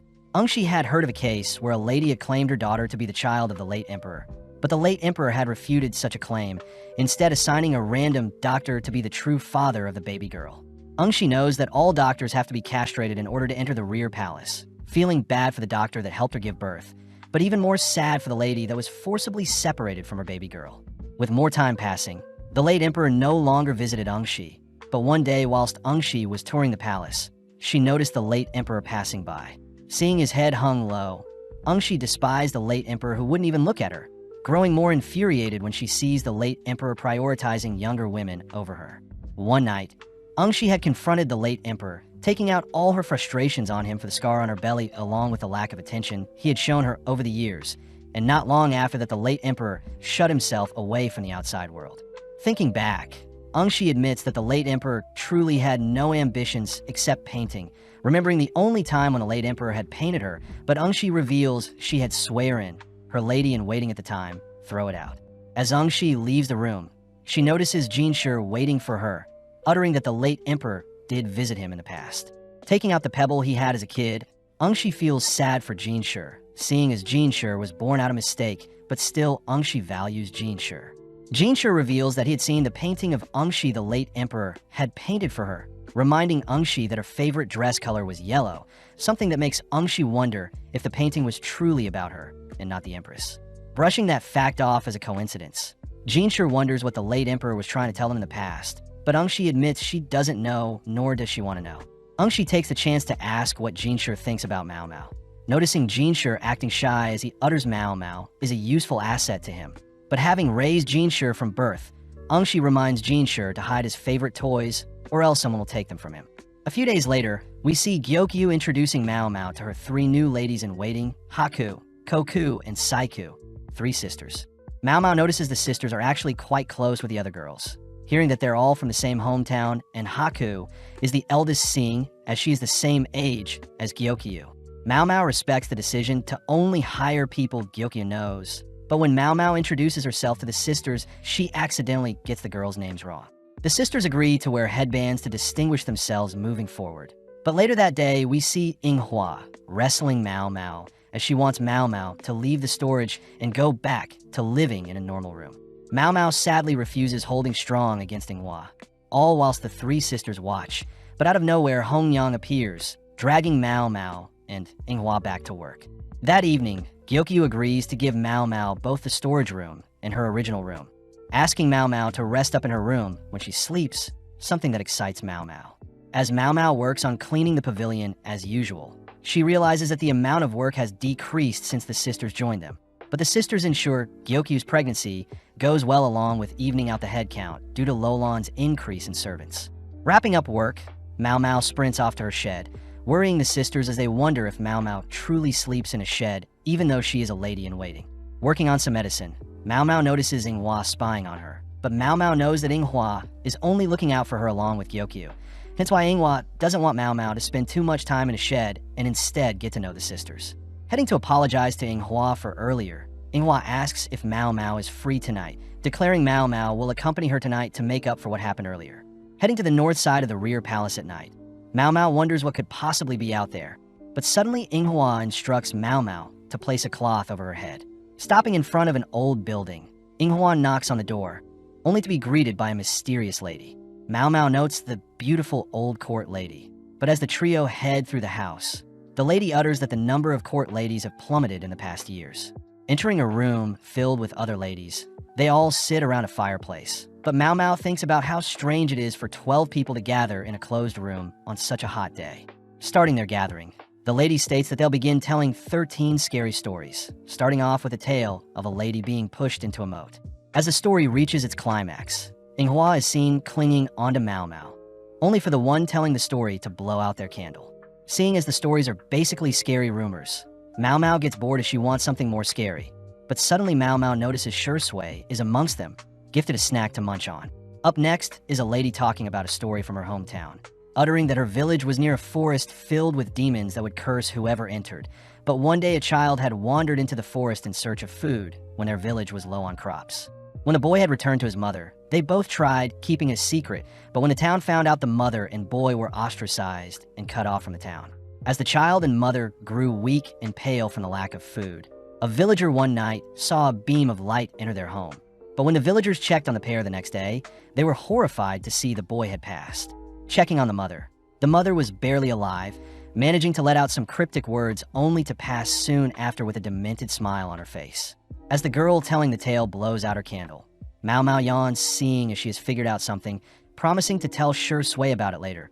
But seeing as it's Shir turn, she starts by telling a story from the Far East. The story follows a monk that performs funeral ceremonies frequently, but having finished late, the monk hurried home through some tall grass late at night. Hearing wild dogs in the distance, the monk hurried to a nearby home, greeted by a wife and husband only to ask them for a place to rest for the night. Luckily, the wife warmly welcomed the monk, feeding him and giving him a place to stay, and in exchange the monk prayed for the wife and husband's safety. As the monk prayed, he heard the husband and wife arguing about something, but before he could intervene, his senses told him to continue praying. Out of nowhere, a monster enters his room, searching for the monk, but the monk seemed to have been protected as long as he remained to pray. Having prayed for a long time, the monk noticed the monster had disappeared, heading out to search for the husband and wife, but they had disappeared with only insect wings left behind. As Shir wraps up her tale, Mao Mao is surprised at how serious Shir looks, wondering who Shir remind her of. Stepping up to the table, Mao Mao begins telling a tale her adopted father told her about, mentioning it's about spirits that float near graveyards. Mao Mao utters that men had gone to investigate said spirits at night, but realized it was simply a grave robber with a twisted interest with strange curses. But before Mao Mao can continue, Inghua silences Mao Mao with a headbutt. Moving on to Inghua herself, she stutters through her tale, leaving only the older court lady, but Mao Mao wonders why she said there will be 13 stories told when there are only 12 ladies in the room. The lady tells a tale from the late emperor's reign, lamenting how the rear palace expanded rapidly, adding that the late emperor's mother had sought out young girls for the late emperor to indulge in. With Mao Mao realizing something, we hear the lady mention that the ladies impregnated by the late emperor was forced to remain in the rear palace while separated from their children. But suddenly Mao Mao begins to feel dizzy, slowly falling unconscious. As the lady wraps up her tale, Mao Mao suddenly forces herself awake, rushing towards a nearby window only to gasp for fresh air. Ordering Inghua and Shir to help the other unconscious ladies get some fresh air, Mao Mao checks on the girls. She suddenly hears the older court lady curse Mao Mao for ruining her plan. Heading back home, Inghua wonders where the older court lady went, but just then Shir calls out to Mao Mao, asking about what Mao Mao had figured out regarding the tale with the demons in the forest. Mao Mao reveals that forbidden tales normally have an explanation to them. As for the demonic forest tale, Mao Mao says that forests normally have an abundance of food, but most of them aren't edible. Mao Mao suspects that the mother and son were forced to enter the forest and search for food once they were cut off from the village and needed food. As for the light that entered the mother and son's home, Mao Mao believes it to be due to a glow in the dark mushrooms that are highly poisonous, resulting in the starving mother and son passing due to its poison. Finally, the last words the mother had uttered must have been her spite for the villages abandoning them, something that impresses Shir as she runs off, thanking Mao Mao for the explanation. With Mao Mao and Inghua heading home, they report back to Hongyang about their gathering, but Hongyang mentions how the organizer was replaced, seeing as last year's organizer had mysteriously passed away. Hearing all of this, Mao Mao and Inghua realize the older court lady must have been the girl trapped in the rear palace after the late emperor impregnated her. Calming herself, Mao Mao realizes that the 13th story must have been their deaths if the ghost of the older court lady succeeded with her plans, but Mao Mao also knows everything could also be a misunderstanding. As Inghua begs to spend the night with Mao Mao, they're both seen cuddled up in Mao Mao's bed, all whilst Shir indulges in a late-night drink, pondering something. The next morning, we see Shir thinking about Mao Mao, but as Shun greets Shir, he reports that preparations for the upcoming expedition are ready. Shir states he wants to take Mao Mao with them, but Shun fears that Shir's true identity will be revealed, something Shir isn't too concerned about seeing, as he'll tell Mao Mao who he truly is on the expedition. Following Mao Mao, we see her being summoned suddenly, greeting Gyokyu only to hear that Shir is the one who summoned her. Shir asks for Gyokyu to give Mao Mao back, seeing as he'll need her for a few days, but when Gyokyu wonders who will be tasting her food for poison, Shir offers up his own servants as replacement. Gyokyu wonders where Shir will be going, hearing that Shir has been invited by Shirsho to go on a trip. As Gyokyu and Shir continue to argue over if Mao Mao should accompany Shir or stay to help with Gyokyu's pregnancy, we see the room growing tense. Suddenly, Gyokyu points out that Shir doesn't refer to Mao Mao by her name, something that makes Shir embarrassed, but ultimately Gyokyu gives Mao Mao back to Shir. The next day, we see several carriages passing by some wheat farms. Apparently, Li is used to denote the name of the nation we're currently in, and the term 3 swords under grass represent the Mother Royal and the 3 warriors that assisted her. Of the 3 swords, the largest one represents Shihokashu, the northern lands, where wheat and sorghum is abundant, and further north are mountainous areas. Basin is seen explaining these facts to Mao Mao, but sadly Mao Mao is barely listening, only to hear that Shirsho's clan controls the northern lands and has invited Shir to hunt. Mao Mao hears that the emperor couldn't come, but seeing Basin annoyed at her, Mao Mao remembers that Shun had been invited as a guest, so Basin will be serving Shir as his replacement. With Mao Mao still impressed that Basin is Shun's son, but as the carriages stop, Mao Mao notes the chilly air due to their high altitude.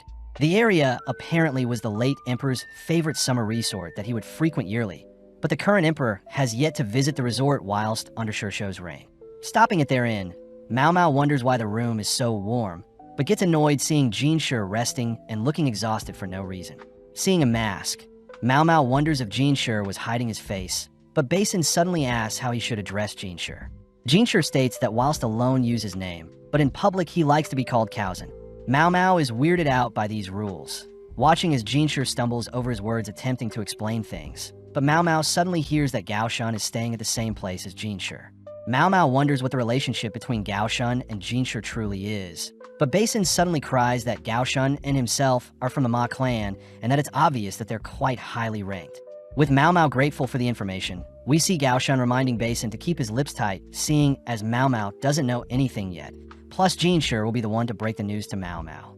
As Shun disciplines Basin, Mao Mao heads to help unpack things. We cut to later that night, where a party is held at the inn. Sadly, Mao Mao notes how Shir has locked himself away from the others. But when Mao Mao asks if they can open a window, Shir asks Mao Mao to focus on testing the food for poison. As Mao Mao is presented with the foods she needs to taste, she makes note of the soft shell turtle only to take a sip of the alcohol, making note of the strong flavor with hints of fruity aftertaste. Looking at the other food items, Mao Mao states that all the foods are fatty and packed with calories, but suddenly Mao Mao sees Shun bringing some preserved food for Shir. Mao Mao hears Shir utter that he can't eat any of the delicious food, but as Mao Mao herself takes a bite of the soft shell turtle, she asks if Shir is truly holding back from eating. Seeing Shir about to change his mind, Shun reminds Shir he can't eat, prompting Shir to order Basin to eat the food in his place. Sitting down, Basin downs the alcoholic beverage, but instantly Basin gets drunk, rushing off to his room, seeing as he has a nosebleed. With Basin collapsing, Shun helps carry him away, cutting to later that night, where Shun shows Mao Mao her room. Choosing to clean off for the night, Mao Mao is amazed at the luxurious room she's been given, wishing for a good hunt tomorrow. Cutting to some hooded figures in a forest, we see them unveiling a newly crafted pistol designed to be fired in a forest, something they plan to use tomorrow. The next day, we see the gang heading up a mountain to the hunting location half an hour away, where they'll eventually need to walk another hour by foot. Having made it to the location, Mao Mao hears that the nobles want to cook the game they catch at camp, but seeing as there is nothing to do, Mao Mao goes on a walk into the nearby forest. Admiring the greenery around her, Mau Mau suddenly wonders if a waterfall is nearby, but upon turning around spots Lihaku adoring a dog. As Mau Mau greets Lihaku, she finds out that Lihaku had been assigned as one of the guards. But Mau Mau is impressed that Lihaku had been recently climbing the ranks quite quickly. Mau Mau takes the chance to point out Lihaku's horrible whistling skills. But luckily Lihaku has brought a dog whistle, stating that such a talented dog can be summoned from miles away. That evening, we see everyone gathered for a feast, but Mau Mau says that summer resorts are meant to be cool, but for their current room, it is quite toasty. Turning to face Shir, Mau Mau notes how Shir is still wearing his mask even through the heat. Nor will he eat food, something that draws the attention of others as Shir is clearly a very important person. Seeing Shir speaking to Shir, the leader of the Shihokushu clan and the organizer of the hunt, Mau Mau notices Shir acting flustered. Mau Mau realizes Shir is being affected by the heat, but before Mau Mau can say or do anything, Gaoshun signals to Mau Mau to remain still. Having had enough, Shir excuses himself from the gathering, prompting Mau Mau to quickly retrieve a bottle of water, filling it with salts. Chasing after Shir, Mau Mau tries removing Shir's mask, but fearing that someone may see him, Mau Mau escorts Shir to a nearby waterfall. Mau Mau starts by wiping down Shir's face, wondering how she can feed him water without removing the mask, but Shir asks if he can tell her the secret he's been hiding. Before Shir can utter another word, a bullet strikes the ground where our duo are sitting, revealed to be bandits holding a FIFA gun. With another shot being fired, Shir tackles Mau Mau out of the way, but Mau Mau can smell some sulfur. Seeing no other way out, Shir carries Mau Mau towards the tip of the waterfall, both leaping off the cliff into the water. As the bandits rush after them, they reason that Shir and Mau Mau have no chance of surviving such a fall, instead rushing to hide their gun. Deep in a cave behind the waterfall, Shir gets to work giving Mau Mau mouth-to-mouth CPR, followed by chest compressions that bring Mau Mau back to life. Mau Mau is pissed that Shir would even jump off a 50-meter waterfall, but Shir states that the water below softened their fall, and luckily Shir could swim to save them. Seeing her soaking wet, Mau Mau apologizes as she disrobes, only to wring out the water from her clothes, leaving only her undergarment. As Mau Mau offers to help squeeze out the water from Shir's wet clothes, Shir gets embarrassed, declaring that he'll do it himself. Mau Mau is glad Shir doesn't look as exhausted as earlier, but as Mau Mau checks her pockets for items she needs to worry about, she suddenly offers up the little butterbur food she has. Mau Mau states that Shir is lacking salt at the moment, having forgotten her water and sugar at the top of the waterfall. But seeing as Shir went hunting without food or water, Mau Mau knows Shir is starving. As Mau Mau leans in to check Shir's temperature, Shir can't help but get flustered, but heeding Mau Mau's advice, Shir snacks on the butterbur. Shir also offers Mau Mau some of the food as well, but Mau Mau asks what that weapon earlier was, something Shir recognized as a FIFA. Luckily, such a weapon is powered by gunpowder and needs to be reloaded after each shot, but Shir had seen 2 consecutive shots. Mau Mau realizes that there must have been 2 guns and multiple attackers after Shir, but looking around the cave, Mau Mau asks if Shir knows how to get out.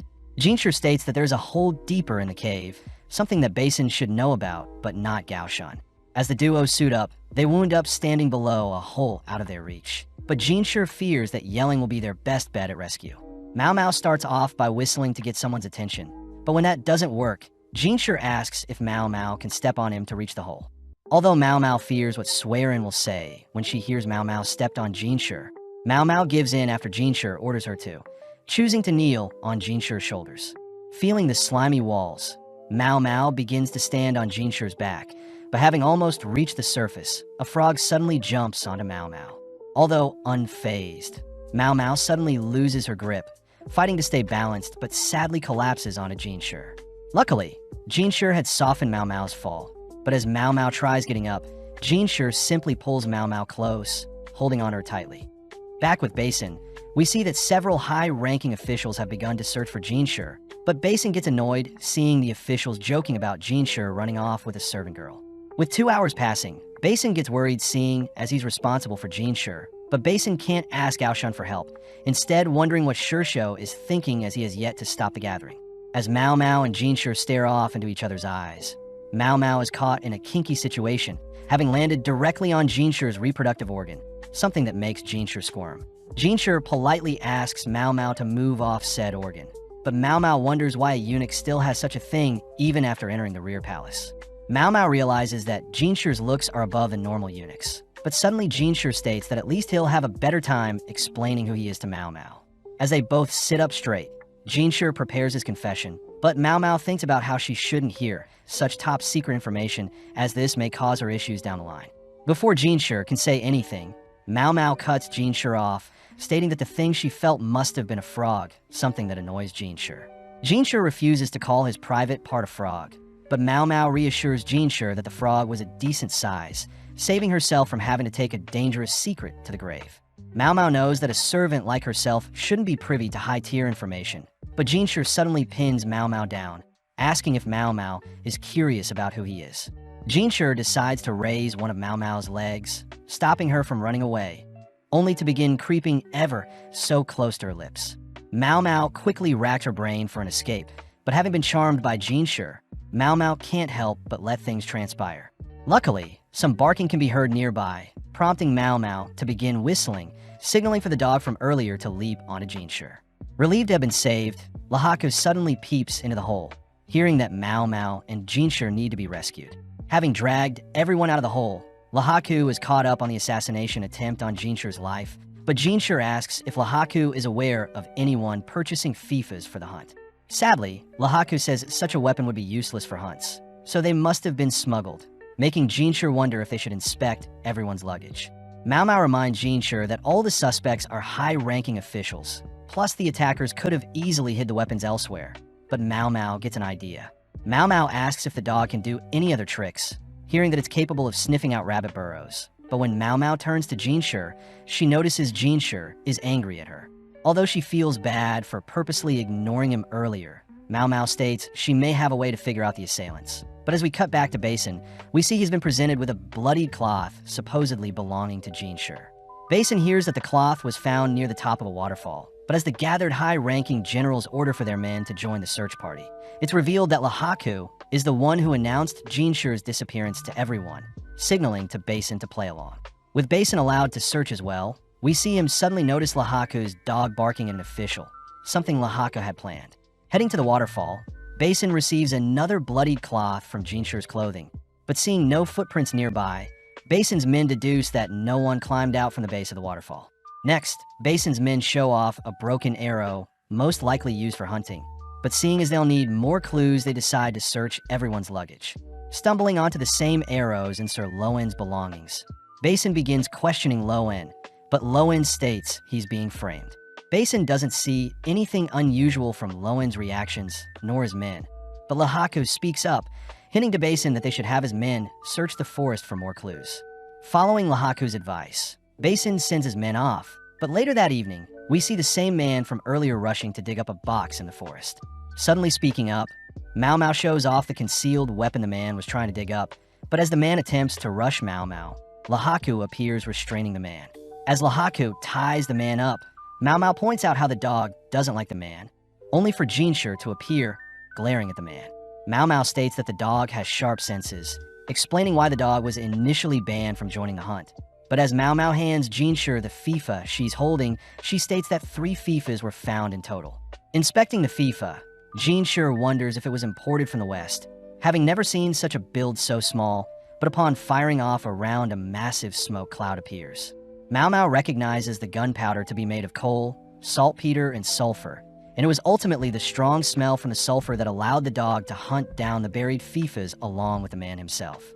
Mao Mao reveals that Sir Lowen was only used as bait, but out of nowhere Basin arrives, asking if Shir is hurt.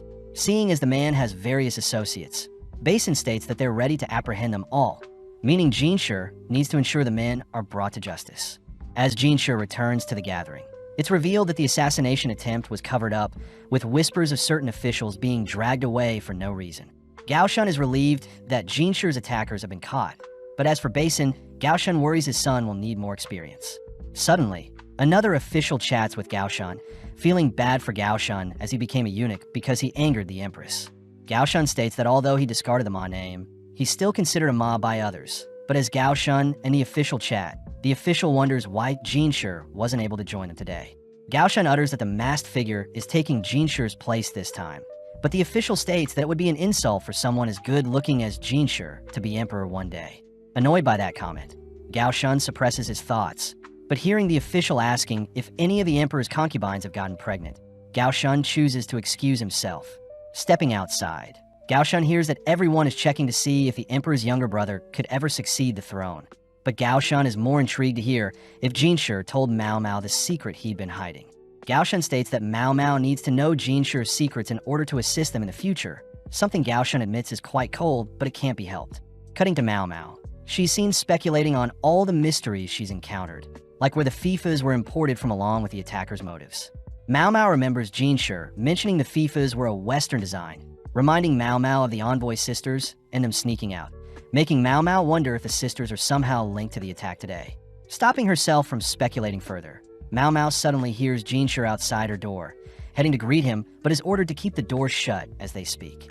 Shir starts off by apologizing for his actions earlier, but Mao Mao says she should apologize as well, noting how Mao Mao herself is actually pretty slow when it comes to picking up other people's emotions. Apparently, when she was a baby, Mao Mao would cry for attention, but being around busy courtesans, Mao Mao soon learned to stop crying seeing, as no one would care if she cried or not. Feeling an awkward tension between them, Mao Mao states that she won't tell anyone what she experienced with Shir, reassuring Shir that his secrets are safe with her. Building up the courage to face Mao Mao, Shir opens the door only to hand Mao Mao a gift. But as Mao Mao opens the gift, she begins quivering, seeing as she's finally in possession of the ox bezoar she had been promised. When Shir tries telling Mao Mao something else, Mao Mao once again ignores Shir, instead locking her doors only to leap on her bed admiring the ox bezoar. As Shir continues to pound on Mao Mao's door, we cut back to Gao Shun thinking about how, although the current emperor is the ruler of their nation, Shir the Moon Prince will eventually succeed the current emperor, especially since Shir is the emperor's younger brother, Ka Zajetsu.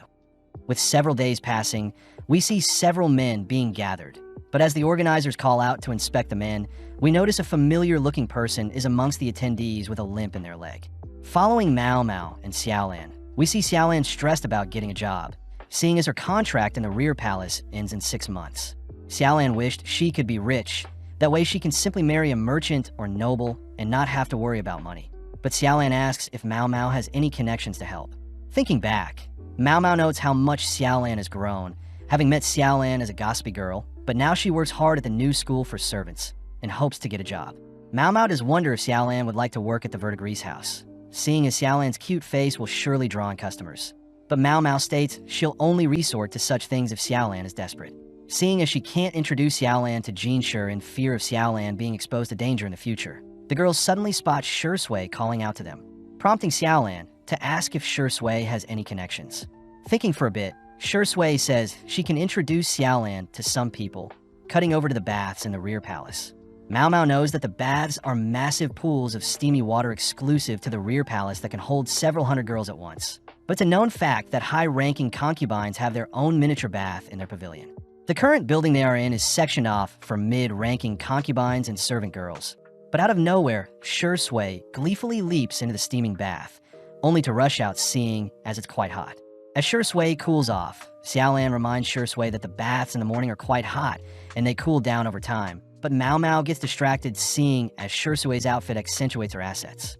Xiaolan orders the girls to wash off first before they enter the bath, all heading over to a different section of the bath, only to begin rinsing themselves with water. Seeing Mao Mao apply some hair soap she got from the clinic, Shir Sui copies Mao Mao and applies the soap, only for Mao Mao to help Xiaolan apply soap on her head. Seeing the soap stinging Xiaolan's eyes, Mao Mao quickly rinses off the soap, adoring Xiaolan only to be horrified of the soap monster Shir Sui has become. As Mao Mao and Shir Sui enter the warm bath, they hear that Xiaolan prefers to wipe herself down with water instead of bathing. Something Mao Mao learns is because Xiaolan is from the countryside and isn't used to indulging in hot baths. Mao Mao takes the chance to ask about the connection Shir Sui was talking about, prompting Shir Sui to guide the girls towards the concubine section of the bathhouse, scaring Xiaolan. Seeing Shir Sui tie a towel around her head, the girls follow Shir Sui into the open area of the bath, only to watch Shir Sui get to work, applying some scented oil onto a mid-ranking concubine. Seeing the concubine's nonchalant nature, Mao Mao deduces that the emperor doesn't visit her often, but upon seeing the concubine's body, Mao Mao rushes off to retrieve a goodie bag. Returning, Mao Mao shows off some thread she can use to help pluck out hair instead of using a dull razor, demonstrating on another lady, first only to apply some scented oils to ease any pain. The concubine is intrigued by Mao Mao's method, asking when the girls can treat her next, only to hear from Shir that they can return in 2 days' time. Mao Mao is impressed at Shir for showing her a way to connect with concubines they would have never been able to talk to. Cutting to later that day, where the girls are exhausted, having massaged several concubines after drawing in too much attention. Shir points out that a previous court lady used to massage concubines, and in return the court lady gained favor from a concubine they served and ended up finding a job with the concubine's family, something that excites Xiaolan. Shir also reveals that concubines tend to hand out old tools like combs and necklaces that could sell for a good price, another feature of massaging concubines in the bathing area. But Mao Mao is impressed at Shir thinking. Mao Mao knows that servants are allowed to use the bathhouse once every 2 days, and by staying behind and helping give out massages, any servant girl can gain favor from a mid-ranking concubine. That evening, Mao Mao reports her massaging job to Gyokyu, something Gyokyu finds fun, but Hongyang couldn't disagree more, reminding Gyokyu that the bath is where people let their guards down. Gyokyu asks Mao Mao to keep a lookout for any rumors flying around, something Mao Mao is impressed to hear Gyokyu even knew off. But as we cut to the following days, we see Mao Mao hard at work plucking out hairs for different concubines. Mao Mao makes note of rumors regarding Gyokyu's pregnancy, along with Liwa's pregnancy as well. But most intriguing of all is the possibility that Lulan herself is pregnant. Having not been seen outside, much plus, she often wears loose clothing. Mao Mao knows that it's been 6 months since Lulan entered the rear palace. And it would make sense if Lulan is pregnant, seeing as the emperor visits her often. But focusing up, Mao Mao and the girls get to work massaging the concubines in the bath. That evening, the girls discuss the rumor of a new handsome eunuch amongst the 30 new eunuchs that have been hired. Mao Mao remembers that the surgery to create eunuchs was removed, hearing from Shir that the new eunuchs were former slaves. But Mao Mao states that slaves are forbidden in their country. Shir utters that the hired eunuchs were once slaves from a foreign land that must have escaped into their country, and now is working in the rear palace, something Mao Mao finds strange, seeing as Shir is quite knowledgeable in a lot of things. Xiaolan says she heard the new eunuchs fill up the baths, exciting Xiaolan as she wants to run into them. But Xiaolan states Jinshi is still the most handsome eunuch of them all. Shir teases Mao Mao for spending a lot of time with Jinshi often, reminding her of the frog incident. But Mao Mao suddenly spots Li Shu and her head lady in waiting, Canon, visiting the bath. The next day, Mao Mao sits before the 3 sisters, stiffened by the awkward tension. But suddenly Haku asks how Mao Mao started working in the Jade Pavilion. Mao Mao says it was because Gyokyu needed a poison taster, but Haku demands to know if Mao Mao has any ulterior motives. Seeing Haku refer to Gyokyu by her first name, Mao Mao knows that the sisters are quite close with Gyokyu, but Mao Mao reassures them that she is merely a food taster. Haku accepts Mao Mao's response for now, but she does point out how suspicious it is that Mao Mao isn't spending time with them, especially with Saika, the youngest of the sisters, and also the same age as Mao Mao. Getting an idea, Mao Mao invites Saika to visit the bath with her, something that makes Saika blush, but both Koku and Haku agree Saika should accompany Mao Mao. At the bath, Xiaolan and Shir are intrigued at Mao Mao's new friend, weirding Saika out, but Mao Mao hears that they have competition, seeing as other girls have discovered the gifts they've been given and are now giving out massages. With Shir and Xiaolan helping the shy Saika change, Shir asks why Saika is so shy, hearing that Koku and Haku use the bath, but Saika herself doesn't bathe in hot water, seeing as she originates from the hot western desert terrain. Outside, Mao Mao has Saika help apply the scented oil, instructing Saika to apply it nice and firmly to ease any pain from the hair plucking and massages. After a long day of massages and treatment, Mao Mao cools off, but once again notices Li Shu and Canon visit the baths, wondering why a high-ranking concubine is amongst them. Seeing the girls slip, Mao Mao finds it adorable that the 15-year-old girl is a high-ranking concubine, but as Mao Mao heads over to help the girls up, the girls get terrified seeing Mao Mao present. Noticing some razor marks on Li Shu's arm, Mao Mao offers up her own hair treatment, only to drag Li Shu towards her station. Seeing Li Shu, Xiaolan, and Saika are shocked, but Mao Mao reassures everyone she has things under control. With Mao Mao taking the lead, Mao Mao, Saika, and Xiaolan get to work beautifying Li Shu, finishing up only to ask if Li Shu is used to such massages and treatment. Sadly, Canon says at Li Shu's Diamond Pavilion, most people didn't care about Li Shu, And since Li Shu was originally the former emperor's concubine, she was placed in a monastery after the previous emperor had passed, ultimately locked away from the outside world. Most depressing of all, Li Shu was reinstated as a concubine once she grew up, explaining why Li Shu is not used to such privileges. With Canon refusing Mao Mao's treatment, Li Shu offers some juice to the girls, all watching as Canon fans down the exhausted Li Shu. Mao Mao takes the chance to ask why Li Shu isn't enjoying her own private bath in her pavilion. But Li Shu suddenly begins acting strange, only to quietly utter that her bath is haunted by a ghost. Back at the Jade Pavilion, Saiku and Mao Mao have returned to clean the pavilion, but Saiku voices how strange it is for Mao Mao to be helping another concubine when she already works for Gyoyu. Apparently, when Li Shu had told Mao Mao about the ghost in her bath, Mao Mao had suggested that Li Shu bring up the matter to Shir, something that Saiku found weird. As Mao Mao is summoned before Gyoyu, she gets annoyed seeing Shir with a smirk on his face, remembering that Shir is supposed to be a eunuch but still has his reproductive organ in place. Getting down to business, Gyoyu asks why they've gathered, but upon hearing Shir utter that another concubine wants him to investigate a ghost in their bath, Gyoyu gets excited, offering to visit them as well. Hongyang reminds Gyoyu that she can't go outside seeing as her pregnancy will be made obvious, but as a compromise Gyoyu asks if Hongyang could go in her place. But sadly Shir states that it's a private investigation and only Mao Mao can come along. When Shir asks for Mao Mao to be returned to her, Gyoyu says she can lend Mao Mao, but before things can heat up, Shir addresses Mao Mao as his belonging. With everyone surprised, Shir states he'll ensure Mao Mao keeps their investigation a secret, immediately heading out, but Gyoyu asks what happened during the hunting trip that changed Shir so much. Mao Mao utters it was because she discovered a strange frog, cursing at the fact that she now needs to keep Shir's secret until she passes. But nonetheless, the gang head over to the Diamond Pavilion. Simply passing through the pavilion, Shir charms Li Shu's ladies-in-waiting, but Mao Mao wonders how much Gao Shun knows of Shir's secret, wondering if Gao Shun himself is even a eunuch at all. As Mao Mao suppresses her speculations, the gang all greet Li Shu, but as Shir asks to see the ghost-filled bath, Mao Mao takes note of Li Shu's ladies glaring at Li Shu. Canon first takes the gang to visit the changing room that'll lead into the bath, but Canon points out a window, in particular where Li Shu spotted the ghost. Shir asks Li Shu to elaborate on what she saw, but before Li Shu can muster up the courage to speak, we see the previous head lady in waiting scolding Li Shu for acting so childish.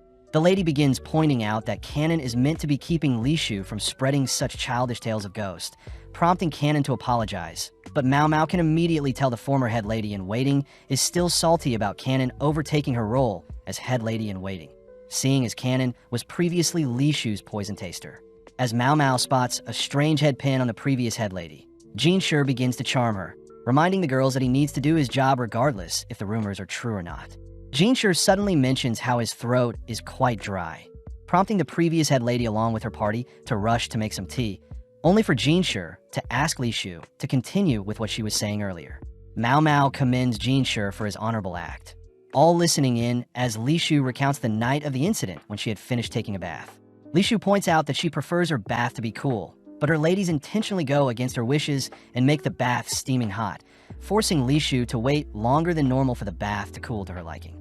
Li Shu utters that she knows her ladies don't think fondly of her, but luckily Canon does stay by her side, and on the night of the incident Li Shu had finished her bath only to head over to the window to get some fresh air. When Li Shu opened the window, she suddenly saw a white-faced figure laughing at her behind some fluttering curtains, something that freaked Li Shu out. When Mao Mao asks if it could have been a person, Li Shu states it had to have been a ghost, something Canon can confirm as she saw the figure and try to confront it. But the figure disappeared, and the curtains strangely stopped fluttering. Hearing that the windows of the room were all closed at the time, Mao Mao wonders how wind could have gotten in, choosing to open up the nearby window to inspect the room's layout. Mao Mao remarks how strange of a layout this is, seeing as the Crystal and Jade Pavilion both have separate buildings for their baths, but Li Shu's Diamond Pavilion has a warehouse room next to its bath.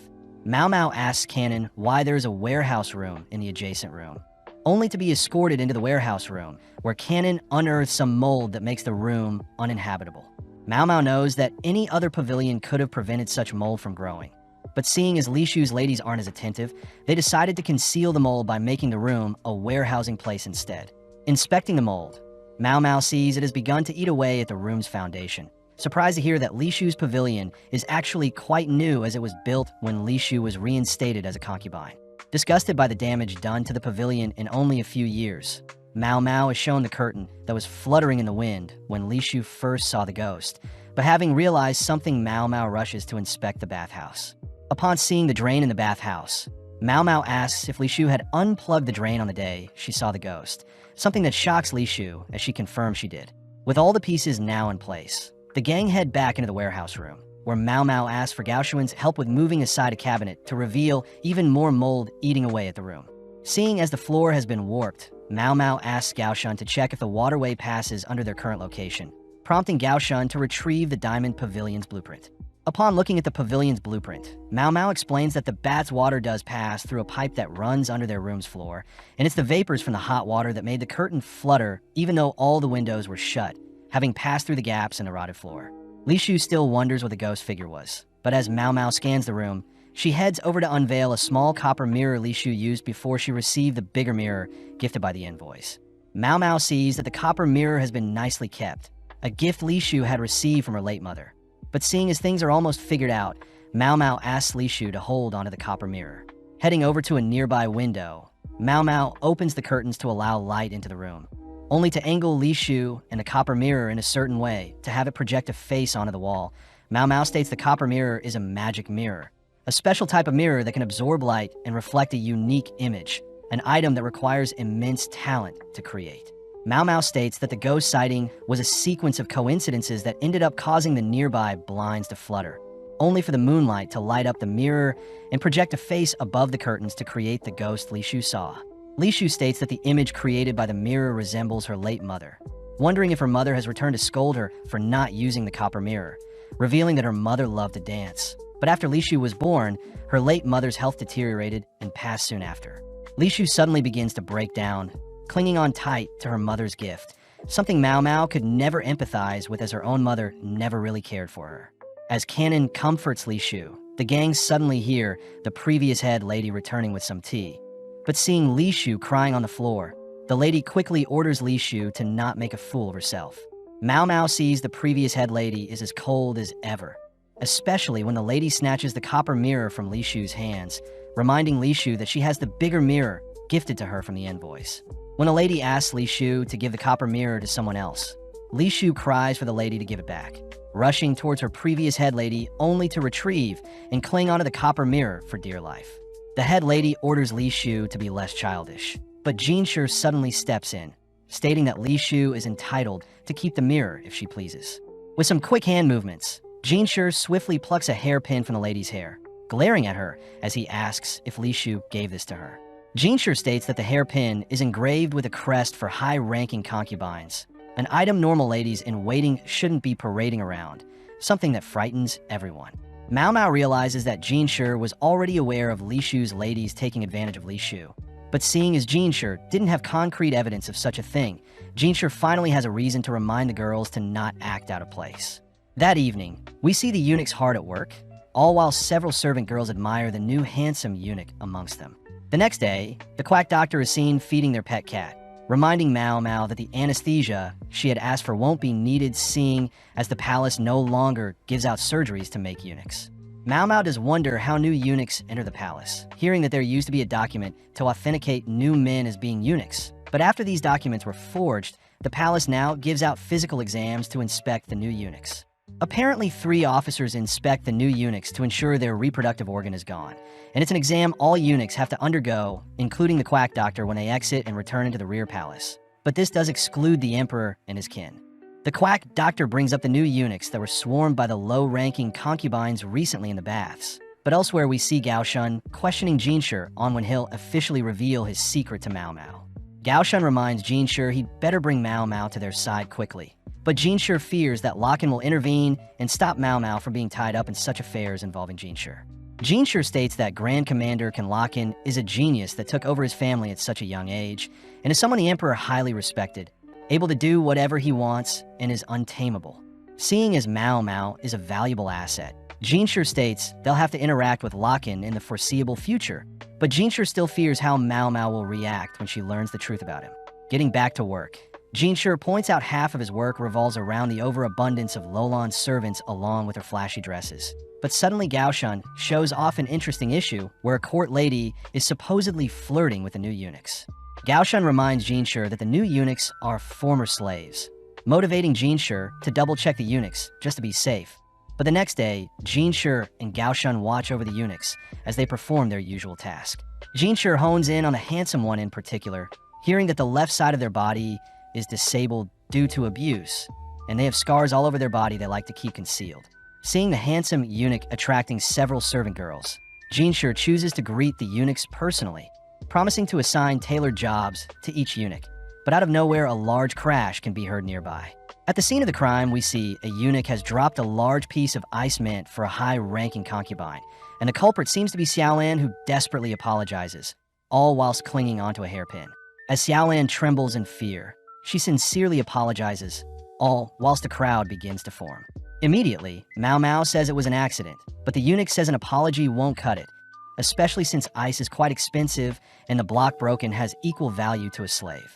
Tying up the broken ice, Mao Mao hears that Lulan herself had requested the ice in order to make some ice treats, horrifying Mao Mao seeing as she has no connections to Lulan.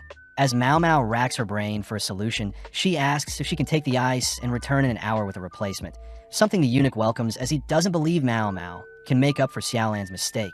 But when Mao Mao prepares to leave, she suddenly notices Shir watching everything transpire. Running low on time, both girls head to the medical office, only for the quack doctor to calm the grieving Xiaolan. Apparently, Xiaolan had finally received her first hairpin from a low-ranking concubine she was massaging, but having been too fixated on her future, Xiaolan had bumped into the carriage holding the ice. Mao Mao feels sorry for Xiaolan, seeing as her future may be sealed after this mistake, but seeing as Shir has arrived, Mao Mao asks if she can borrow a kitchen and some ingredients. Smirking, Shir asks what he'll get in return, annoying Mao Mao as she doesn't have time to mess around, boldly declaring that she has nothing to offer Shir. Shir reminds Mao Mao she wasn't the one that broke the ice, but Mao Mao reasons that helping a friend in need is something that just makes sense. Plus, Mao Mao cries she won't be able to sleep well, and it may affect her working abilities, something Shir finds adorable. Shir agrees to help, but choosing to lean in close, Shir orders Mao Mao to listen to him more intently when he's speaking. Mao Mao is confused by the request, prompting Shir to think of another request, making Mao Mao wonder if she should just ask Gyokyu for help.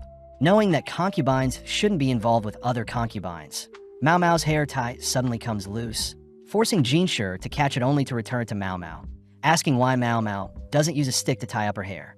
Mao Mao says she doesn't have fancy accessories, but Shir is insulted seeing as he gave her a hairpin during the garden party, asking Mao Mao to wear it in exchange for his help.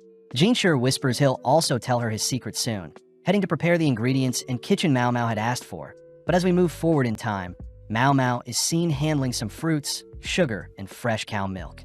With Xiaolan doubting Mao Mao's skills, the girls get to work whilst the eunuch waits outside, prompting Mao Mao to begin mixing up the sugar into the milk only to smash apart the remaining ice. Mao Mao proceeds to sprinkle salt onto the ice, only to place the milk mixture atop the ice, slowly stirring the mixture as Xiaolan watches the liquid slowly solidify. Finally, the girls dice up the fruits and mix them into the mixture, ultimately creating ice cream, an icy sweet treat.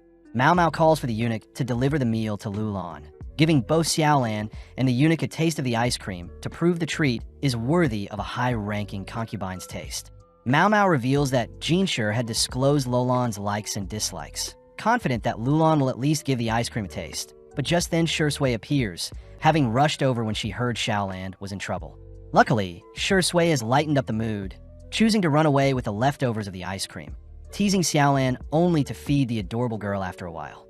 Elsewhere, we see Gyokyu feel her child beginning to move in her womb. Cutting to the next day, where Mao Mao has brought the cat to play with Lingli, only to watch Lingli approach Gyokyu, both excited to meet their new family member. With everyone adoring the mother and daughter, Mao Mao hears Gyokyu mention how she feels downward kicks in her belly, alerting Mao Mao as she asks to touch to confirm. Getting serious, Mao Mao asks how Lingli's birth was, intrigued to hear the delivery was quite smooth seeing as Lingli was a small baby. And it was ultimately Hongyang herself that helped deliver her seeing as the court lady assigned to them got sick and most doctors couldn't be trusted. Mao Mao wonders who will be helping with Gyokyu and Lihua's deliveries, seeing as last time a midwife helped with Liwa's delivery, fearing that Hongyang won't be enough this time to deliver Gyokyu's child. Mao Mao reveals that Gyokyu may experience a breech delivery, opposite from Lingli's birth as she came out head first, whereas a breech delivery is more painful and it's when the legs of the child come out first. Seeing Gyokyu concerned, Mao Mao offers to do some further tests to double-check, stressing Mao Mao out as she only learned of such things from watching her father. Gyokyu asks if Mao Mao can inspect her, agreeing to undergo any tests if it means they can have a safe delivery. But as we cut to later that evening, Mao Mao is seen washing up after her examination. Mao Mao regretfully reports that a breech delivery is most likely going to happen, suggesting that Gyokyu undergo acupuncture and daily exercise to strengthen herself, especially since an incision may need to be made into her belly during the delivery. Mao Mao fears an ordinary midwife won't be able to deliver the baby, wondering where she can find a doctor that has already been castrated to help with the delivery, but suddenly the perfect candidate comes to mind. Mao Mao tells Gyokyu she has the perfect doctor in mind, reassuring Hongyang that it's not swearing, revealing that the doctor she has in mind is actually a criminal.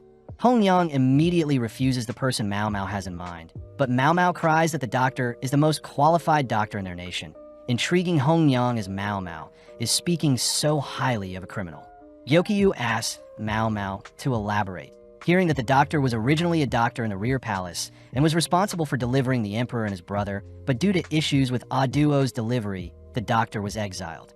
Mao Mao admits that the doctor is actually Luo Min, her adopted father, and the person that taught her all she knows, something that impresses Gyokyu, as she says she'll ask Shir to have Luo Min be brought in. Hongyang is completely against the idea, but Gyokyu says that Luo Min is clearly a reliable doctor, and Mao Mao herself can vouch for it. Plus, Luo Min's criminal status was given to him back when the previous empress was reigning, and things back then were sketchy. With Gyokyu agreeing to write a letter, we cut to 2 days later where Luo Min arrives by carriage at the rear palace, only to be greeted by Gaoshan. Seeing the palace gates open, Luo Min reminisces on his memories in the rear palace, finally revisiting his past. Heading to greet Gyokyu, Luo Min reports he'll be temporarily serving in the rear palace's medical office, handed his walking stick only to be escorted away by Gaoshan. Immediately, the girls wonder if Luo Min is really Mao Mao's father, seeing as he is very calm and normal compared to Mao Mao. But technically, Luo Min is Mao Mao's great uncle. As the girls pester Mao Mao more, we cut to a graveyard where we see a familiar-looking face standing over the graves, seemingly lost in thought.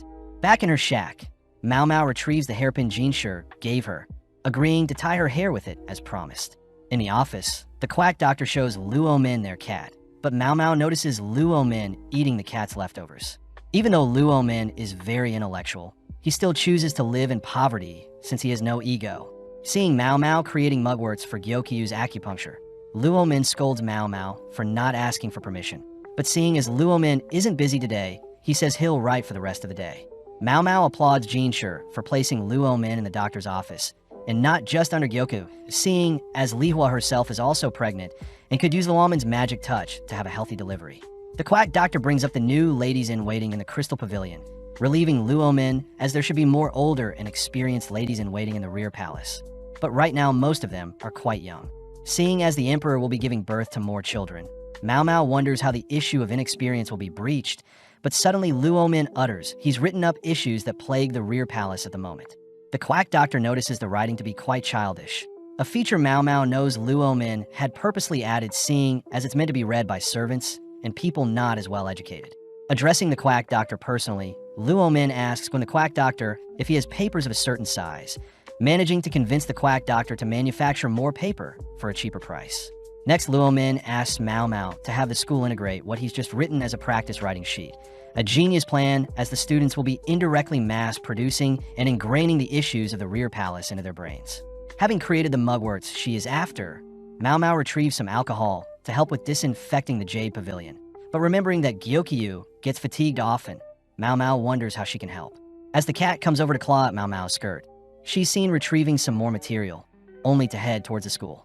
Mao Mao fears asking Shir to integrate the new writing exam sheet will cause issues, seeing as she hasn't gotten used to tying her hair with Shir's hairpin, having gotten curious looks from the other girls. Instead, choosing to visit the school directly. But upon handing the writing sheet to the teacher, he immediately recognizes the writing to belong to Luo Min. The teacher reveals that everyone used to copy Luomin's handwriting to pass their civil exam. Unfortunate, seeing as Luomin could have become a government official, but instead chose to become a doctor and help homeless children. Mao Mao reveals that Luomin has returned to the rear palace, intriguing the teacher, but the teacher asks why Xiaolan hasn't been attending his classes.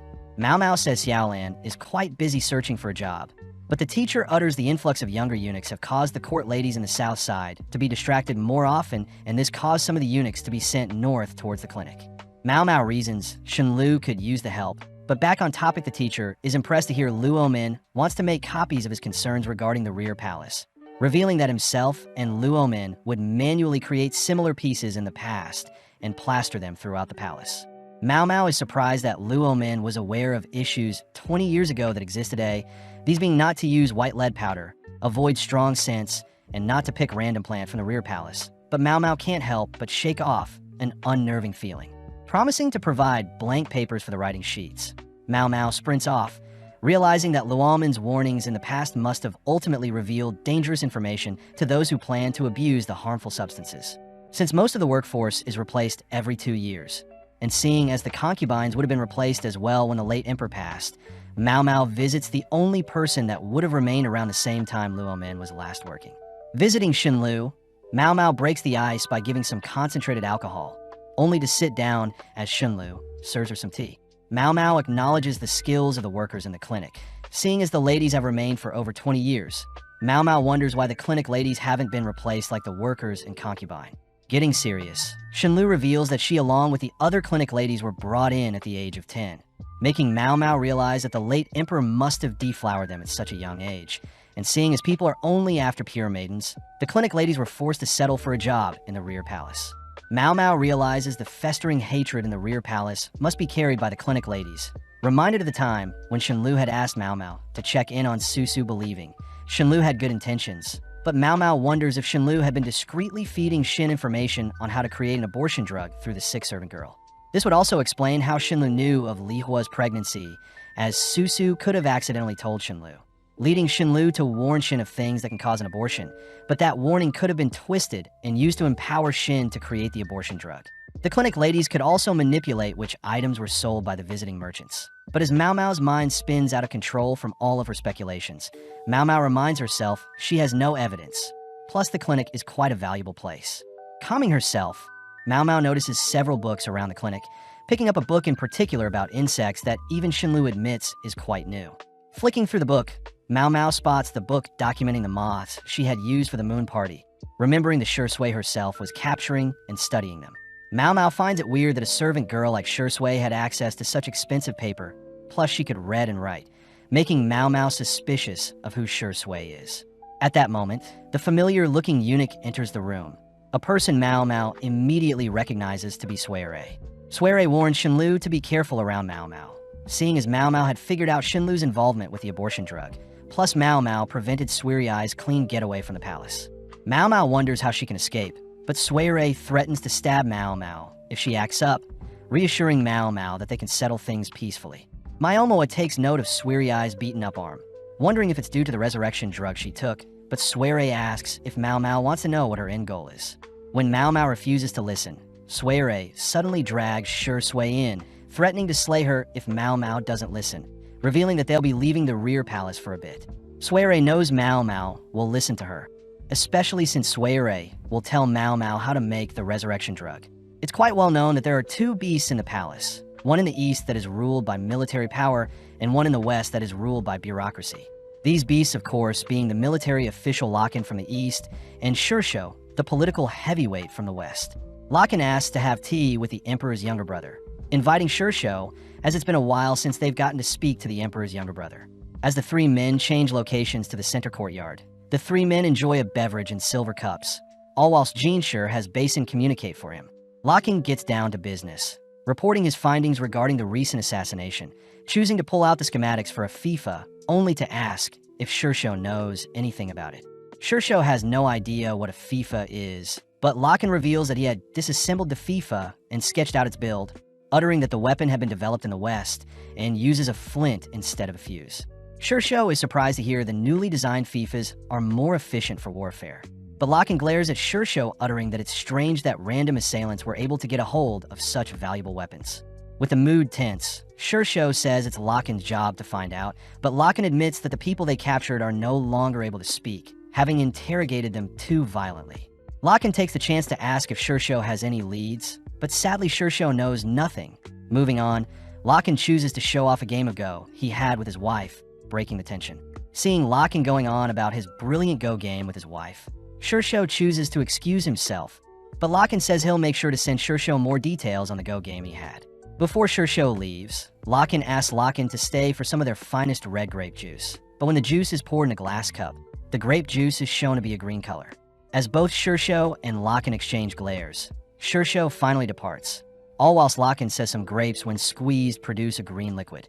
Basin wonders why Lakin offered a red drink when the grape juice is clearly green, but as Shir heads back, he finally removes his disguise, revealed to be Lady Aduo instead of Shir. Aduo was impressed to hear that Mao is Lakin's daughter, weirded out by how Lakin and Shir were acting, but at the same time we see Mao knelt down in a strange place, having been reported missing. Following Shir, he's seen asking Gyokyu why Mao is missing, but Gyokyu says she has no idea, believing Shir was borrowing Mao. Shir asks Hongyang when Mao was last seen, hearing that Mao was visiting the doctor's office to prepare the mugworts. But after she visited the teacher, Mao had apparently vanished with no traces. Shir says Mao is aware of the punishments for leaving her post, especially when serving a high-ranking concubine like Gyokyu, but suddenly the gang begin to wonder if Mao's past had finally caught up to her. Gyokyu knows Mao can easily be attacked if surrounded by multiple people, but Gaoshan says Mao would have at least left something behind for them, annoying Shir as they must find Mao quick. Heading over to the doctor's office, Shir immediately heads to speak with Luo Min, asking if Luo Min can recall the exact talking points before Mao went missing. Complying, Luo Min tells Shir about Mao crafting the mugworts and leaving without saying anything else, but Shir fears that the information is nothing groundbreaking. Thinking for a bit, Shir wonders where the cat is, surprising the quack doctor as he admits the cat was clinging to Mao before she left. The quack doctor says whilst Luo Min was in the bathroom, Mao had picked up an item to help with Gyokyu's fatigue, but this drew the attention of the cat. Intrigued, Luo Min gets up, immediately pulling out the medicine Mao was looking at, only for the quack doctor to confirm that Mao definitely took some of the medicine with her. Luo Min asks for permission to search for Mao, declaring that he'll be looking for the cat, but suspects that they may get clues on Mao's whereabouts. As Shir follows after Luo Min, Gaoshan wonders why they're looking for the cat and not Mao. They stop before a forest, as Luo Min has found some medicine Mao took. As Gaoshan calls for the cat, Luo Min declares that cats don't normally stray far from their home, leading Gaoshan to announce that they've found the cat. Heading north, the gang notices the cat rolling around, prompting Luo Min to point out a particular looking hole in the tree, where scrunched up paper can be found. Luo Min suspects that it must have been a clue left behind by Mao, but Shir cries that it's blank. Luckily, Luo Min suspects there's more to the paper than it seems, piquing Shir's interest as Luo Min is clearly holding back from something. Back at the doctor's office, Luo Min places the paper over some fire to reveal some text, a trick Mao played around with as a kid, where juices or fluids would reveal themselves when burned on paper. The quack doctor suddenly remembers Mao carrying a bottle of alcohol with her before leaving. As for the reason the cat was sleeping near the tree, Luo Min says it's due to the silver vine medicine, a substance that helps with fatigue when made into tea and coincidentally something that cats love. Shir is amazed at Luo Min for reading Mao's intentions, but upon reading the shrine character on the paper, Luo Min asks if there are any shrines nearby.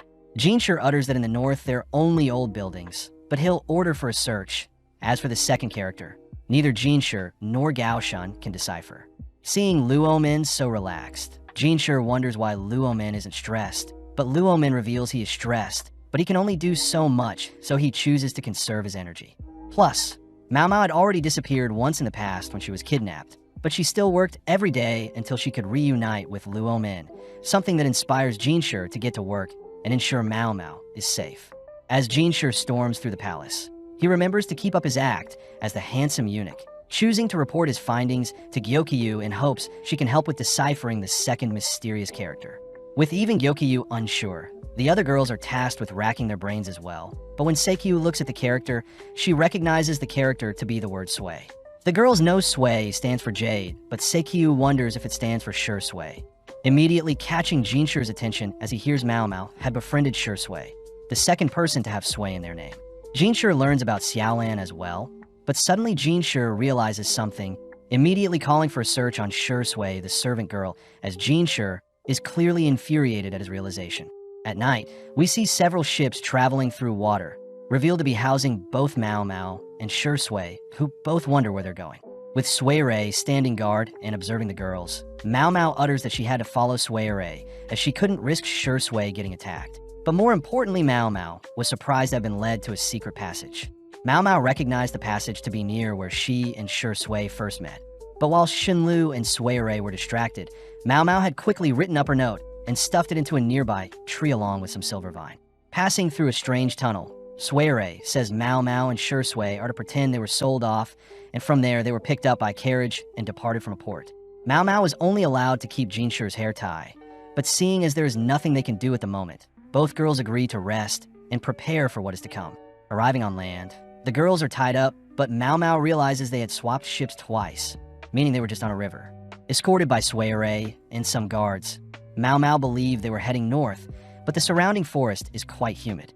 As Mao Mao scans the surrounding areas for clues, she suddenly notices Sui shriek, turning to see a snake nearby, but Mao Mao notices something strange about Shir Sui. Picking up the snake, Mao Mao tosses the snake in front of Sui, frightening her enough for her to fall back, but Shir Sui quickly removes the snake, leaning down only to reassure Sui that it's fine. Fearing that Sui's irregular breathing may cause harm, Mao Mao assists with calming Sui down, but once things have calmed down, Mao Mao calls out Sui for being quite close to Shir Sui. Sui tries denying it, but Mao Mao calls out Shir Sui for having a lot of noble tendencies while still housing her servant attitude. Sui points out how Mao Mao herself can read and write as well, even though she is a servant. But Mao Mao deduces that Shir Sui must have been the one to lead the cat into the palace through the secret passage, having never anticipated to have run into Mao Mao when they first met. Laughing out loud, Shir Sui admits they've been caught, revealing that Sui, her sister, is quite afraid of snakes. Mao Mao realizes that Shir Sui and Sui have similar names, but it was never an issue since other servants couldn't read. Mao Mao is happy that the mystery of the cat appearing has been solved. Plus, Mao Mao suspects that Shir Sui spent more time around the bath to get into contact with Sui, watching as the sisters interact, but Mao Mao wonders why she's been taken away from the rear palace. Mao Mao fears that Locken may get involved, but out of nowhere Sui chooses to remove Mao Mao's bind, all continuing onwards, but Mao Mao still has one suspicion she needs to check. Having traveled for a whole day, the gang finally arrive at a fortress, only for Sui to signal to the watchtower to let them in. As a massive drawbridge lowers over the moat, the gang head into town, surprising Mao Mao as there seems to be a hot spring resort in town, explaining the humid area. Off in the distance, Mao Mao notices a foreigner, wondering if they could be one of the envoys that visited, but before Mao Mao can speculate, she bumps into a little boy, Qiyu. Before Mao Mao can tussle with the boy, Shir Sui scolds Qiyu for bumping into Mao Mao, but Qiyu is impressed by Sui's looks, even calling Shir Sui big sis and mentioning a maid of sorts. Mao Mao hears Qiyu bring up a festival tomorrow, exciting Shir Sui as they all head towards the town's inn. But as the girls check in, Mao Mao spots a familiar-looking man, seeing as he resembled a guard the envoys had brought with them. Sui reveals that she had a lot of work to do after her resurrection, something that only piques Mao Mao's interest more. As they all head inside, they're greeted by a maid, who shows Qiyu the items she's gathered, something Shir Sui is grateful for as she loves the lantern plants that have been gathered. Before Qiyu can take credit for gathering the items, Shir Sui forces Qiyu to thank their maid, ultimately giving Qiyu a hug as he's learning. As Mao Mao inspects the items for the upcoming festival, we cut back to Gaoshan, who makes a report on an unused shrine near where Mao Mao's note was found, revealing that it is an unused passage that led outside the palace. Next, Gaoshan says one of the eunuchs went missing around the same time Mao Mao did. Finally, there seems to be no servant by the name Shir Sui registered. Before Jinshir can figure out what is happening, a eunuch rushes into his office, crying out that something is happening to Qiyu. The next day, Jinshir visits the Jade Pavilion, greeting Hongyang, who reports Qiyu is going into labor and the birth preparations have begun. Escorted upstairs, Jinshir bumps into Luomin, who reports Qiyu has been stabilized with little fatigue, but still unknown when the actual birth will happen. As for the breech birth, Luomin says Mao Mao's remedies have worked, but hearing the name, Shir stresses, seeing as it's been 10 days since she went missing. The quack doctor seems to be quite useless, so Luo Min asks him to take care of the cat. But as Shir leaves for now, Shun rushes to report their findings on the missing eunuch. Having the name of Tian, the eunuch was apparently not associated with anyone, meaning it's hard to find any leads. Apparently, Tian was seen praying around a shrine, but Shun takes out a map, showing that Tian was seen around the graves on the north side, belonging to the souls that were deflowered by the late emperor. With sightings of Tian praying at a grave in particular, Shir immediately heads out, but upon entering the vicinity of the graves, Shir spots Shenlu praying there. Caught off guard, Shenlu swiftly excuses herself, but upon brushing by Shir picks up a familiar scent. Remembering it to be the distilled alcohol Mao Mao made, Shir grabs hold of Shenlu, demanding to know where Mao Mao is. But having let his true face slip, Shir calms himself only to ask if Shenlu knows where Mao Mao is. Seeing Shir up and close, Shenlu is reminded of the late emperor, attempting to pull away, but Shir refuses to let go. Shenlu cries that she is reminded of the first time she ever met the late emperor, having been given a sweet and greeted warmly by the late emperor. Shenlu says after she grew up, the late emperor never visited her, beginning to cry as she wonders why Shir is pretending to be a eunuch. As Shenlu flees, she is captured by Shun and other eunuchs. But seeing Shir frozen in place and unable to issue an order, Shenlu quickly drinks a poison. Collapsing to the ground, the eunuchs swiftly works to have Shenlu throw up, quickly dragging her away, as Shun wakes Shir up from his shock. Shir asks if he really looks like the late emperor, declaring that he never saw what the late emperor looked like when young. Plus, Shir didn't look like his brothers or mother.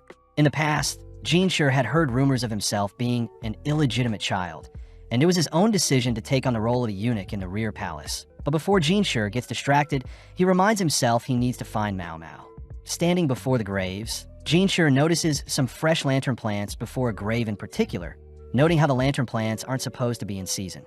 Reading the name Tai Ho, Shun states that it's the name of the court lady that passed away last year and was well known for holding ghost story gatherings. Shir knows that only one person is related to the Tai Ho blood, and apparently they were the one that gave birth to a daughter after an affair with a doctor. Seeing as the pieces are falling into place, Shir has figured out something, calmly walking off as he says he'll be visiting the Garnet Pavilion. With a razor-focused glare, Shir states that the concubine Tai Ho served was ultimately married by Shir and gave birth to Lulan. As for the daughter of Tai Ho and the doctor, there are no records for where they disappeared to, as they had left the rear palace. Shir suspects that Lulan may know where Tai Ho's child and the doctor went, declaring he'll do everything he can, only to greet Lulan. Shir apologizes for the sudden visit, but Lulan, whilst covering her face, has one of her ladies reassure Shir it's fine. Shir can't help but notice Lulan's ladies all wearing matching outfits and makeup, all resembling foxes. Before Shir can ask a question, he locks onto a marking above Lulan's eyes, immediately rushing to have a closer look at Lulan. Apprehending Lulan, Shir says Lulan is meant to have 7 ladies in waiting, demanding to know why there are only 6 present. Shir says he had been keeping track of everyone's names and faces, and since Lulan and her ladies changed outfits every day, he had to remember their eyes, lips, and more importantly, moles. Seeing as Rinpu is in front of him, Shir says he knows Lulan had intentionally hired huge amounts of servants and recruited similar-looking women that look like her to disguise themselves. Before anyone can stop him, Shir orders Rinpu to reveal where Lulan has gone, but as Rinpu bawls her eyes out, Surin, another lady in waiting, cries that Rinpu doesn't know anything. With Shir trying to calm himself, we see all of Lulan's slaves gathered and being questioned, only for Surin herself to admit that Lulan won't be returning to the rear palace, something Shir says has never been done before. Seeing as their interrogation isn't going anywhere, Shir says Lulan has committed a huge crime, wondering what Shir was thinking to have handed his daughter over to the emperor only for her to flee. Seeing as they're at a standstill, Shir wonders what other clues can lead them to Mao Mao, but at the same time we see that Locken has uncovered Mao Mao's disappearance, immediately rushing to search for her only for a massive explosion to occur. The next day, Basin regretfully informs Shir that Locken has found out about Mao Mao's disappearance. Plus, Shir himself has seemingly disappeared. Shir fears it probably isn't a coincidence, and Shir will be charged alongside Lulan. As for Shenlu, she seems to be okay, but hasn't awoken yet. Basin reports that Shenlu had connections to Tai Ho, But Shir is surprised the other clinic ladies didn't know of Shenlu's plans, suspecting that they all still shared the same resentment caused by the late emperor. Shir knows he has to find Lulan, wondering who'll be searching for Shirsho in the process. But just then someone knocks at their door. Entering the room, Lahan greets Shir, someone Shir knows is the adopted son of Lahan himself. Lahan shows, off a scroll, an item Shir recognizes to be the receipt journal for the National Treasury. Lahan says his father had asked him to look into the origins of the FIFAs, but when Lahan looked into the captured men who attacked Shir, he wound up digging up the receipts before Shir, asking Shir to reread over the prices of food. Shir notices the price for grain has gone up over the years, strange since there has been no droughts nor plagues. Lahan also points out that the cost of iron has increased nationwide, believing the government is building some sort of massive structure somewhere.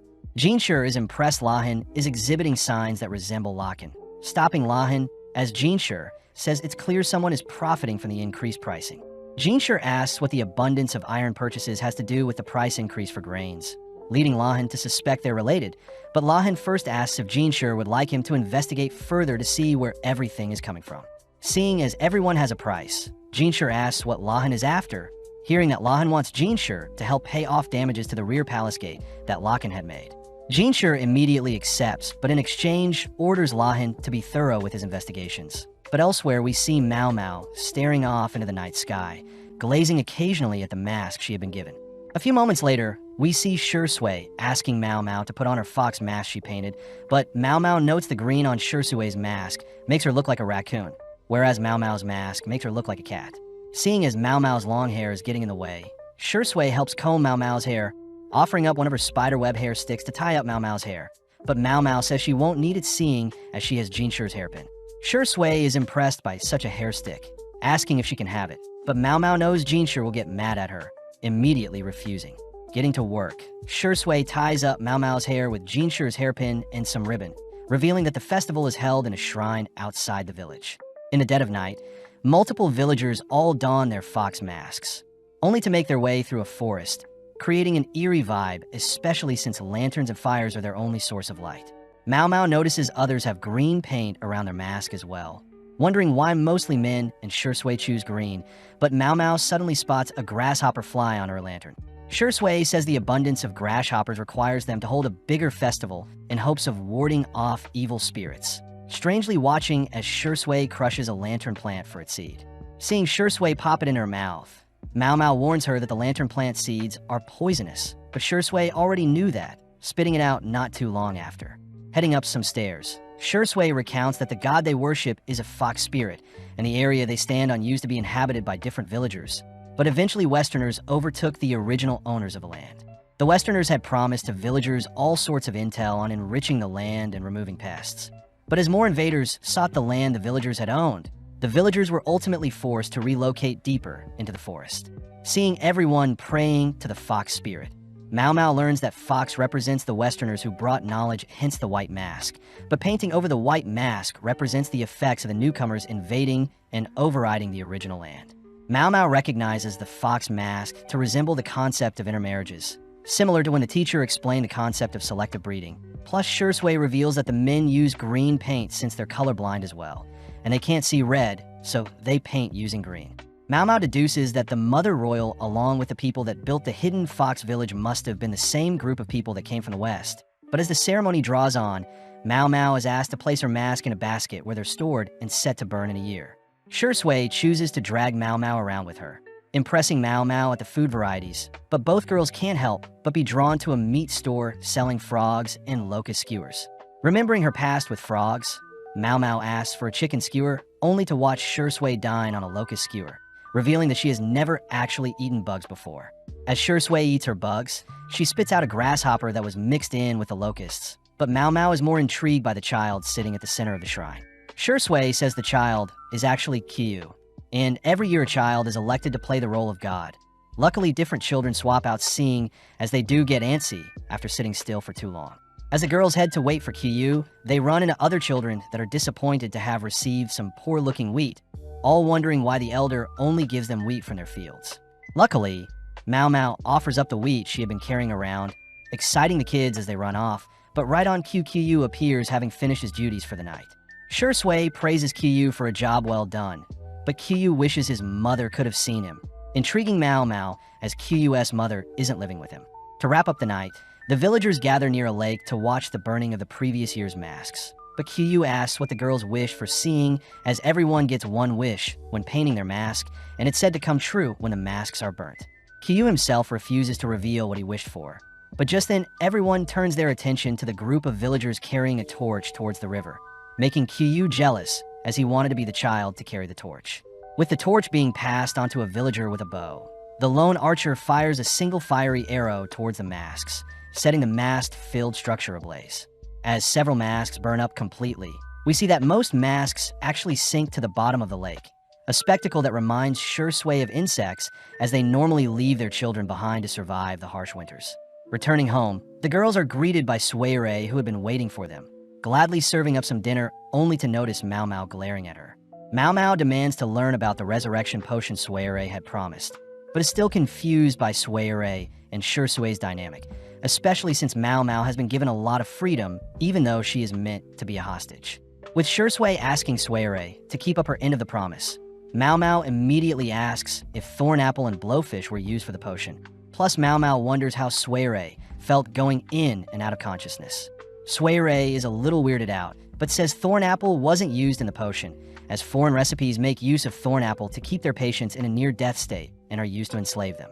Suere was lucky to have survived with only some scars, plus she didn't lose any of her memories. But hearing that Suere needs to run more experiments with the potion, Mao Mao offers up her own body to test the potion. Shir Sui is glad that they're getting along, cutting to later that night where Mao Mao and Suere sit together, stressing Mao Mao out as she has so many questions that she wants to ask, choosing to hold herself back for now. The next evening, Mao Mao is handed some books, only to be warned by Suere to not try and escape, especially since she'll be away and guard her station outside their home. Immediately, Mao Mao gets tucked into reading, forcing Shir Sui to feed and dress Mao Mao. But seeing Mao Mao's fixation on reading, Qiyu is reminded of Lady Shinmei. As Qiyu heads off to do the dishes, Shir Sui heads to retrieve Mao Mao's headpin, reminding Mao Mao to take better care of such a valuable-looking hairpin. Shir Sui chooses to add her own hairpin to ensure Mao Mao's hair is tied correctly. But Mao Mao asks where Shir Sui learned such a technique, hearing that Shir Sui was beaten and had hot water thrown on her if she wasn't fast enough or didn't give out good massages.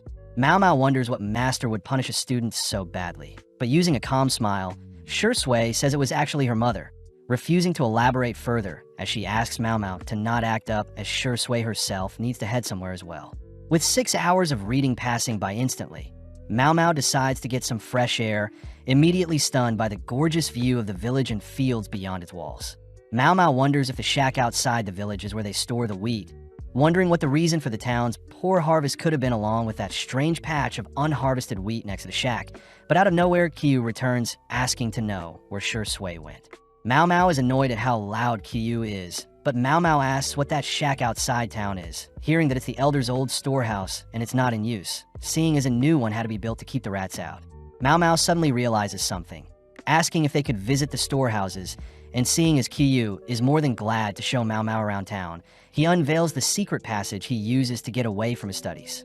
Easily making it outside the village with Qiyu's help, Mao Mao begins inspecting the nearby crops, making Qiyu ask if the unharvested patch of crops is due to a lack of nutrients. Mao Mao corrects Qiyu, suspecting that the light from the nearby storehouse must be messing up the growth of the unharvested patch of crops.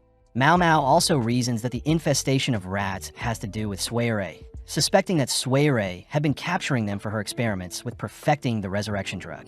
Qiyu chooses to show off his lockpicking skills and unlock the old storehouse, allowing Mao Mao to confirm her suspicions as she uncovers a room filled with various medicines and caged rats.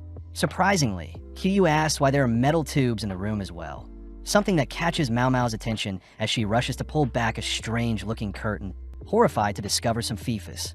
Mao Mao wonders what a workshop to design fifas is doing in the storehouse. But as the duo hear a voice, Mao Mao and Qiyu rush to hide, only for Lady Shinmei herself to enter the room.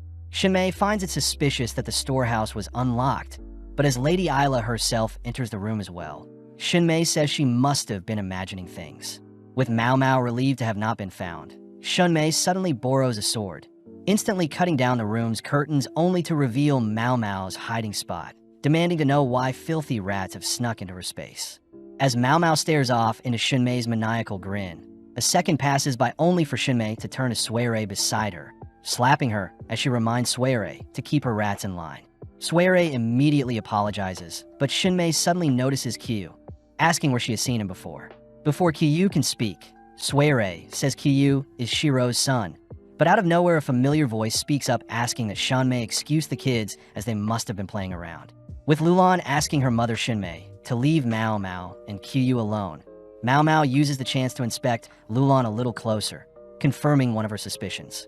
Shunmei says she isn't done, declaring that Mao Mao still needs to be punished and that Mao Mao will be tied up and lashed 100 times. But before Suere can ask Shunmei to calm down, Shunmei once again smacks Suere, asking her to be quiet. Mao Mao recognizes Shunmei to be a very dangerous person, fearing that Shunmei plans to accidentally execute her, but luckily Lulan speaks up, revealing that Mao Mao is actually an apothecary that can be of use to Shunmei. Shunmei doubts that Mao Mao is qualified, but Lulan makes up that Mao Mao is actually 30 years old and that her various experiments have slowed down her aging, something that intrigues Shunmei. Lulan continues by declaring that Mao Mao is capable of making immortality potions, plus Shunmei can get rid of Mao Mao whenever she wants, referencing a man that Shunmei made disappear prior. With Shunmei now having a change of plans, she tells Lady Isla that they'll chat later, preparing to leave, but Shunmei suggests that they bring Mao Mao with them all to a different stronghold. Cutting to a snowy terrain, we hear Mao Mao reveal that Lulan is in fact Shir Sui in disguise, impressed that Lulan was able to keep up her high-ranking concubine status by intentionally avoiding any contact with the Empress Dowager along with Li Shu when they were in the bathing area. Mao Mao knows that Shir Sui was okay with hanging out with Mao Mao, since Mao Mao wasn't too familiar with what Lulan looked like. But as we enter a stronghold in a snowy terrain, we see Suere showing Mao Mao the room of the previous apothecary. Suere says she didn't want Mao Mao to get involved with everything, but Mao Mao takes the chance to ask if Shir Sui is really Suerai's half-sister, something that Suere doesn't answer, as she says only Shir Sui treated her like a sister. Mao Mao had heard rumors of Shir Shu marrying another woman and having a second daughter, explaining why Shunmei, Shir Shu's first wife, despises Suere so much. Suere utters that Shir Shu was originally from the Shir clan, and it was Lady Shunmei that picked out and married Shir Shu. A little afterwards, Shunmei was sent to the rear palace only for Shir Shu to purchase her back, but by then Shir Shu had fallen for Suerai's mother and gave birth to Suere, someone Shunmei refused to accept. Shunmei had ordered for Suere and her mother to be banished and used as servants. Plus, till this day, Shunmei refused to allow Suere to have Shir in her name, making Mao Mao realize that Suerai's original name was actually Shir Sui. Suere admits that Lulan was very kind to have used Shir Sui as her servant name, but Mao Mao can't help but see how night and day Lulan and Suerai's lives are, as it was ultimately Shunmei's doing that forced one daughter to become a high-ranking concubine with the highest prestige, whilst the other daughter became a court lady forced to do the dirty work from the shadows. Mao Mao is now able to confirm that Suere was involved with Jin Shir's assassination attempt during the ceremony, having used an explosion to steal and tamper with the ceremonial tools, only to escape by faking her death. As for the attack on Jin Shir with the FIFAs, Mao Mao suspects that it was Shir Shu himself who set that up, but Mao Mao wonders if the reason was because Jin Shir was trying to make changes to the rear palace, and that in turn conflicted with Shir Shu's beliefs. Unable to pin down the actual reason why Shir Shu is after Jin Shir, Mao Mao questions if Shir Shu knew about Jin Shir's true identity, asking Suere how she entered the rear palace the second time as a eunuch. Suere embarrassingly admits that 3 officials had to inspect her and confirm that she had no reproductive organs. But this only makes Mao Mao question how Jin Shir became a eunuch in the rear palace without being caught. Mao Mao knows that only close relatives of the emperor can enter and leave the rear palace, refusing to accept Jin Shir as the emperor's younger brother since their ages don't match. But Mao Mao does remember Jin Shir trying to tell her something in the past. Suppressing her suspicions for now, Mao Mao heads over to a window, suddenly realizing that it has been barred off, plus Suere says it'll snow harder soon, making Mao Mao wonder if they're in the Northern Highlands. With the stronghold so fortified, Mao Mao begins to put the pieces together, remembering how the envoys used a mirror to sneak out and how the FIFAs seem to be in production back in the storage room, suddenly turning to Suere as Mao Mao asks if they plan to start a war. Suere simply utters that it's not her decision to make, asking Mao Mao to stay put and pretend to make medicine as Lulan was able to save Mao Mao. Plus, Mao Mao will be given food every day, so Mao Mao should try her best not to anger Shunmei. As Suere leaves, Mao Mao says she can't escape since she is on the 3rd floor, and the snow will take her out before she returns to the village. But seeing as the previous male apothecary owned the room before her, Mao Mao manages to uncover a mountain of books left behind by the man. With some time passing by, Mao Mao is given a meal, recounting that since farming season is almost over, it is the perfect time to start a war. Mao Mao deduces that she is being held in Shihokashu in the northern region, plotting in her head that it takes 10 days by boat from the rear palace, and that the hot spring village should be nearby, but Mao Mao is unable to figure out the name of the mountain ranges on her mind map, instead choosing to lay down and rest for a bit. Strangely, a kid's voice that isn't QUS can be heard outside, reminding Mao Mao that Q had asked to come to the stronghold as well, but Mao Mao fears that the entire village will be punished if Shunmei gets her way. Outside in a watchtower, Lulan is seen lost in thought, only to suddenly hear Shunmei laughing. In the past, Lulan would mimic her mother's behavior, laughing when Shunmei does and getting angry when Shunmei is angry. Lulan had adopted such a personality to ensure Shunmei wouldn't get angry at her, but even Lulan's lifeless personality couldn't help but despise her mother as she would take out her anger on Suere. Lulan admits that she was far too late to have realized how cruel her mother is, but as we cut back to Mao Mao, she is seen being summoned by Shunmei, only to be brought to a room filled with musk. In the room, Mao Mao spots several people in a bed acting strangely, suspecting that they've been laced by something. Shunmei suddenly calls out to Mao Mao whilst getting a manicure and massage, demanding Mao Mao create her an immortality potion, but Mao Mao asks for some time. Off to the side, Mao Mao sees Suere taking care of Lulan, saddened to see the sisters acting like master and servant. Mao Mao promises she'll return tomorrow with something interesting, only to be guided back to her room as she hears she can only leave her room once a day to make a report. Mao Mao says she doesn't mind spending her days in her room, seeing as it was well kept and has all the resources she needs to sustain herself. But before Mao Mao can wonder who the previous male apothecary before her was, Qiyu and other children call out to her. Mao Mao chooses to greet Qiyu formally, but is horrified to hear that Qiyu's mother was apparently amongst the people acting strangely on the bed, and it seems Qiyu was kept in the village to stop him from seeing what was in the room. Mao Mao does have an alternative theory for what Qiyu's mother was doing in the room, but as Mao Mao leaves, Qiyu tries saying something, cutting himself off before he can finish only to run off. Back in the rear palace, we see Lahan making his report to Shir, revealing that the once abandoned stronghold in the north belonging to Shirsho is expanding. Seeing as nothing of the sort was reported to them, Shir suspects Shirsho is rebelling, and this is unforgivable since Shirsho was the closest advisor to the Empress Dowager. Lahan continues by adding that the stronghold's preparations are quite far along, but out of nowhere Lakan storms into the room, demanding to know what Lahan is doing. Lakan warns Lahan to be wary around Shir, accusing Shir of being both female and male, but Shir understands Lakan is simply annoyed at Shir's cowardice. Shir wonders what took Lakan so long to show up, but Shir can only blame himself for allowing the enemy to kidnap Mao Mao, and Lakan is now asking Shir why a man with Shir's power is still sitting idly by and doing paperwork. Shir allows Lakan to vent his frustrations, but Lakan simply asks why Shir is still sitting still when he knows everything already, showing Shir that Lakan knows about his secret. Shir admits he lacks confidence in himself, but Lakan continues to pile on his insults, as he says Shir, hiding away from his responsibilities and living out his life as a pretend eunuch won't get him anywhere and is a waste of life. Shir is clearly unable to respond, but luckily Luomin appears, apologizing for Lakan, but Lakan is frozen in sight, seeing as his uncle is here. Luomin slowly approaches Lakan, apologizing for being a pathetic eunuch himself, but Lakan says the insults weren't targeted at him. Luomin says people had to carry him here, seeing as his body is so frail, reminding Lakan that he tends to lash out when stressed, but before Lakan can apologize, Luomin asks Lakan to ask for what he wants in a more tame manner. Now calm and locked in, Lakan chooses to stand before Shir, diligently bowing before him as he humbly asks Shir to rally together an army to face off against Shirsho the traitor.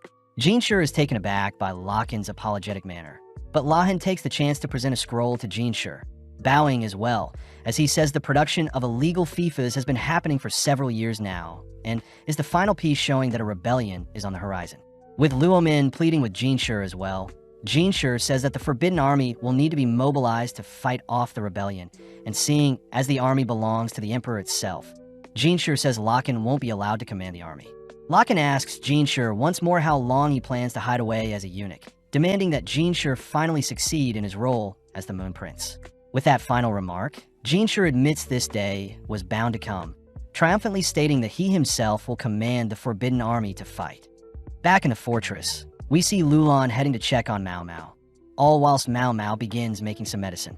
Mao Mao learnt that the previous apothecary was able to create the resurrection potion in the process of making the immortality potion, but Shinmei had apparently asked for a potion to make her 10 years younger with each sip. Mao Mao knows that such a potion is impossible, but her pride prevents her from giving up, something Lulan overhears, so she chooses not to disturb Mao Mao.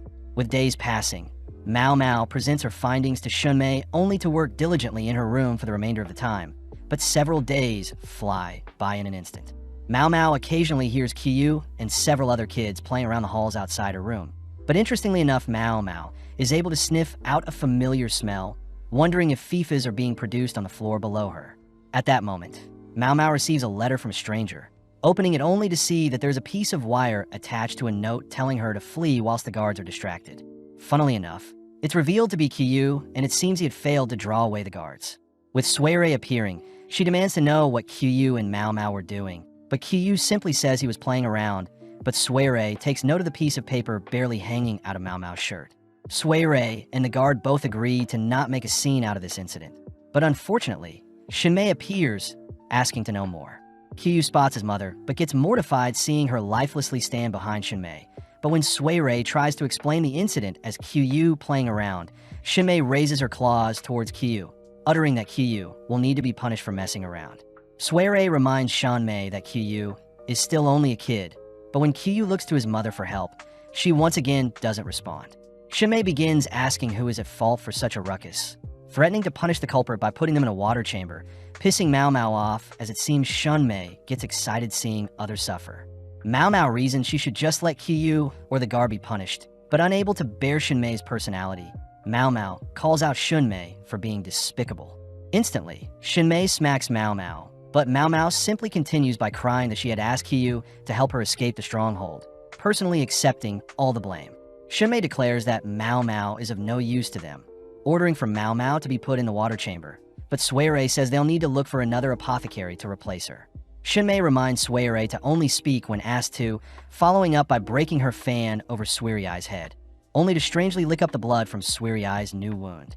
Shinmei spits out the blood, uttering that Suirei's existence taints her bloodline, but Mao Mao can only feel bad for how Suirei is being treated. Lulan speaks up, asking to use the Taibon, something that makes Shinmei excited, but Mao Mao wonders where she heard such a thing before. At that moment, Suirei begins to act strange, weirdly grasping onto herself as she begins to breathe heavily. Shinmei orders for the guard to first take Mao Mao underground, creepily heading into a darkened room solely lit up by a single torch, but before the guard leaves, he places a box onto the ground, apologizing as he flees the scene. Locked inside and seeing the box before her, Mao Mao remembers what a Taibon is, recounting that a Taibon is a capital punishment created by a mad king that involves trapping someone in a pit alongside some dangerous-looking creatures. As various snakes, bugs, and spiders emerge from the box, Mao Mao smirks, retrieving her 2 head pins, but with some time passing, the guard returns, freaked out when he sees some smoke coming out from Mao Mao's room. Opening the door, the guard sees Mao Mao leisurely dining on some skewered snake, learning that Mao Mao was able to slay the creatures in the box by creating some insect repellent ash with some medicine she had on her. The guard reveals that Suirei and Qiyu had asked him to check in on Mao Mao, even handed a jade pendant that Qiyu wanted Mao Mao to have, plus the guard himself says he is done working in the stronghold. The guard also mentions how there was a smoke signal not too long ago, signaling that a rival force is making their way towards a stronghold, and seeing as the entire stronghold is in a frenzy, the guard utters he is using the chance to sneak away.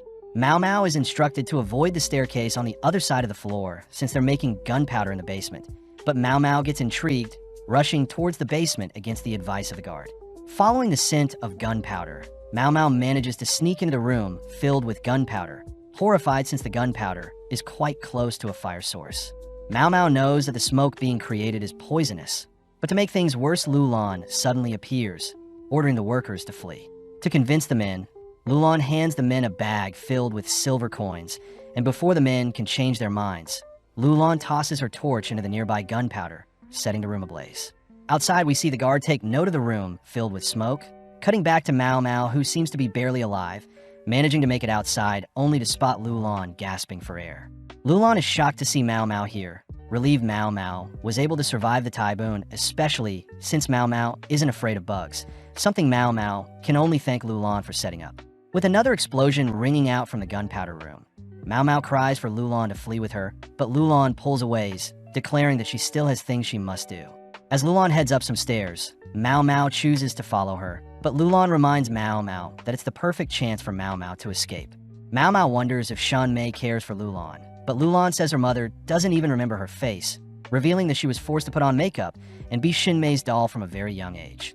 Flashing back, Lulan had tried to hang out with Suirei in the past, but out of nowhere Shan Mei had smacked Lulan, believing she was a servant since she didn't have any makeup on.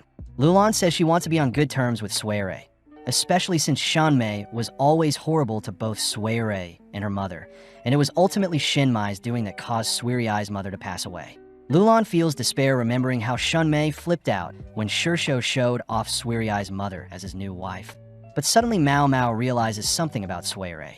Lulan reveals that the court lady that gave birth to the emperor's daughter and had passed away a year prior was actually Suirei's grandmother, meaning Taiho is actually Suirei's grandmother. Apparently, when the doctor left with the daughter ended up growing up and marrying Shir, ultimately giving birth to Suirei, who technically has imperial blood passed down from the late emperor. As the girls head through the stronghold, Mao Mao is reminded of the time when they were almost suffocated because of the ghost Taiho, but Mao Mao says it couldn't have been her since ghosts aren't real. Lulan reveals that Shan Mei had married Shir to get revenge, taking advantage of the fact that Shir was a Westerner that originated from the same lineage as the Mother Royal, explaining why Lulan was wearing a green mask since she can't see red as well. As the girls stop in front of a door, Lulan says Shan Mei had always wanted Lulan to become the new Mother Royal, but Mao Mao is conflicted, wondering if she should refer to Lulan as Shir. Remembering all the time she spent together with Shir, Mao Mao calls out to Shir, surprisingly exciting Shir as she tears up a bit. Getting serious, Mao Mao asks if Shir had taken the abortion medicine that was circulating around in the rear palace. Seeing Shir refuse to answer, Mao Mao follows up by asking if the ghost story Shir told regarding the cricket wife eating her husband was about Shir herself. Mao Mao says that Shir is supposedly the cricket locked in a cage. In this case, the cage is the rear palace, and Shir will eventually devour the father cricket, this being the emperor. With all the pieces coming together, Mao Mao begins to ask about the poisonous lantern seed Shir had tasted before the festival, but Shir stops her, instead opening the room in front of her. Immediately, Mao Mao spots Qiu passed out on the floor, rushing to his side only to be horrified seeing as he is not breathing. Seeing the other kids knocked out as well, Mao Mao demands to know if Shir had forced them to drink poison, but Shir can only calmly walk over to the sleeping children, uttering that it was a medicine they drank. Before Mao Mao can attack Shir, Mao Mao holds herself back, hearing Shir declare that every single person, including the children in the stronghold, would be slain if the emperor captured them. So Shir decided to give them a more comforting goodbye. Apparently, Shir had gathered the kids and read them a picture book, apologizing to them since their mothers were under the control of Shinmei, so Shir fed them their medicine before they could reunite with their parents. Interestingly enough, Qiu came late since he was trying to rescue Mao Mao, but when it was Qiu's turn to drink the medicine, he drank it even though he had an inkling of what was to come. As silence fills the room, Mao Mao glares at Shir, demanding to know why Shir has brought her to this room and shown her something so tragic. Shir apologizes for getting Mao Mao involved in everything, especially since Shir says Shanmei wasn't always this psychotic, but Shir disagrees since the moment she was born Shanmei was always cruel to her.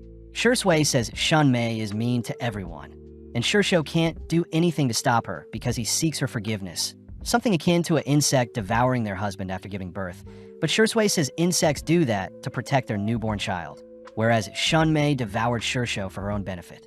Shir states she doesn't want to be like her mother, hence why she willingly placed the poisonous lantern plant seed in her mouth, a known abortion medicine.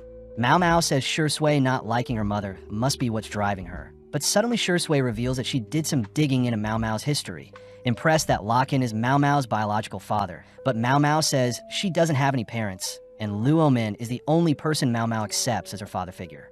Shir says Mao Mao is similar to Suirei, since Suirei isn't related to Shir in any way, but Shir suspects Shir was plotting something by marrying Suirei's mother, and now Shir has control of someone with imperial blood.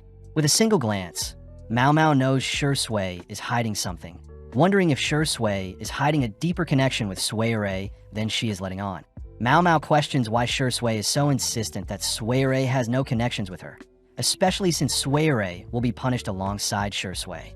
As Shir Sui lifts Qiyu onto the bed with the other sleeping kids, Shir Sui asks Mao Mao if the kids would have survived the winter if they were insects, something that reminds Mao Mao of when Shir Sui uttered that insects never survive winter since they leave behind their children.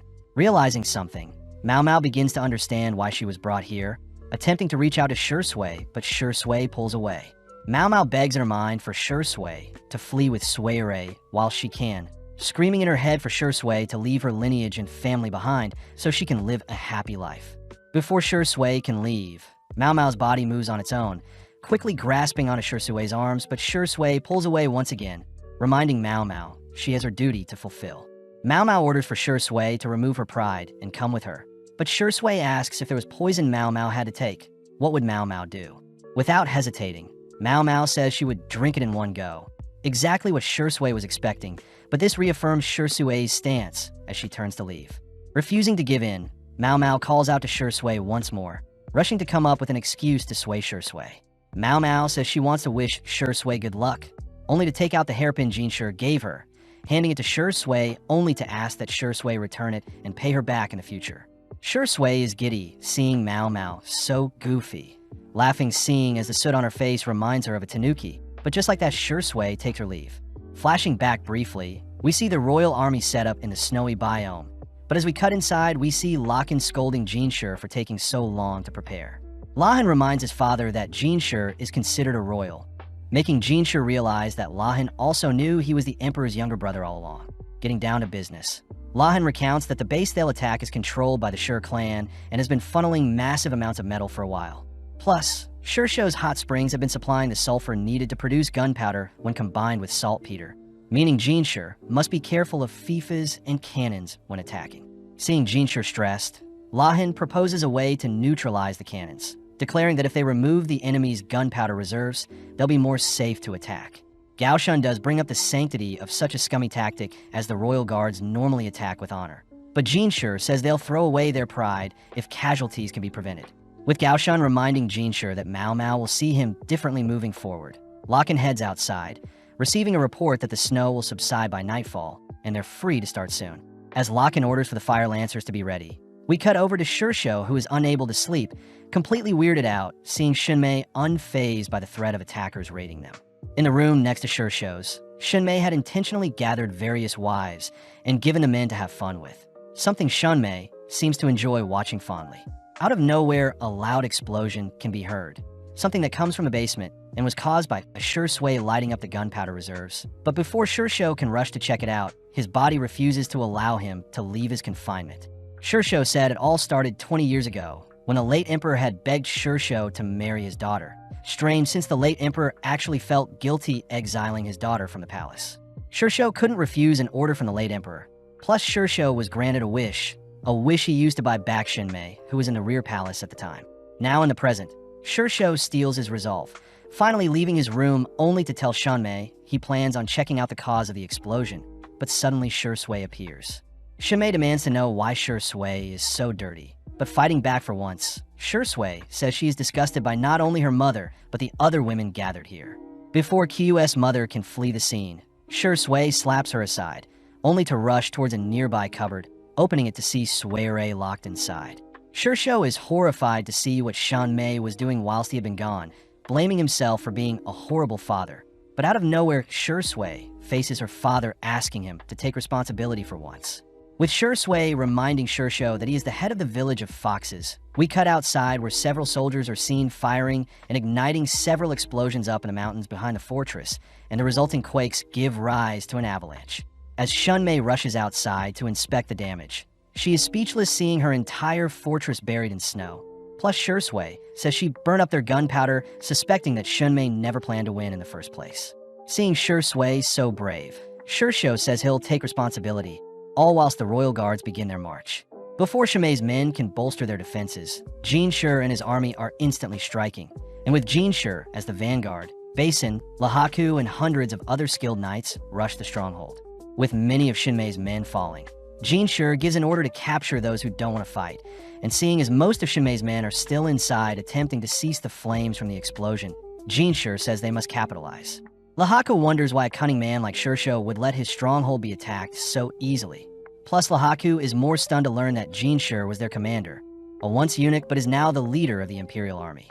Having made it to the entrance of a stronghold, Basin captures a guard demanding to know what is happening inside, but the guard says he must put out the fire to save the people trapped inside.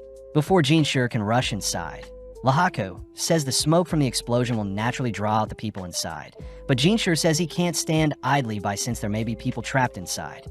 To convince Lahaku otherwise, Shir mentions that Mau Mau is also amongst the people inside the fortress, and seeing as no one wants to upset Lakan, they continue onwards into the fortress all whilst Mau Mau watches from above, shocked to see Shir. Mau Mau reassures the sleeping children that everything will be fine, and seeing as Mau Mau may get confused as an enemy, she prays that the people storming the fortress will recognize her. At that moment, Shir himself breaks open the door to the room, only to lock eyes with Mau Mau. As Shir walks towards Mau Mau, she is speechless, wondering if Shir is here to save her. Shir cries that Mau Mau is bleeding, but Mau Mau says it's nothing, taking in the moment as she admits she misses chatting with Shir. Before Shir can inspect the wound on Mau Mau's face, an Imperial soldier addresses Shir as the Crown Prince. But Shir reveals that since Gyokyu gave birth to a baby boy, Shir is no longer considered the Crown Prince. Mau Mau finally is forced to accept that Shir is the Emperor's younger brother. Wondering how Shir the eunuch, who was supposed to be 25, is now the 19-year-old brother of the Emperor. But as Shir leaves to explore the remainder of the fortress, Lahaku is tasked with assisting Mau Mau. Lahaku is shocked to hear Mau Mau is Lakan's daughter, uttering that Lakan hurt himself while searching for Mau Mau, but Mau Mau is more impressed that the avalanche and raid was perfectly timed. Lahaku wonders who is sleeping in the beds, saddened to hear that they're kids that have been put to sleep with poison, but it's a better fate than being executed once captured. Mau Mau wonders if the kids can be buried next to their mothers, but Lahaku can't promise such a thing, as he orders for others to help him bury the bodies nearby secretly. Mau Mau says Lahaku may get punished for such a thing, but Lahaku jokes that Lakan could easily help Mau Mau sweep something under the rug. With Mau Mau glaring at Lahaku, he proceeds with carrying the corpses of the children away, only to sound a whistle to indicate he's fulfilled an order. As Lahaku leaves, he asks Mau Mau to follow him, and seeing as Shir Sui had entrusted Mau Mau with the lives of the children, Mau Mau declares she'll simply do the best she can. Following Shir, he confirms that Lahaku had successfully helped Mau Mau escape, and as a squad moves to enter one of the rooms, a FIFA can be heard deterring them. Before the guards can fire twice, Shir charges in and disarms the guards, only for Shir to demand to know where Shir is. The guards cry that they have been deceived and know nothing, but Basin gets angry, raising his blade to one of the guards' necks. At that moment, Shir appears from one of the rooms holding a FIFA, something that puts people on edge. Shir declares that Shir has been ordered by the Emperor to be arrested, but Shir already knew that, preparing to fire at Shir. One of Shir's men cry that Shir is bluffing since there is no lit match on the FIFA, but Shir detects something off about the FIFA, swiftly tackling his men out of the way, but the deflected projectile hits one of the guards. Shir points out how ironic it is for the guard to be struck by a weapon they use to hunt down animals. But Shir is more horrified to see how advanced the FIFA has become, something that makes Shir admit to the attempted assassination on Shir during their hunt. Shir utters that he only wanted a little more time, weirding Shir out as he notices something strange about the way Shir is acting. But as Shir drops his FIFA, Shir's men rush to impale Shir. Closing his eyes, Shir still remembers how beautiful Shunmei looked in the past, but in the present all he can do is take responsibility and laugh maniacally. Shir is disgusted at how fake Shir is acting, still confused as to why Shir, a trusted acquaintance of the Emperor, would willingly betray everyone. With nothing left in the room, Shir and his men continue throughout the stronghold, running into several adults who point Shir into Shunmei's room, declaring that Lulan and Shunmei are inside. With Shir asking his men to scope out the perimeter, he alone enters into one of the side doors, immediately uncovering a secret passage in the room. When Shir goes to inspect it further, Lulan suddenly holds him at gunpoint, nonchalantly asking if Shir could follow her. Although hesitant, Shir listens to Lulan, surprising even Lulan as she knows Shir could easily overpower her. Within a few minutes, Lulan escorts Shir into a room where Suirei and Shunmei are waiting. But Shir immediately notes how bruised Suirei is, having believed Suirei to be a more bold and masculine person. Lulan says she has brought Shir to Shunmei, calling out how Shunmei always hated Shir since he looked like the late emperor plus Shir, if far more pretty than Shunmei herself. Lulan continues to lay into Shunmei, revealing that Shunmei was thrown to the side by Shirsho after some time. But when Shunmei yells for Lulan to stop, Lulan decides to switch things up, suddenly putting away her FIFA. Lulan starts by giving a history lesson about the pathetic late emperor 30 years ago, having always been too weak to speak up against his mother, so the late emperor's mother ruled from the shadows. When the empress saw that her son had no interest in women, she gathered all the finest and most gorgeous women there was to entice the late emperor, and this ultimately included a young Shunmei. When Shirsho had heard of this, he had asked about his and Shunmei's relationship, but Shunmei had prioritized the chance of being married into royalty and possibly becoming the Empress Dowager. Lulan reveals to Shunmei that her becoming the late emperor's high-ranking concubine was only an excuse, something that infuriates Shunmei as she demands to know what Lulan is talking about. But Lulan says when her grandfather passed, he had mentioned how sad it was for his daughter to have become a hostage. With it being Shunmei's first time hearing such a thing, Lulan asks Shir if he knows why the rear palace grew so large, something Shir believes is thanks to Shirsho. Lulan confirms this as Shirsho wanted to replace the idea of slave trades, especially since slavery was legal in the past, and not all slaves were treated like courtesans, as most were actually worked to the bone. Luckily for Shunmei, who was a slave at the time, had unknowingly been freed by Shirsho, who had intentionally suggested making the rear palace a location where male slaves would become eunuchs and females could serve as servants and court ladies. This idea benefited the emperor, who could be in control of more slaves, whilst also saving the lives of men and women from having to work until they die in a foreign land. Lulan reiterates that Shirsho worked very hard to reunite with Shunmei, asking why Shunmei didn't escape with him in the past. Flashing back, we see Shirsho sneaking into the rear palace via a secret passage he built, only to ask Shunmei to run away with him. Shirsho professed his love to belong only to Shunmei, something that hit Shunmei hard, but before Shunmei could accept Shirsho's offer, memories of being mocked by other ladies for being inferior, older, and of lower status clouded her judgment. In a fit of rage, Shunmei had accused Shirsho of looking down on her, ultimately shooing him away. Lulan says it was Shunmei's ego that forbade her from living a peaceful life, but Shunmei accuses Shirsho of seeking her family's power and even marrying Suirei's mother to hurt her. Heading over to Suirei, Lulan unveils a phoenix hair stick, an item Shunmei knows only those with imperial lineage can carry. Shunmei refuses to believe a servant like Suirei could house imperial blood, but Lulan corrects Shunmei, revealing that the late emperor would actually visit Suirei quite often with the help of Shirsho. Lulan reiterates that it was the late emperor who asked Shirsho to take care of his daughter, and when Shirsho had fulfilled the late emperor's wish, the late emperor willingly gave back Shunmei to Shirsho, having not needed to hold Shunmei as a hostage any longer. Hearing all of this, Shir curses the late emperor for putting Suirei and Shirsho through such torment.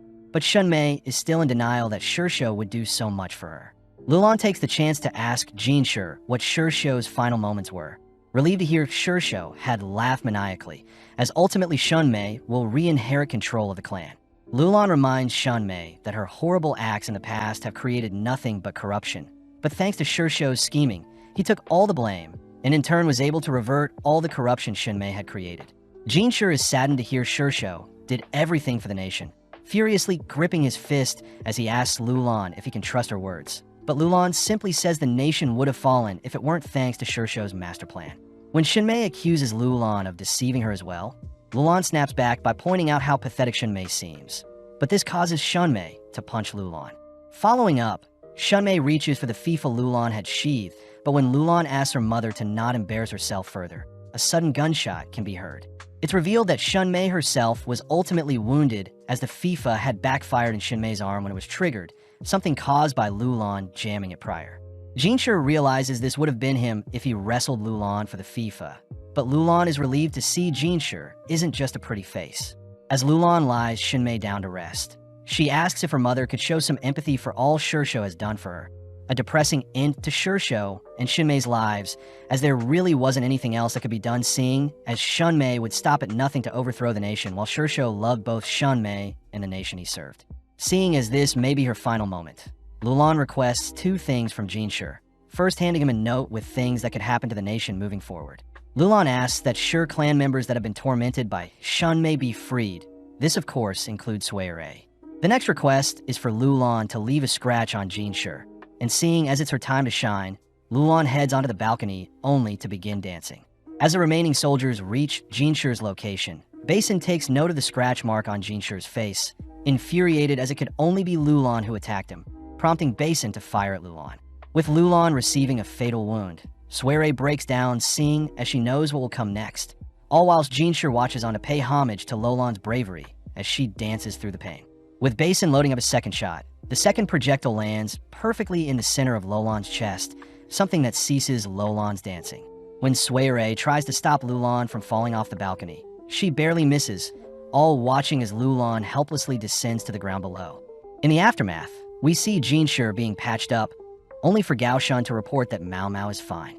Although Shir hasn't slept much, he asks to see Mao Mao, but upon entering her tent, Shir sees Mao Mao resting alongside the bodies of several deceased children. Shir says Basin was beaten up for firing without an order, but Shir didn't stop him as it was what Lulan wanted, plus the situation could have been worse if Locken was present. With Shir asking to be alone with Mao Mao for a bit, he chooses to kneel down beside Mao Mao, blaming himself for the reason why she was caught up in everything. But before he can inspect the wounds Mao Mao received, Mao Mao suddenly awakens, asking what Shir is doing here. Elsewhere, we see the guard who escaped during the chaos passing through a forest, only to run into something glistening from beneath some snow. With Shir caught getting too close to Mao Mao, he quickly flinches backwards, but Mao Mao asks why Shir has his face wrapped. Without hesitating, Mao Mao leans in close to further inspect the wound, slowly unraveling the bandage only to notice Shir's scratch mark. Mao Mao is annoyed that the wound had been poorly stitched up, but admits in her tired state she couldn't do better. Instead, Mao Mao asks if Shir was fighting in the front lines. Shir utters that he had to lead his army, but Mao Mao scolds Shir for acting so reckless, something Shir giggles at as he says he didn't intend to get hurt. As Mao Mao helps Shir wrap up his face again, Shir asks if Mao Mao was close with Lulan, something that makes Mao Mao freeze as she isn't too sure herself. Mao Mao says she had lots of fun spending time with Shir Sui and Xiaolan, but even in the end Mao Mao could never figure her out. Something Shir utters is tragic as he hints to Mao Mao that Lulan is no longer with him. Mao Mao realizes that she must be the one to carry on what Shir Sui wanted for the others. And with Mao Mao finishing up the wrapping on Shir's face, Shir suddenly lays down, exhausted from everything. Mao Mao cries that the room is too dirty for Shir to sleep in, but Shir suddenly pulls Mao Mao to the ground, both suddenly staring off into each other's eyes, side by side. Mao Mao notices Shir's cold hands, but suddenly Shir demands to know why Mao Mao is in the room with corpses, remembering that Mao Mao's master had forbidden her from handling corpses. Mao Mao admits Shir is quite sharp, racking her brain for an excuse, but Shir asks how Mao Mao got her scar on her neck. Mao Mao utters that an angry woman attacked her, but seeing Shir trying to charm her, Mao Mao reassures Shir the scar will fade. With both Shir and Mao Mao bickering and arguing, Shir asks if his beauty is his only determining factor, but Mao Mao admits that a simple scar wouldn't ruin Shir's image, as Shir is far more masculine and intelligent than just a pretty face. With Mao Mao declaring that Shir has become more manly than before, Shir flinches at the compliment, suddenly beginning to twitch. Mao Mao asks what is wrong, but Shir suddenly leans in close once again, declaring he can no longer hold back, freaking Mao Mao out as she fears what Shir will do to her. Mao Mao tries asking Shir to sleep, but Shir simply glares at her, preparing to lean in for a kiss, but suddenly a sound breaks the tension. Getting up, Mao Mao rushes to check on the kids wrapped up, slowly tearing each of them free as she realizes they're slowly resurrecting, realizing that they truly weren't poisoned and had only taken some medicine.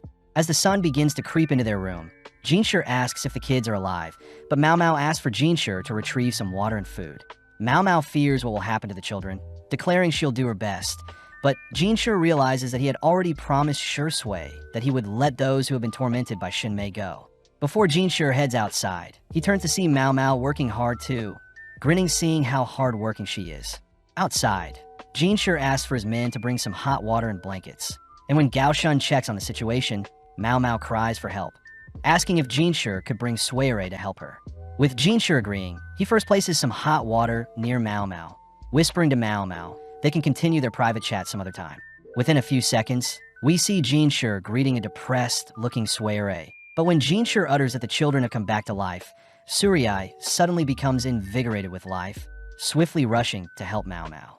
With the sun rising on a new day, we cut forward in time to a festival being held in the Pleasure District to welcome the new year. Following the verdigris princesses, they chat about the new crown prince being revealed soon, only to joke about how much profit Granny is making from the festival. Mimi says it's amazing how Gyokyu is going to become the empress, having successfully given birth to a baby boy. Apparently, after the delivery, Luomin was allowed to stay in the rear palace, having proven himself once again to be a valuable asset to the emperor. As for Shir, he is back to working his job as a eunuch, and sadly for Mao Mao, her old room in the rear palace had been cleaned out, cutting to the present day, where Mao Mao is back in the Pleasure District crafting medicine. Surprisingly, Kyu barges in asking for food, but Mao Mao reminds Kyu he woke up last out of the 5 children that was revived.